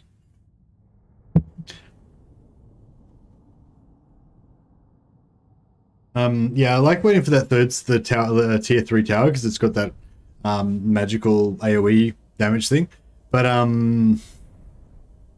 yeah, I don't know. It seems like by the time I wait that long, it's not great. He ain't loving it. It's true. You're not loving Warhammer 3? No, I'm not loving the tier 3 towers. So like, this tower does 4 shots that do 70-30. This tower does 4 shots to do 150. And this one does 1 shot that does 500-200. But it also has explosive damage and explosive AP damage. So basically they do AoE.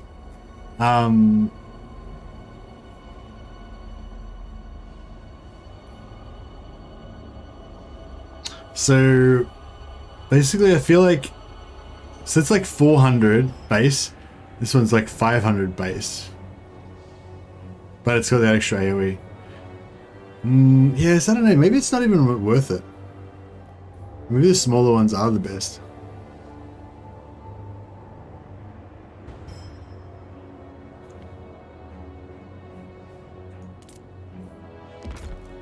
Yeah, I'm going to try just going with the smaller towers this time, I think, and just see how we go with that.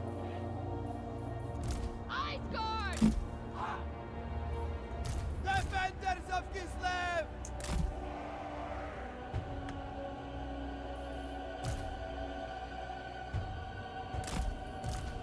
Follow the bear! Armored Kossars! Follow the bear! Bringer of penance for Kislev! Armored Kossars! Alright. Yeah, we'll just try and get shooting straight away and see how we go. Yeah, we'll get this tower up first, then we'll put that tower up.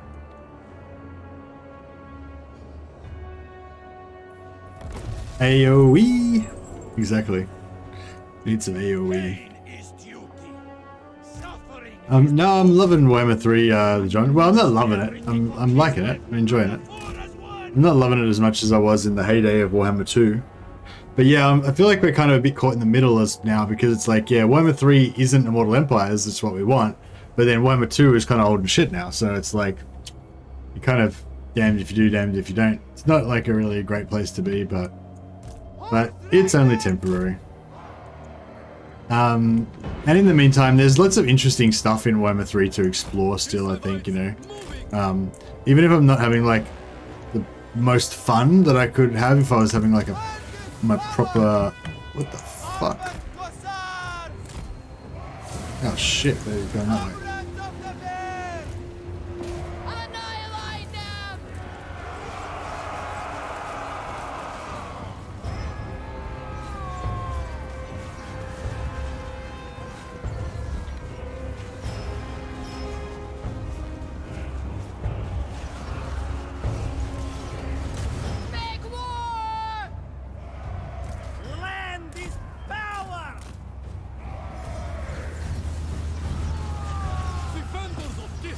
This is not great. Not great. March with pride! On the march! The motherland's finest!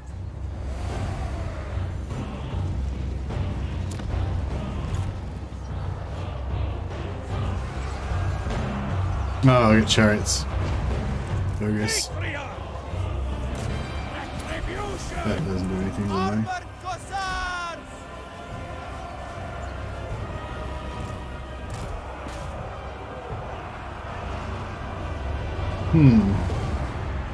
Yeah, I don't think this is going to work out too well.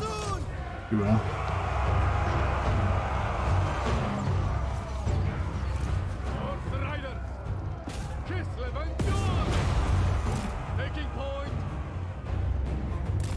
March. Hussars!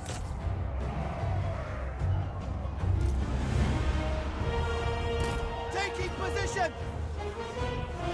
Kislev's vengeance!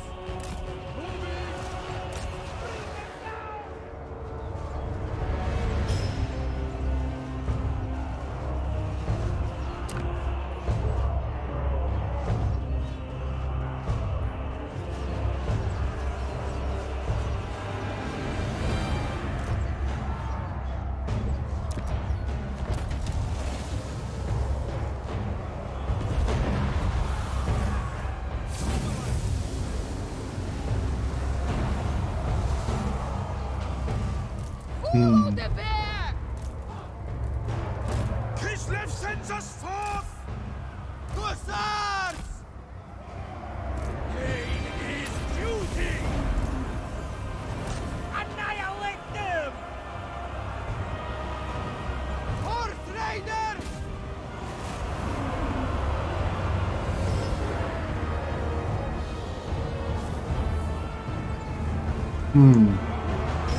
Not great, not great. Find safety!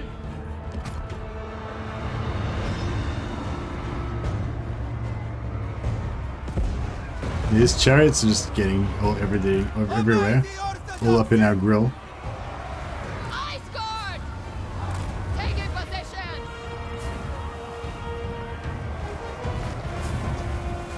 Kislev endures! Kislev endures! On the march! Retreat, comrades!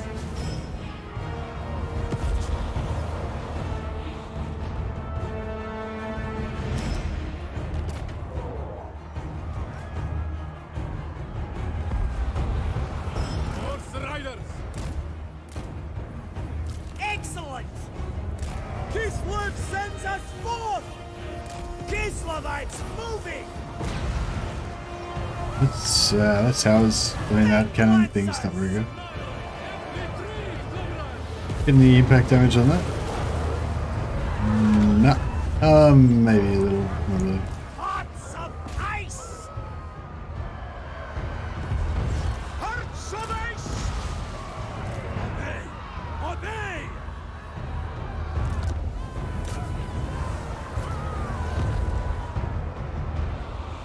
Hearts of ice! Patriarch! I think we're doomed. Crush their skulls! Sons of Kislev! With honor! Abandon the fight!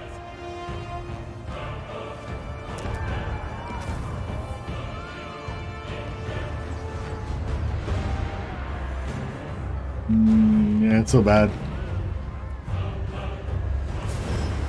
Patriarch! Man, I depressed myself now. Talking about Age of Sigmar and stuff.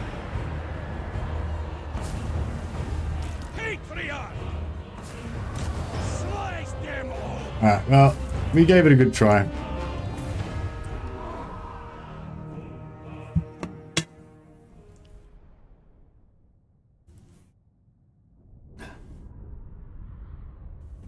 Probably could have done better if I'd have used the cavalry to draw away that second part of the army. Yeah, the chariots were just quite hard to deal with. I think the Ice Guard took out one of them, but yeah, like, yeah, that was probably winnable. I just didn't get creative enough.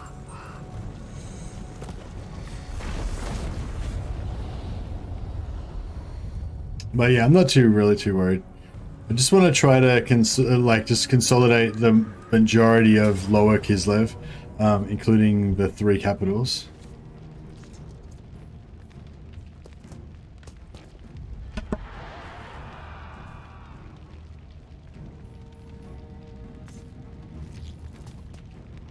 Okay. Let's see what they've got. This is the crappy armies of Talabekland. All spearmen and stuff.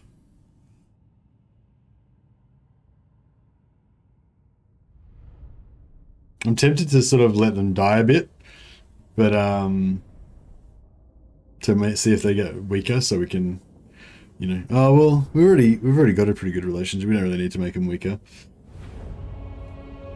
I guess we should try and fight this legit, see if we can help them. I don't know if we can really help them though, because we're going to be really far away. I mean, they've got a lot of arrows. Like all those archers, they should be able to do should be able to deal with them pretty handily.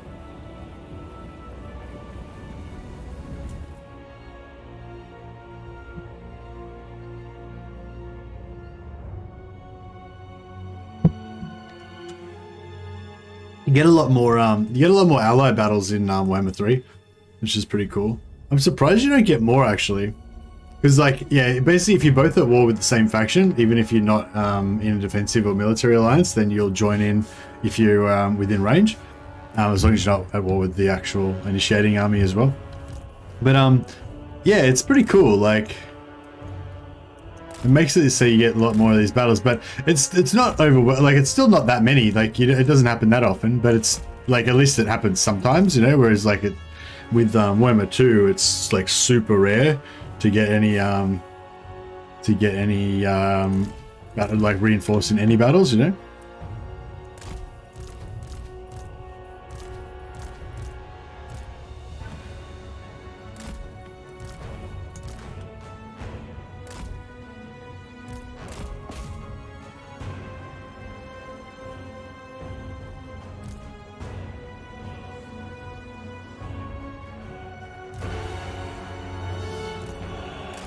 And these plague bearers just ate that charge from those 3 units of cav and just didn't really care. But these archers will do a bit better job, I think.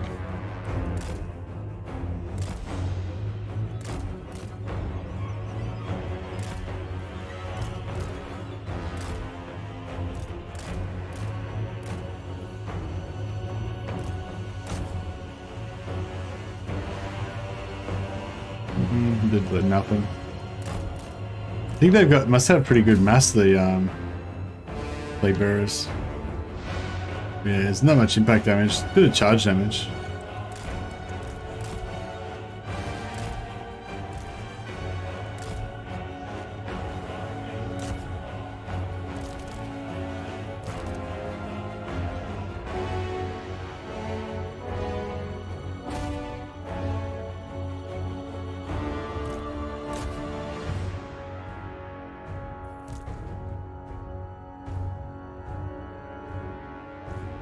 It takes so long to shoot them down, even with like multiple units.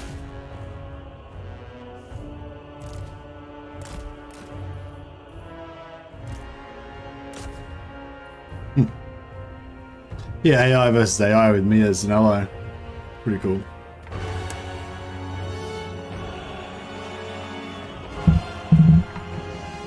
Plague bearers are generally super tanky, yeah. Man, I wish I could play this. I want to play this Malice Darkblade No-recruitment campaign, but yeah, I kind of want to play. I wish I could play it in Warhammer 3. Maybe we could do it again in Warhammer 3.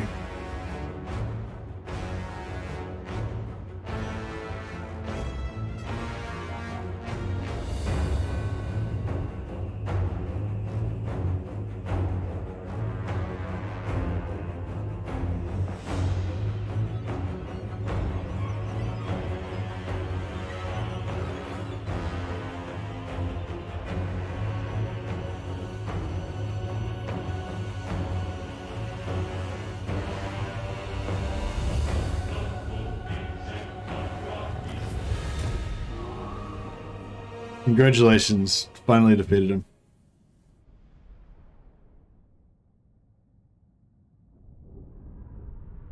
Oh yeah, I'm like 90% sure I'm gonna do 90% sure I'm gonna do Malice Darkblade no recruitment campaign.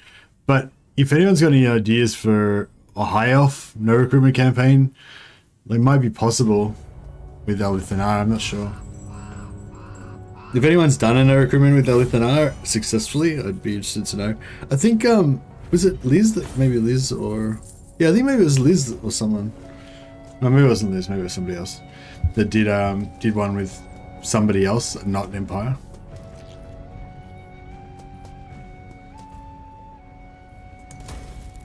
What do you ask of the Supreme Patriarch? You can easily do no recruit with high elves. You can confederate all of the Wolfson. Have you done it, John, without it as no recruitment? Because like in theory, you'd think that you could do it, but it's it might be hard because you can't recruit any units, so you can't get your strength up.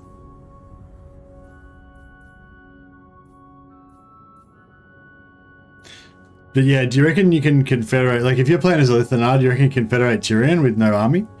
Like if you only have like your starting shitty stack with like 6 dudes?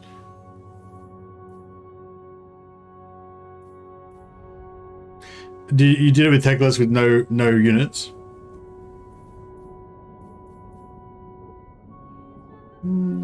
Yeah. I know you don't like Lizardman, but maybe Blessed Spawn pull right suited. No, you can't use Blessed Spawn, Elma, because it's no recruitment. And you can use you could use the right, but you can't activate the right without recruiting Blessed Spawn units. So yeah, it doesn't work with Lizardmen. You could like just change the rules or whatever, so you could use those or whatever if you wanted to. But yeah, if you do like proper no recruitment, then yeah, you can't do it. You can't do it with Lizardmen.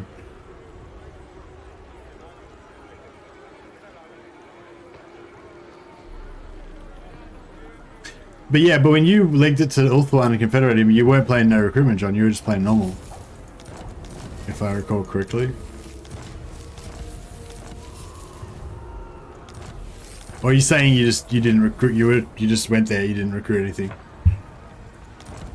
You didn't recruit any other lords back at your home area or anything. You just went with your original starting units.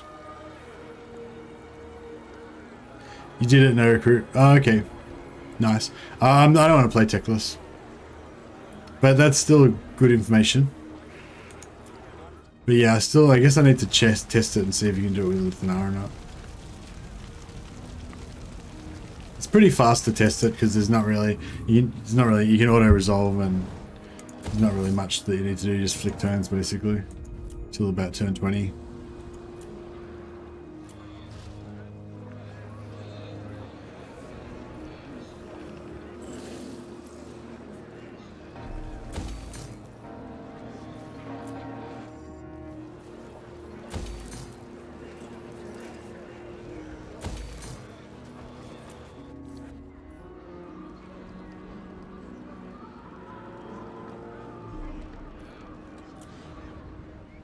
Get our buildings up to scratch.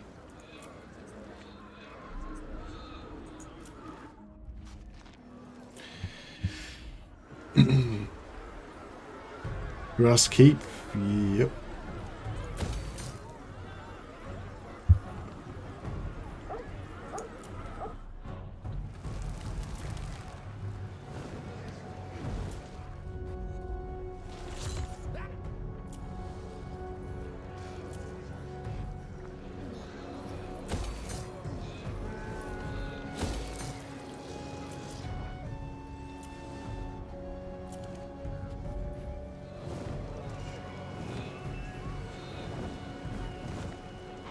Capacity +2 for Frost Maidens.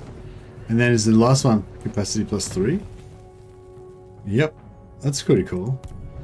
Alright, might get some Frost Maidens after all.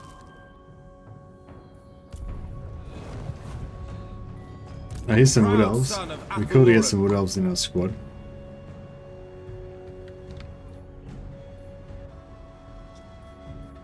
Let them dash against our walls.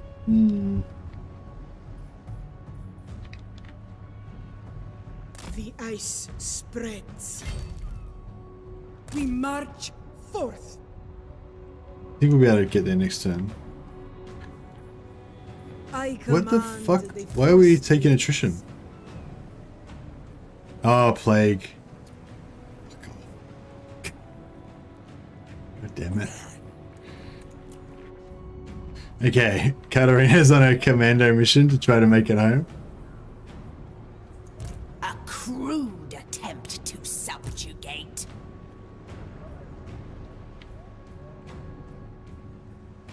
You shall sin no more. Man, I'm afraid. I don't know where to go. Wind take us. You may touch me only in dreams.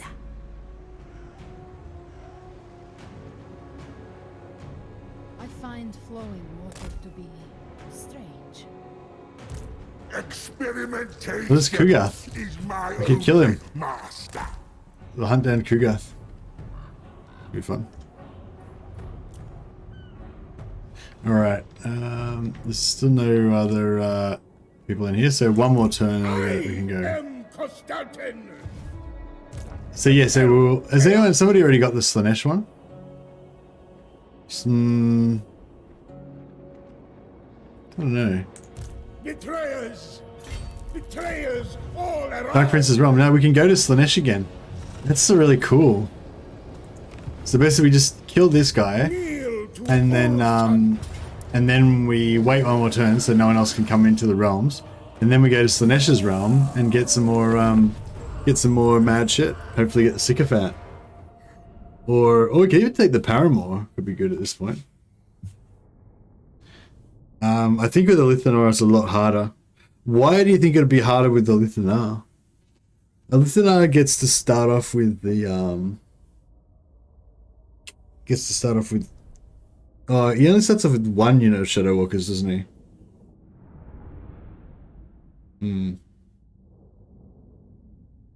Well, what you can do actually with the Lithanar is you can confederate Tyrion.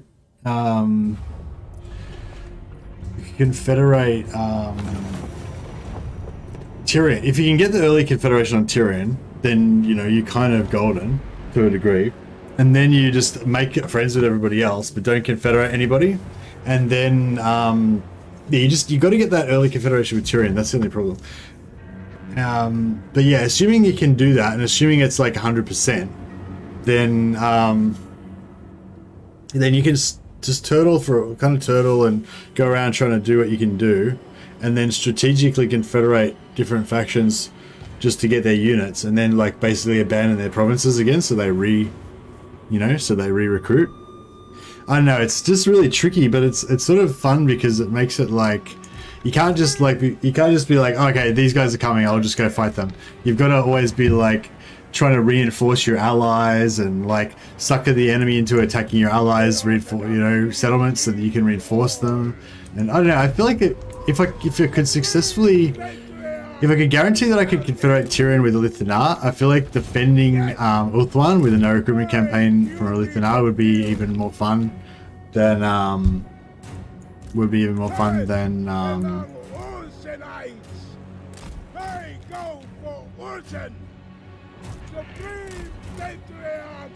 excuse me, would be even more fun than Malice Darkblade invading Ulthuan.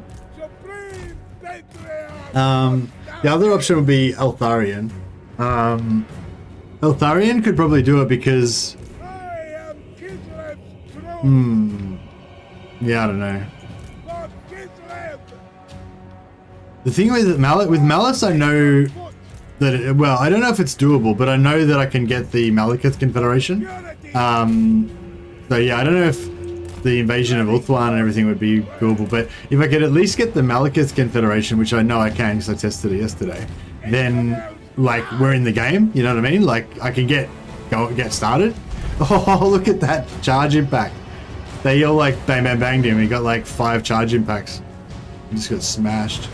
That was cool. Well, actually, that wasn't even charge impacts. They were probably attacks that landed after the charge hit. Actually, I'm not sure what happened there. It was good, whatever it was.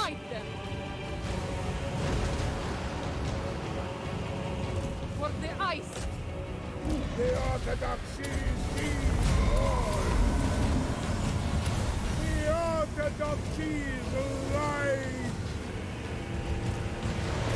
Fall, heretic! Slice them open! The power of winter! Daughter of ice! War of ice! The power of winter! Frost maiden! Bringer of Gorefrost! I am the storm! Daughter of ice! Frost maiden! Ice and glory! The more as one speak! Sing out of penance! Feel the breeze! This is the globe. Oh, it's bouncing around. It's like playing pinball with it. Andy Warren's like Malice. Is it a vote for Malice, or is that a comment about saying Malice is harder or easier, or what? Yeah, I don't know. Has anyone in the chat ever done a no recruitment campaign? I guess that's the first thing. And the second thing is, has anyone ever done one with high elves? Because if somebody can confirm that they could do it, well, not like you don't have to win like the campaign. You just need to confirm you can get at least one confederation, basically, get it started. Because if you can't like trying to win the whole campaign with like 5 tier 0 units is probably going to be pretty hard. But I think Lithanar would be a fun one because he's got some interesting, like he's got the Great Eagle, he's got stalking units. So you know, there's like, yeah, he's got some cool stuff going on that'd be interesting and provide fun gameplay. Malice is cool because it's Malice.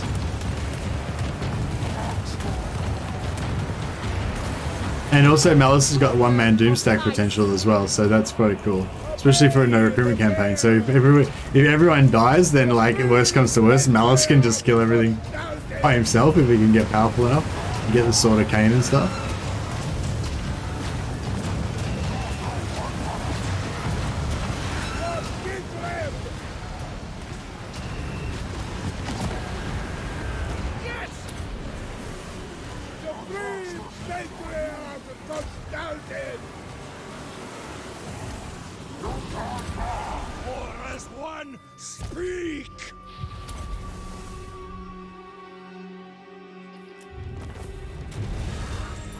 Archeon, no recruitment. Nice. Archeon, you don't even need a challenge, bro. Like, Archeon, just Archeon.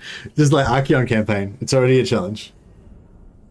So when you're looking for the word, I know Malices are strong in on their own, so battle-wise, I think you'd be good, but I don't know. Yeah, nah, you can't, like, just win the campaign with Malice by himself. Not at the start. Like, later on, you could definitely become a one-man army with Malice later on. But you need the Sword of Cain and a few other items to make him like super strong. Yeah, I don't know. Malice Darkblade would be really fun, just because he's just metal, you know. It'd just be a really metal campaign. I am Kostaltyn, Supreme Patriarch.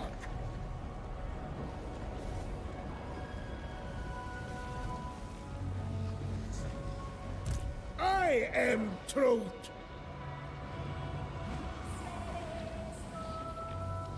Give thanks to the orthodoxy.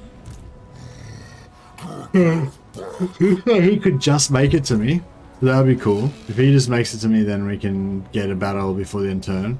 And then after the end turn, we can go to the realm of Slaanesh. Hopefully. I switch. You guys are on Operation Save Katarina. Operation Rescue the Ice Queen. Gonna get up here like ASAP and sort that shit out. I switch. Will of the Blizzard. Oh, actually, maybe you should go over here and help.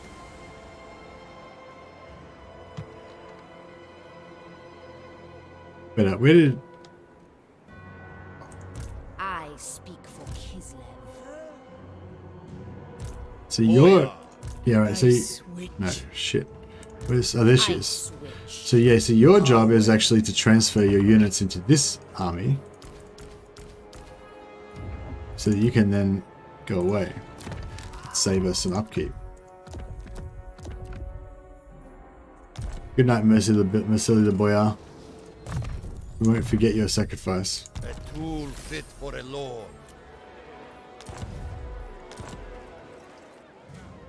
Emissary of the Ice Court. Witch of the Ice. Frostweaver. Frost Maiden. The Ice Court shall provide. A noble calling. Yeah, and this one should go over here. Wait, is this a full stack? Ice Witch. Nearly. Bride of the Ice. The ice calls. March. There is no alternative. Patriarch of Kislev, warm your hearts with Ursun's breath. Storm Summoner. We cannot hesitate.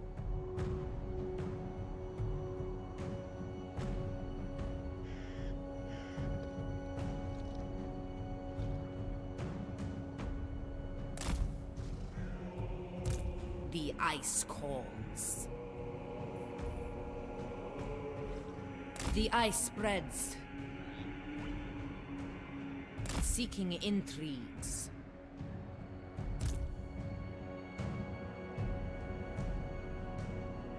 We'll send this. So I feel like these two together are pretty strong. This is like a double doomstack, yeah. So this they don't need this. This one's pretty developed though, so we could send her over here. Meet up with this guy, and also this army over there. A lonely place for a highborn witch.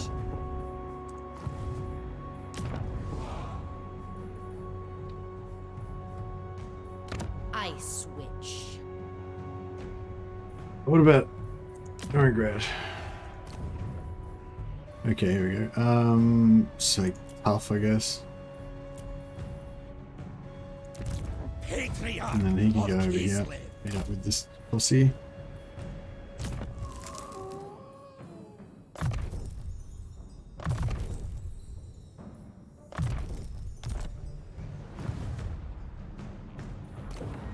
The Snowbringer.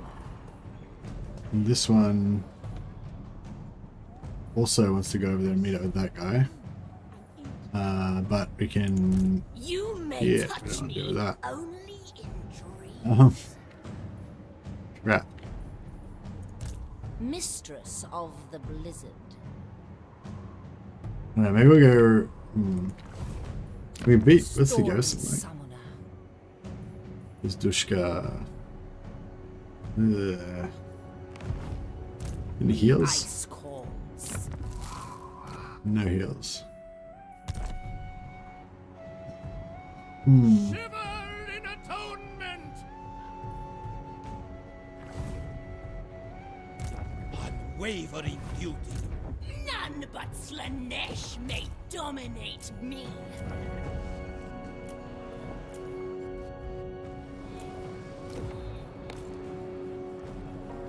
The sacred embrace of ice.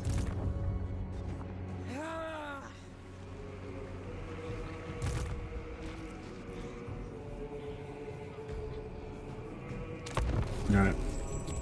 Archeon, no Archeon campaign. That's right, no good. We'll just have Archeon, but we'll just immediately disband him and have no armies. With us, your false faith will not hold you back. I wonder what would happen if, like, can you disband your initial army if you're playing as Archeon? Do you just, like, immediately lose the campaign? That'd be kind of cool.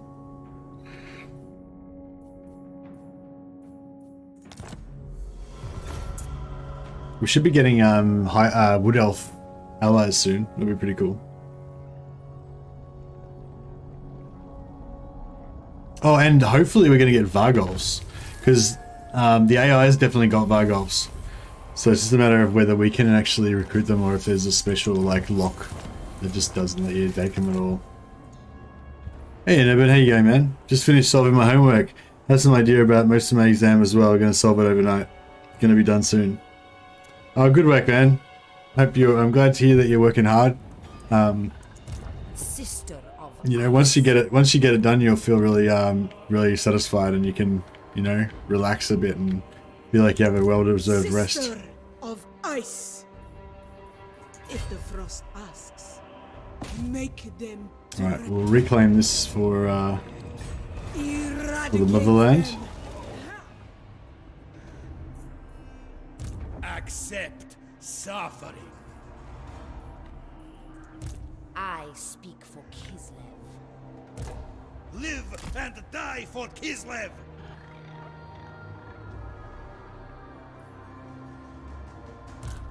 What the hell's this army doing? Just chilling there. And he just walked past them. If he could have just stayed in range, it would have been like really useful. Of the Ice Court. Frost Weaver. But yet, On your feet, Kislevites. you come and support that.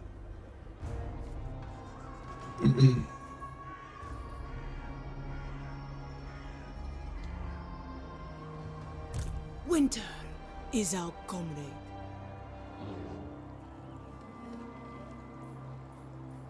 Rest and refresh yourselves. Elegantly, I go. Witch of the Ice.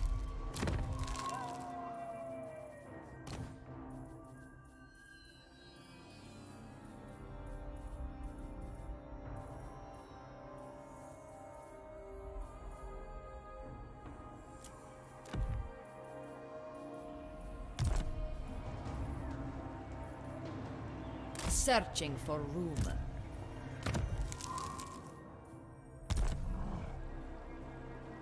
Get them. Oh, she's full still. She's full still. Oh, so they didn't actually take any attrition last time. Frost Weaver. That's It cool. is my duty.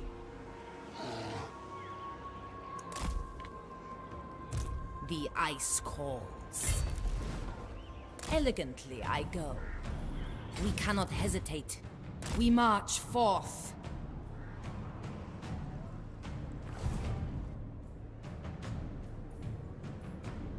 Mistress of the Blizzard.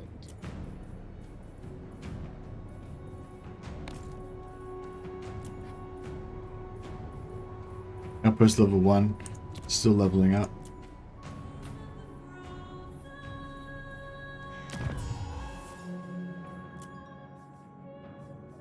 All right. Level 2. Oh, we got level 2 Marienburg now. That's pretty cool. And Sylvania, nearly level 2.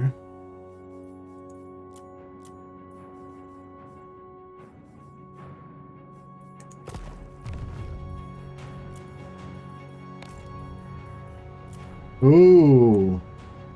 Ah, that's right. All they've got is cavalry buildings. They're fucking useless. We can get like a heap of great swords. It's not really, you know, super cool, but like a bunch of, I guess a bunch of great swords buffed by a bunch of patriarchs, you know, would be kind of cool. Just chew through the enemy. Kind of feeling like a couple of archers, a couple of crossbowmen would be better though.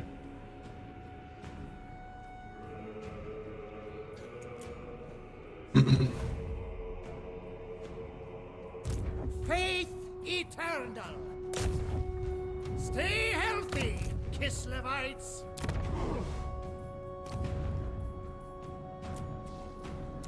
Patriarch of Kislev. Absolute devotion. Replenish.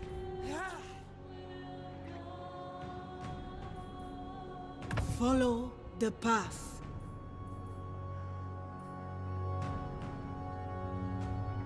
My power blossoms here.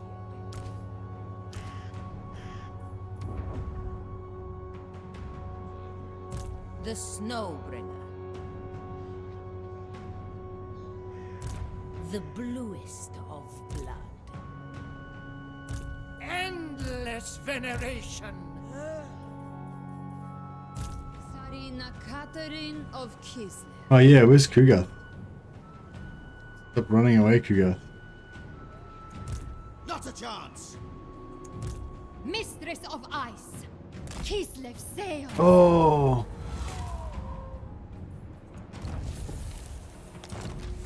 What if we could have reached him? That would have been so cool if we could have killed him. My only master.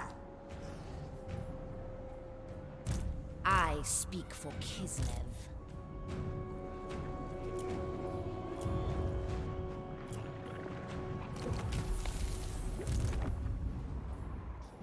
For the good of Kislev. Okay, so the rifts are closed now, right? So nobody's in any of them.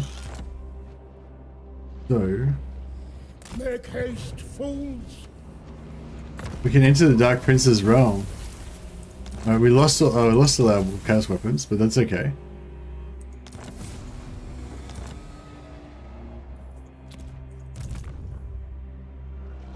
Nice.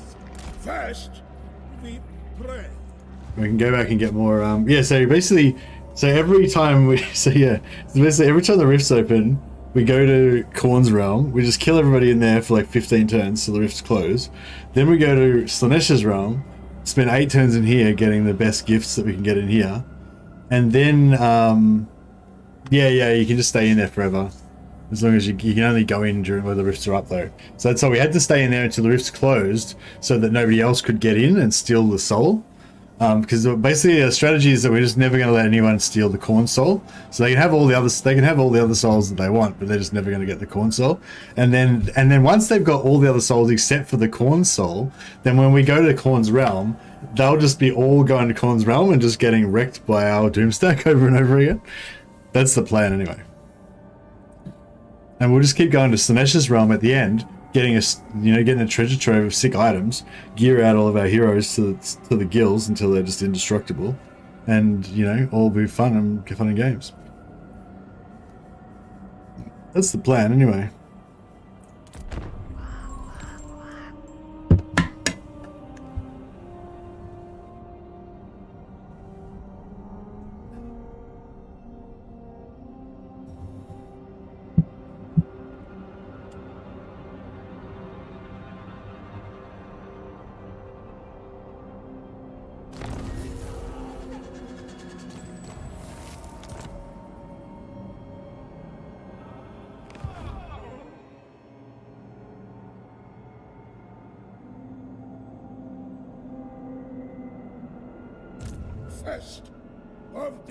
Vita's looking epic, messy, impressive. Thanks a lot, Andy Warren.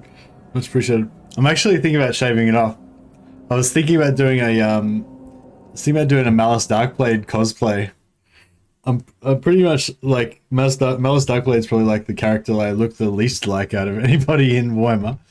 Well, I suppose I guess I look less like Khalida, but out of all of the like humanoid male characters, Malice is probably one of the least appropriate. Oh man, we could kill Kugath. Oh wait, that's not Kugath. It's a full stack. What happened to Kugath?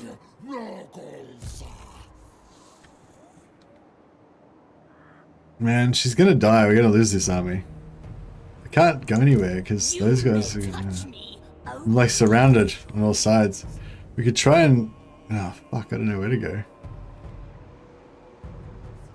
I could try and run. Nah, I can't go that way either. Crap. I think we're just gonna lose this army. Good thing you didn't click on that stack, yeah, for sure. I think we're doomed though. Like if we go this way, we're in range of that one. If we go that way, that one will be able to catch us. If we go down here, we're hemmed in and we got nowhere to go. I mean, I guess we could try.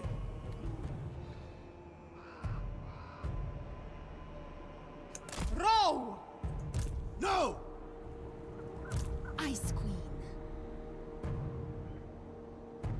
Sail fort.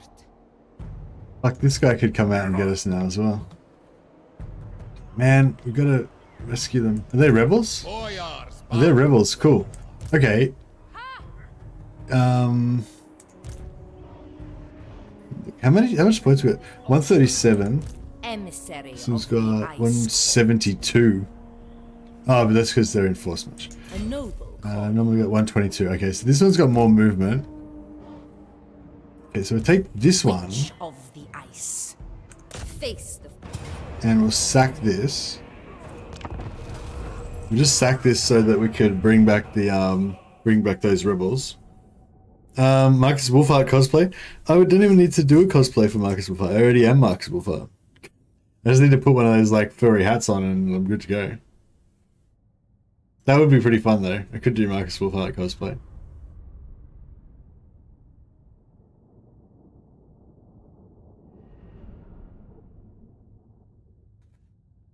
The only thing with the Malice Darkblade cosplay is that like it's a pretty big investment, you know. I gotta like shave my beard and then it's gonna take like 3 months to grow my beard back. Oh, probably not 3 months. It'll take like a month to grow my beard back, probably a month and a half. Yeah, it'll take like a month and a half to grow my beard back. So if like, you know, it's like, I don't know, it's hard to like, there's, I don't know, like it could be really cool and like everyone could get really excited about it and it could be really fun, but then, you know, it could be not fun, you know, like, because like Creative Assembly don't tell me anything, so like Creative Assembly could just, they could release like a new patch in Warhammer 3 like the same day that I start my Malice Darkblade campaign, and then, you know, everyone will want to watch Warhammer 3 and no one will want to watch Warhammer 2, and then I'm stuck like with no beard pretending to be Malice Darkblade, you know. So it's like, you know, like if everything remains the same as it is right now and potentially people are actually interested in watching Warhammer 2, then it could be cool. I'm not really sure what to do here. I think we should definitely get some... should we come in this side or the other side? Both these sides are pretty nasty sort of for ranged. No, not nasty for range, nasty for the range to be shooting, like nasty because the range will shoot the shit out of me is what I mean.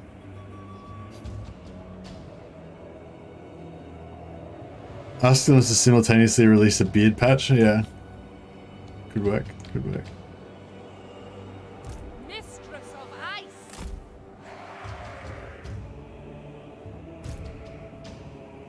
Obey! Obey! Follow the bird! Winged Lancers!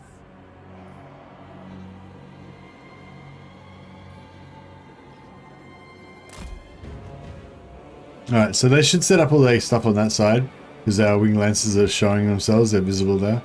But then we'll of course be on the other side, invisible. So yeah, they got all the stuff there, cool. We're over here, good. Move up. Why they will fall.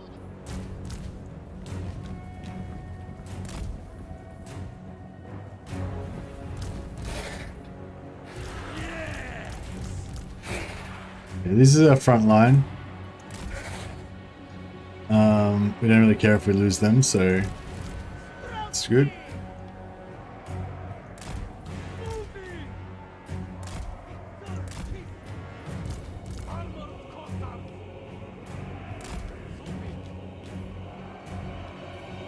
We'll try and hopefully we can get to this point and set up a defensive kind of thing there before some of these dudes stop moving. Oh, they summoned on us. Fuck.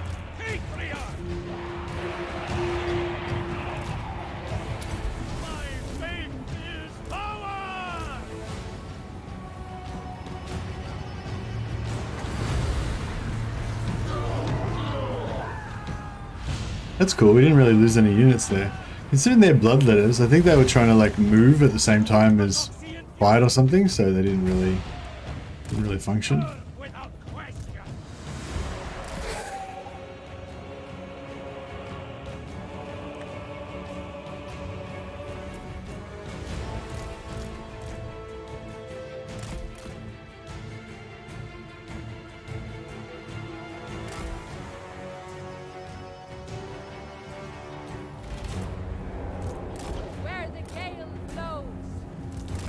Patriarch! Sent by the Four! Yeah. Pain is duty! The squall calls. The blizzard rises.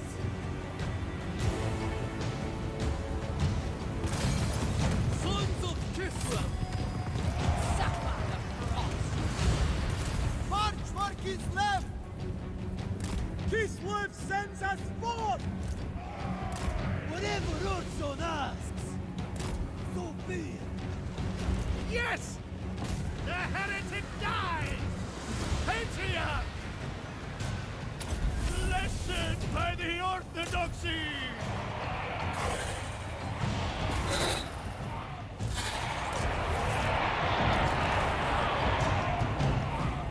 Death by ice. Mother Winter. Kislev endures! Whatever Urson asks! Wolf tough Kislevites! Whatever Urson asks! Oh shit. Kislev's noblest daughter.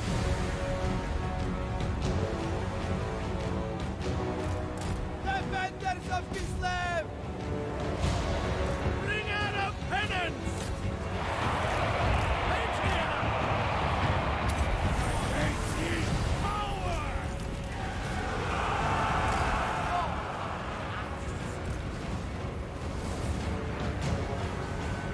Taking position! Indeed! Kislev sends us forth! Kislev sends us forth!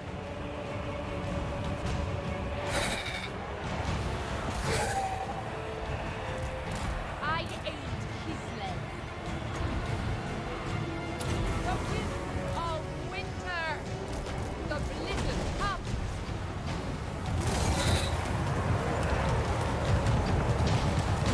Need a longbow. Playable part. I guess that's true. Kislevites moving! Bringer of penance! Excuse me. I switch Kislev.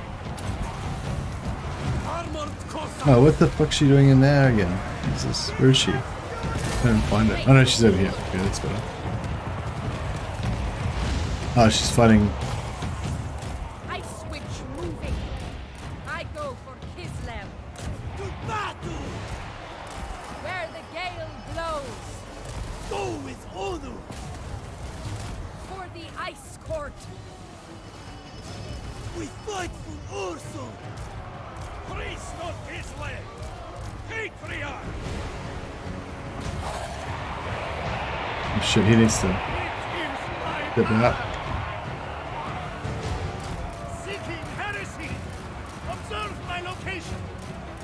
I seek absolution! The Four as one! Speak! Fight for Urson!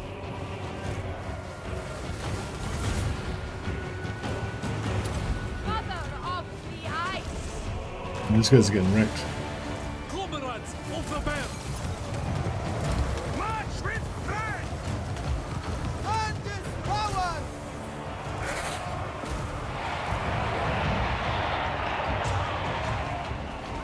Armored Cossacks! This sends us forth!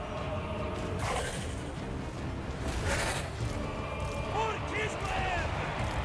Patriarch! I am risen! Alright, I think we're good. Didn't quite lose anybody. So it's good. Obey! Yes! The Orthodoxy endures! The Orthodoxy endures! Pink Lancers! On the march!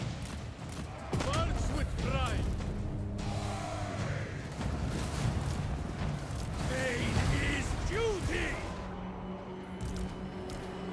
Mistress of ice. For Kislev! It is my duty! I go with reverence!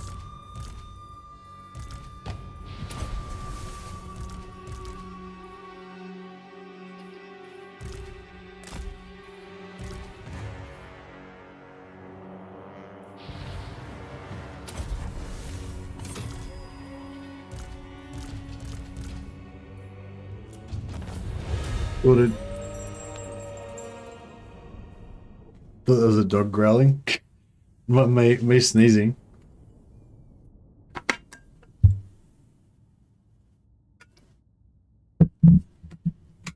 Yeah, Marcus Wolfhart was one of the options, but I can't really think of a way to do a Marcus Wolfhart no recruitment campaign.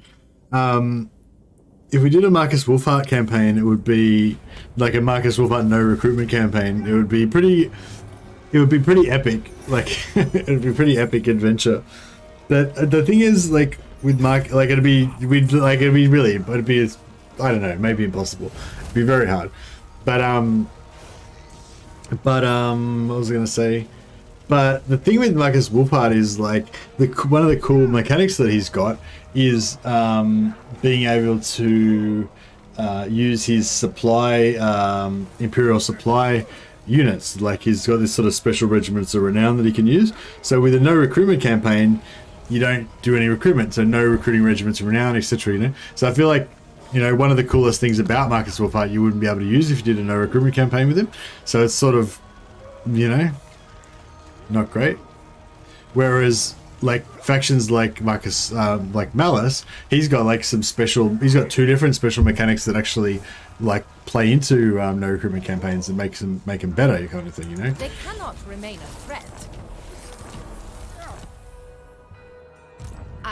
So hopefully that'll make this easy for him to swoop in and take it. Now that we've sacked it.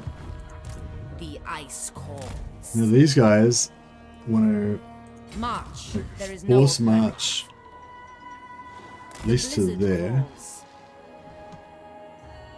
The ice calls.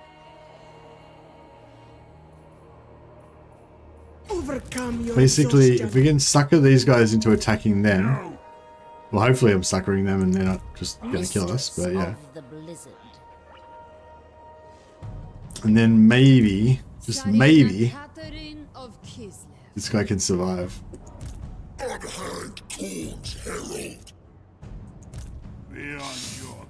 I feel like Kataryn might be gonna eat it, but we shall see. Pray and kill God.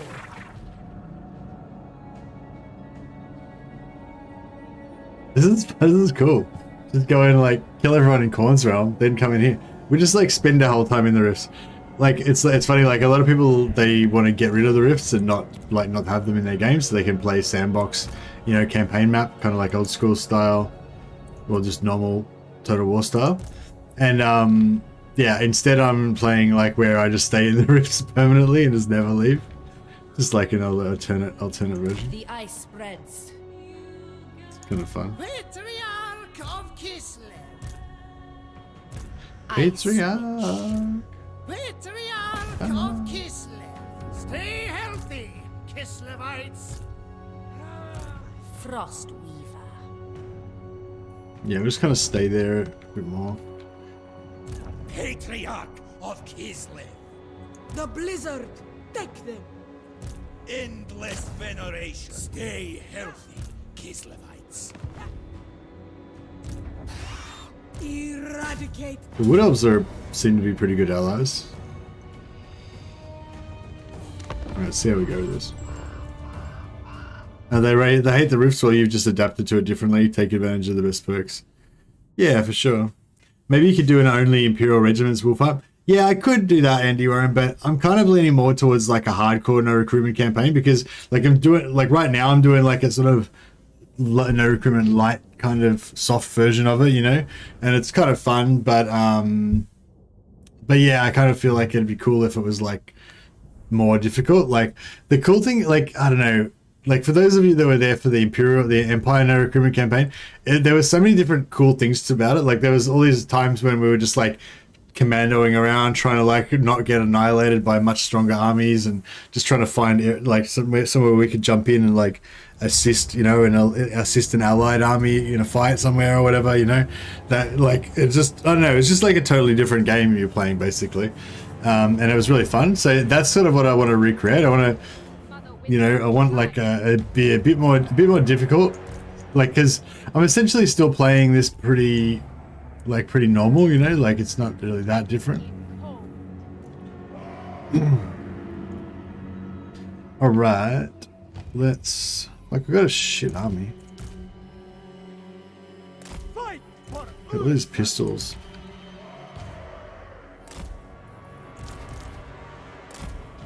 We fight for Ursul.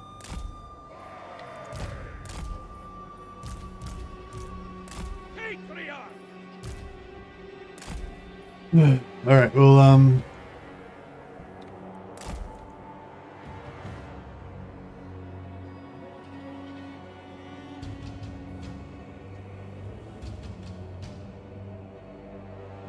yeah, we'll do it like that.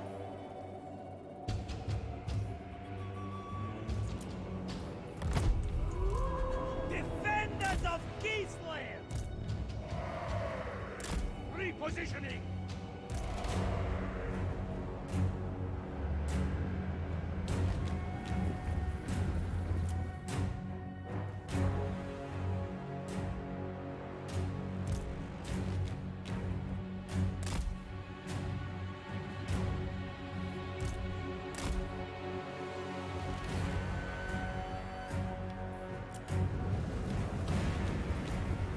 Patriarch! Comrades of the Bear! Kislev sends us forth! Defenders of Kislev! Pain is beauty! Mother Winter! Crush their skulls!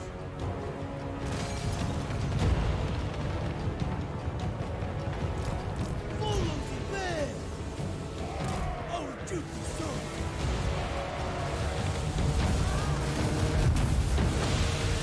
On the march. Patriarch! Onward, Koso. Patriarch! With reverence!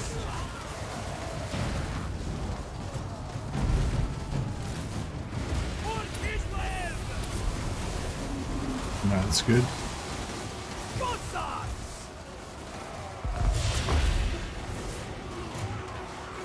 Full staff Kislevites. Moving. Arms of ice! Taking position! Kislevites moving!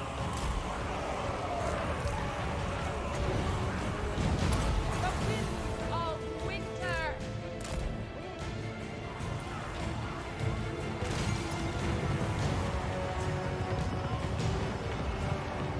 Malik's next for sure for that extra challenge, but in the future people still wanting Malik. Yeah, and I think Malice has got some cool things to show off as well. So I think it'd be interesting, but yeah, the thing I'm just worried about is, you know, if I go like all in on the Malice, and then like I say, if they drop content for Warhammer 3, that'll kind of fuck me. But only if they do it like at exactly the same time, you know what I mean? So like, if I do it like now, then it'll be alright. I don't, because I don't think there's going to be any Warhammer 3 content coming for at least a month and a half. For the orthodoxy! The heretic dies!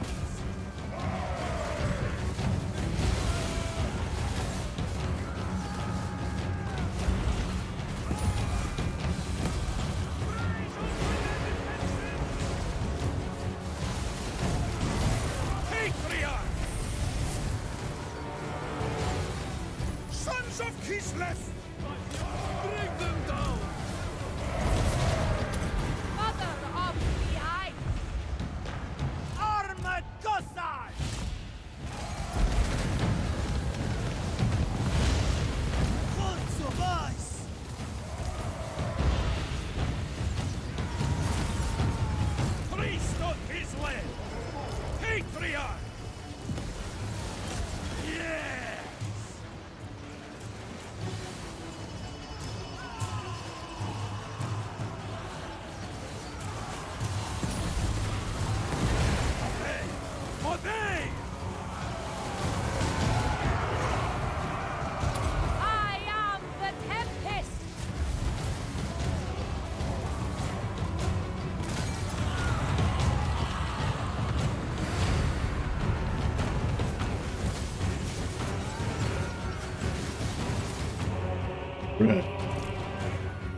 But yeah, I saw I kind of, the other thing is like I saw what do you call it? I saw Legend of Total War playing I would say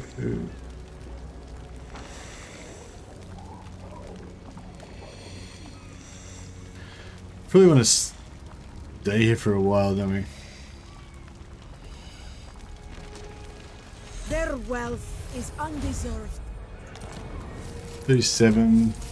We're kind of holding it down. Ice Witch, Weaver of the Frosts. Casualty replenishment plus 6%.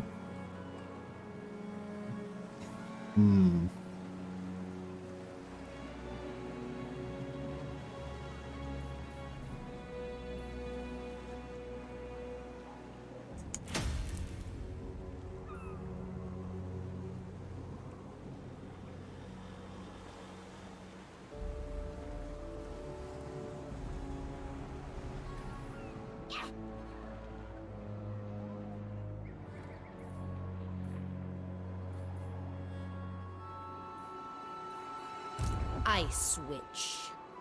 Ice Witch. Ice Witch. Ice Switch. Ice Witch Switch. of the Ice. I am the storm. Frost Weaver. Sister of Ice. How much fur are we selling? Fur, 100%. Okay, so more fur is better, I guess.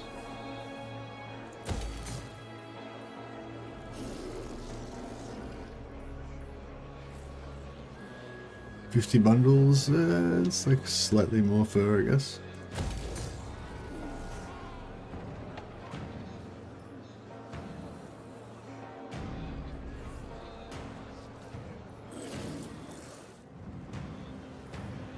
The Ice Calls. Bride of the Ice. I feel like all three of them together could take that army, but I don't really want to go with less than that.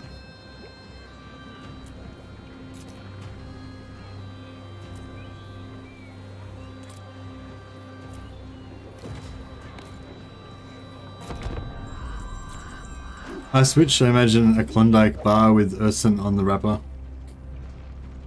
Nice.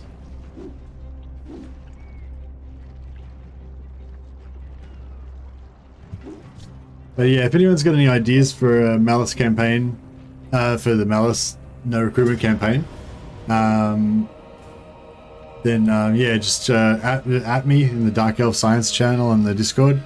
If anyone's got any other ideas for no-recruitment campaigns, yeah, I think no-recruitment's the most fun challenge that I've done.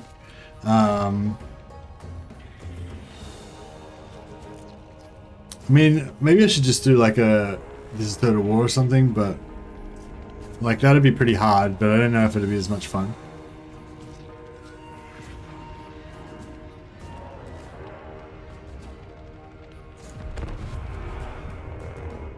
But yeah, so yeah, it's probably out of Malice Darkblade, which I think it'll be Malice Darkblade because I can see how to get started on that. With Alithana, I'm not 100% sure you can actually get the Tyrian Confederation. If you check like in my old videos, if you're not sure how to do it, you can normally you can just very easily get a Confederation with Tyrian very fast if you play Alithana. You basically just build just recruit Shadow Walkers until you got about 16 of them. And then by that stage, and yeah, you know, just work on improving your relations with Tyrian, and then around turn 15 or 20, you'll be able to confederate Tyrian. And then you just move over onto Ulthuan and, you know, kind of go from there, just confederate all the rest of the High Elf Lords. That's kind of how you normally play in our campaign. From how I normally play it anyway. You could go a more aggressive version of that, where you just actually just push straight into Naggarond at the same time as confederating all of Ulthuan. But I kind of like to turtle and just take Ulthuan and just sit there and wait for other people to attack me. But yeah, but I don't know if that works with no recruitment, because I think the whole reason why like Alithana's so good at recruiting is because he can recruit it's so good at Confederate is because you can recruit Shadow Walkers. So I'll be interested to see if he can still do it without the Shadow Walkers. So we'll see. Maybe it's just like, maybe it's not the Shadow Walkers. Maybe it's just like you gotta wait till turn 10 or something. But I don't know. I feel like it's usually later than turn 10 that you get the Confederation, and it's usually when you get about 16 Shadow Walkers. So don't know. We'll see how we go. Hey, we're at Playground. How you going, man? Haven't seen you for a while. My PC fried, and I was helping my dad with his cancer treatment. He got cured, and I bought a CPU with integrated graphics, so I can barely run the campaign. That sucks, man. But you got Warhammer 3 running, or are you doing Warhammer 2? Do you have a favorite lore of magic in Warhammer 3? I guess the healing laws, lore of Noggle and lore of the Maw for the ogres is probably my two favorite ones because they're the two healing laws. Lore of Slaanesh is kind of cool. It's got some it's got this one spell where you drop these shards out of the sky. It's pretty good.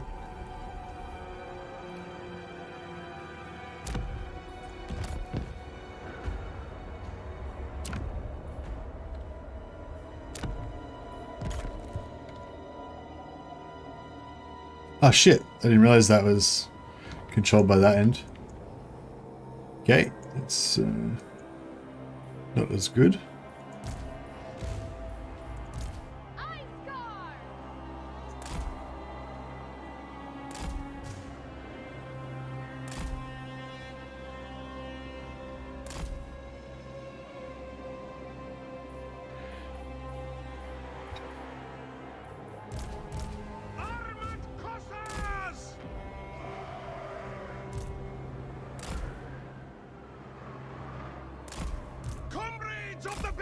Alright, I feel like this is going to just shoot into this fucking building here and it's going to waste all the shots, but we shall see.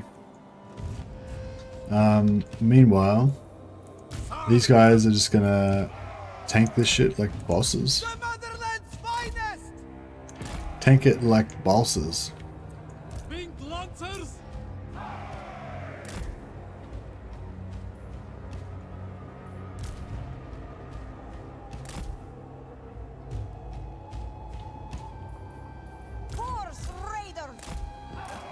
Phew.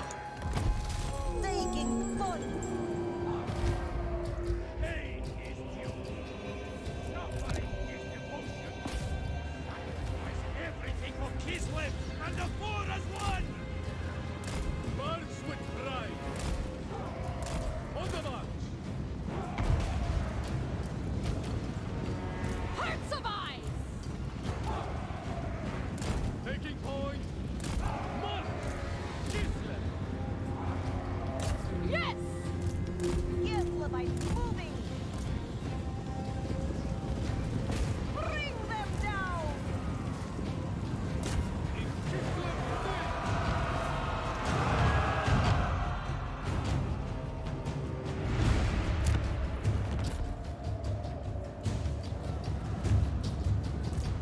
Sons of Kislev! Obey the orthodoxy!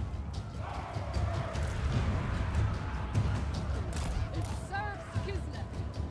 Hearts of ice! The motherland's finest!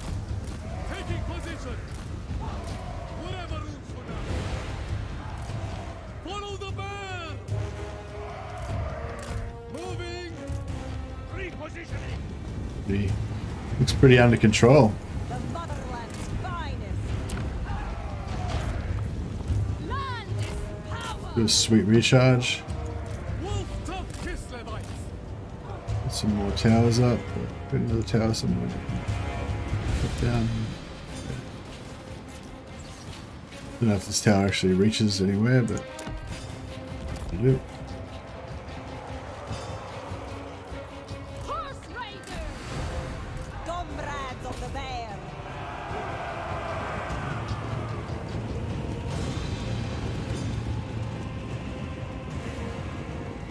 Horse Raiders! March for Kislev!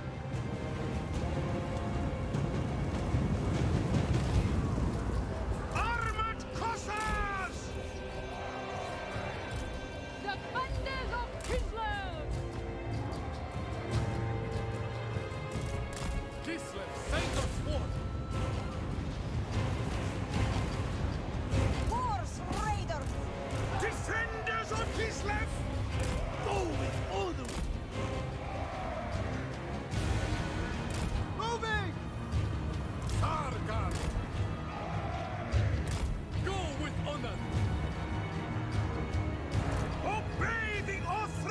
Alright, we got this.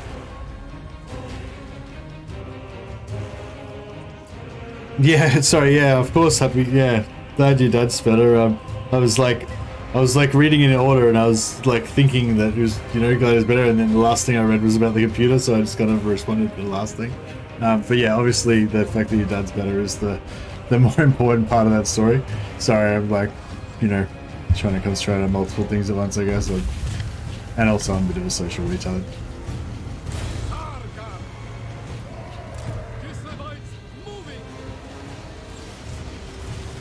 Oof, he's getting smashed.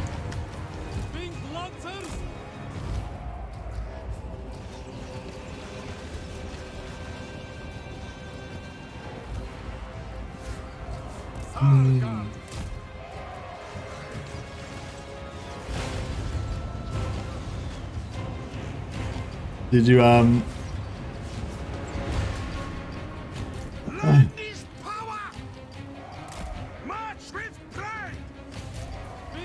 yeah, did you yeah, were you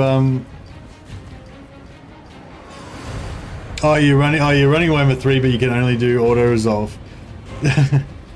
Shit. So are you just playing on normal? Or are you trying to auto resolve very hard? That would suck. Actually, that would be a good challenge. That would be a perfect example of a challenge campaign that would be really shit and not fun at all. Just like a legendary, very hard auto resolve only campaign. Well, I guess the battle difficulty doesn't matter because it's yeah, that's a weird thing, isn't it? It's like, because it's the campaign difficulty that determines the auto resolve values. I think that's right, isn't it? So if you play legendary campaign, then you have legendary auto resolve, even if you have easy battle difficulty. That's interesting. Because I think like I think Zerkovich did a video about it, and he was sort of suggesting like, you know, what some people might want to do is play legendary campaign, so you have like the more difficult campaign, but then you play normal battle difficulty so that you have like proper multiplayer balance for your units, you know, the way that it's intended to be. But if you do that, then you'll have this like massively skew-if thing between auto resolve, because you know the battles will be like not that hard, and but if you auto resolve it, it'll be fucking terrible.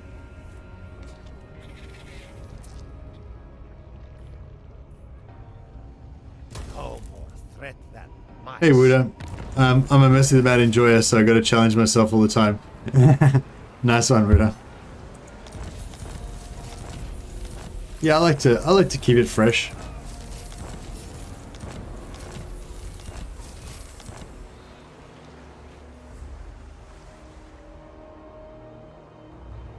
Ice Witch, Keeper of Ice Magic, Frost Weaver,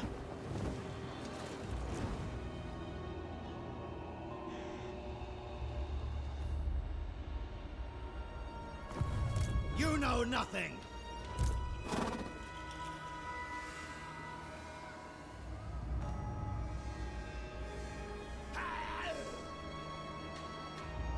I think I'm getting a bit tired, guys. Fuck. I gotta start work tomorrow. It's gonna be so bad. Because there'll be the same, like, just say today was my first day of work, because tomorrow's gonna be my first day. It'll be the same as today. I'll get up at 4, I'll stream 5 hours, and then now I'll be like, feeling a bit tired, guys, better log off and go start work and do 8 hours of work after that. So yeah, I mean, this is what I used to do all the time up until 3 months ago. But for the last 3 months, I've been like on Easy Street, being able to just like stream, have a nap, work on some video, you know. But yeah, starting from tomorrow, it's going to be like Sucksville. But yeah, anyway, I do want to kind of just keep hanging out and just talking shit, but I'm losing the ability to like play the game effectively and talk shit at the same time. I need I mean, I'm kind of bad at it sometimes anyway, but yeah, I need like a fair amount of faculties to be able to do both of them. Yeah, Sucksville, here we come. That's right. But we will be with you all the way. No, thanks guys. Yeah, no, I think it'll be okay. I think I just need to adjust to like going to bed super early, you know. I basically just have to like cut out everything else apart from work and YouTube. Until next stream, Mercy, I'm gonna hang out more often again. Oh, good stuff. Good luck for tomorrow. Yeah, thanks, Laurentio. It's gonna be rough. It's gonna be rough, but we will get there. But yeah, and keep going the channel, and this will be a job. Yeah, well, that would be great, but I think it's gonna be a long time before that happens. Unfortunately, things are gonna have to slow down a lot now that I'm back at work. So, you know, I'm gonna try to hopefully get at least one video a week. Maybe. I don't know. It's really hard with work and stuff and just being tired all the time and shit. But yeah. Anyway, I'll figure it out. But anyway, I had a good time tonight, guys, and I hope you did too. And might be back with this tomorrow, or at some stage soon. Probably going to hit some Total Warhammer 2. Either a Malice Darkblade or other no-recruitment campaign, or maybe a Marcus Wolfheart migration campaign if we don't want to go for the hardcore challenge straight away. But we shall see how we go. Anyway, guys, I'll just check if there's anyone that I can host. There's always a bunch of people on when I first start streaming. There's always heaps of people on, but then by the time I finish, there's like nobody streaming anymore.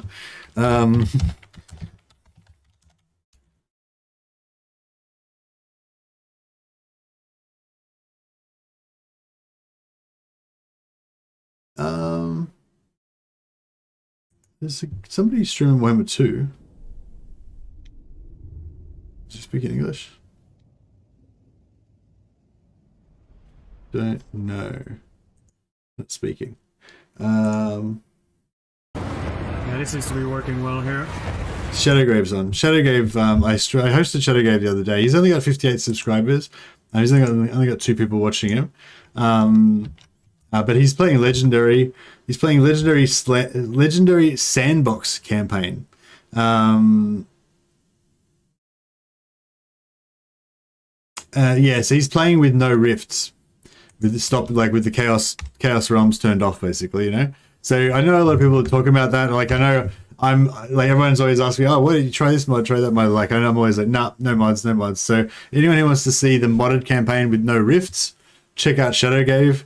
Yeah, he's a small streamer. He's only got a couple of people watching him at the moment, so I'm sure he'd appreciate if anyone wants to go over there and check him out. And yes, let me know what you think of the No Rifts campaign. All right, catch you guys. Have a good one.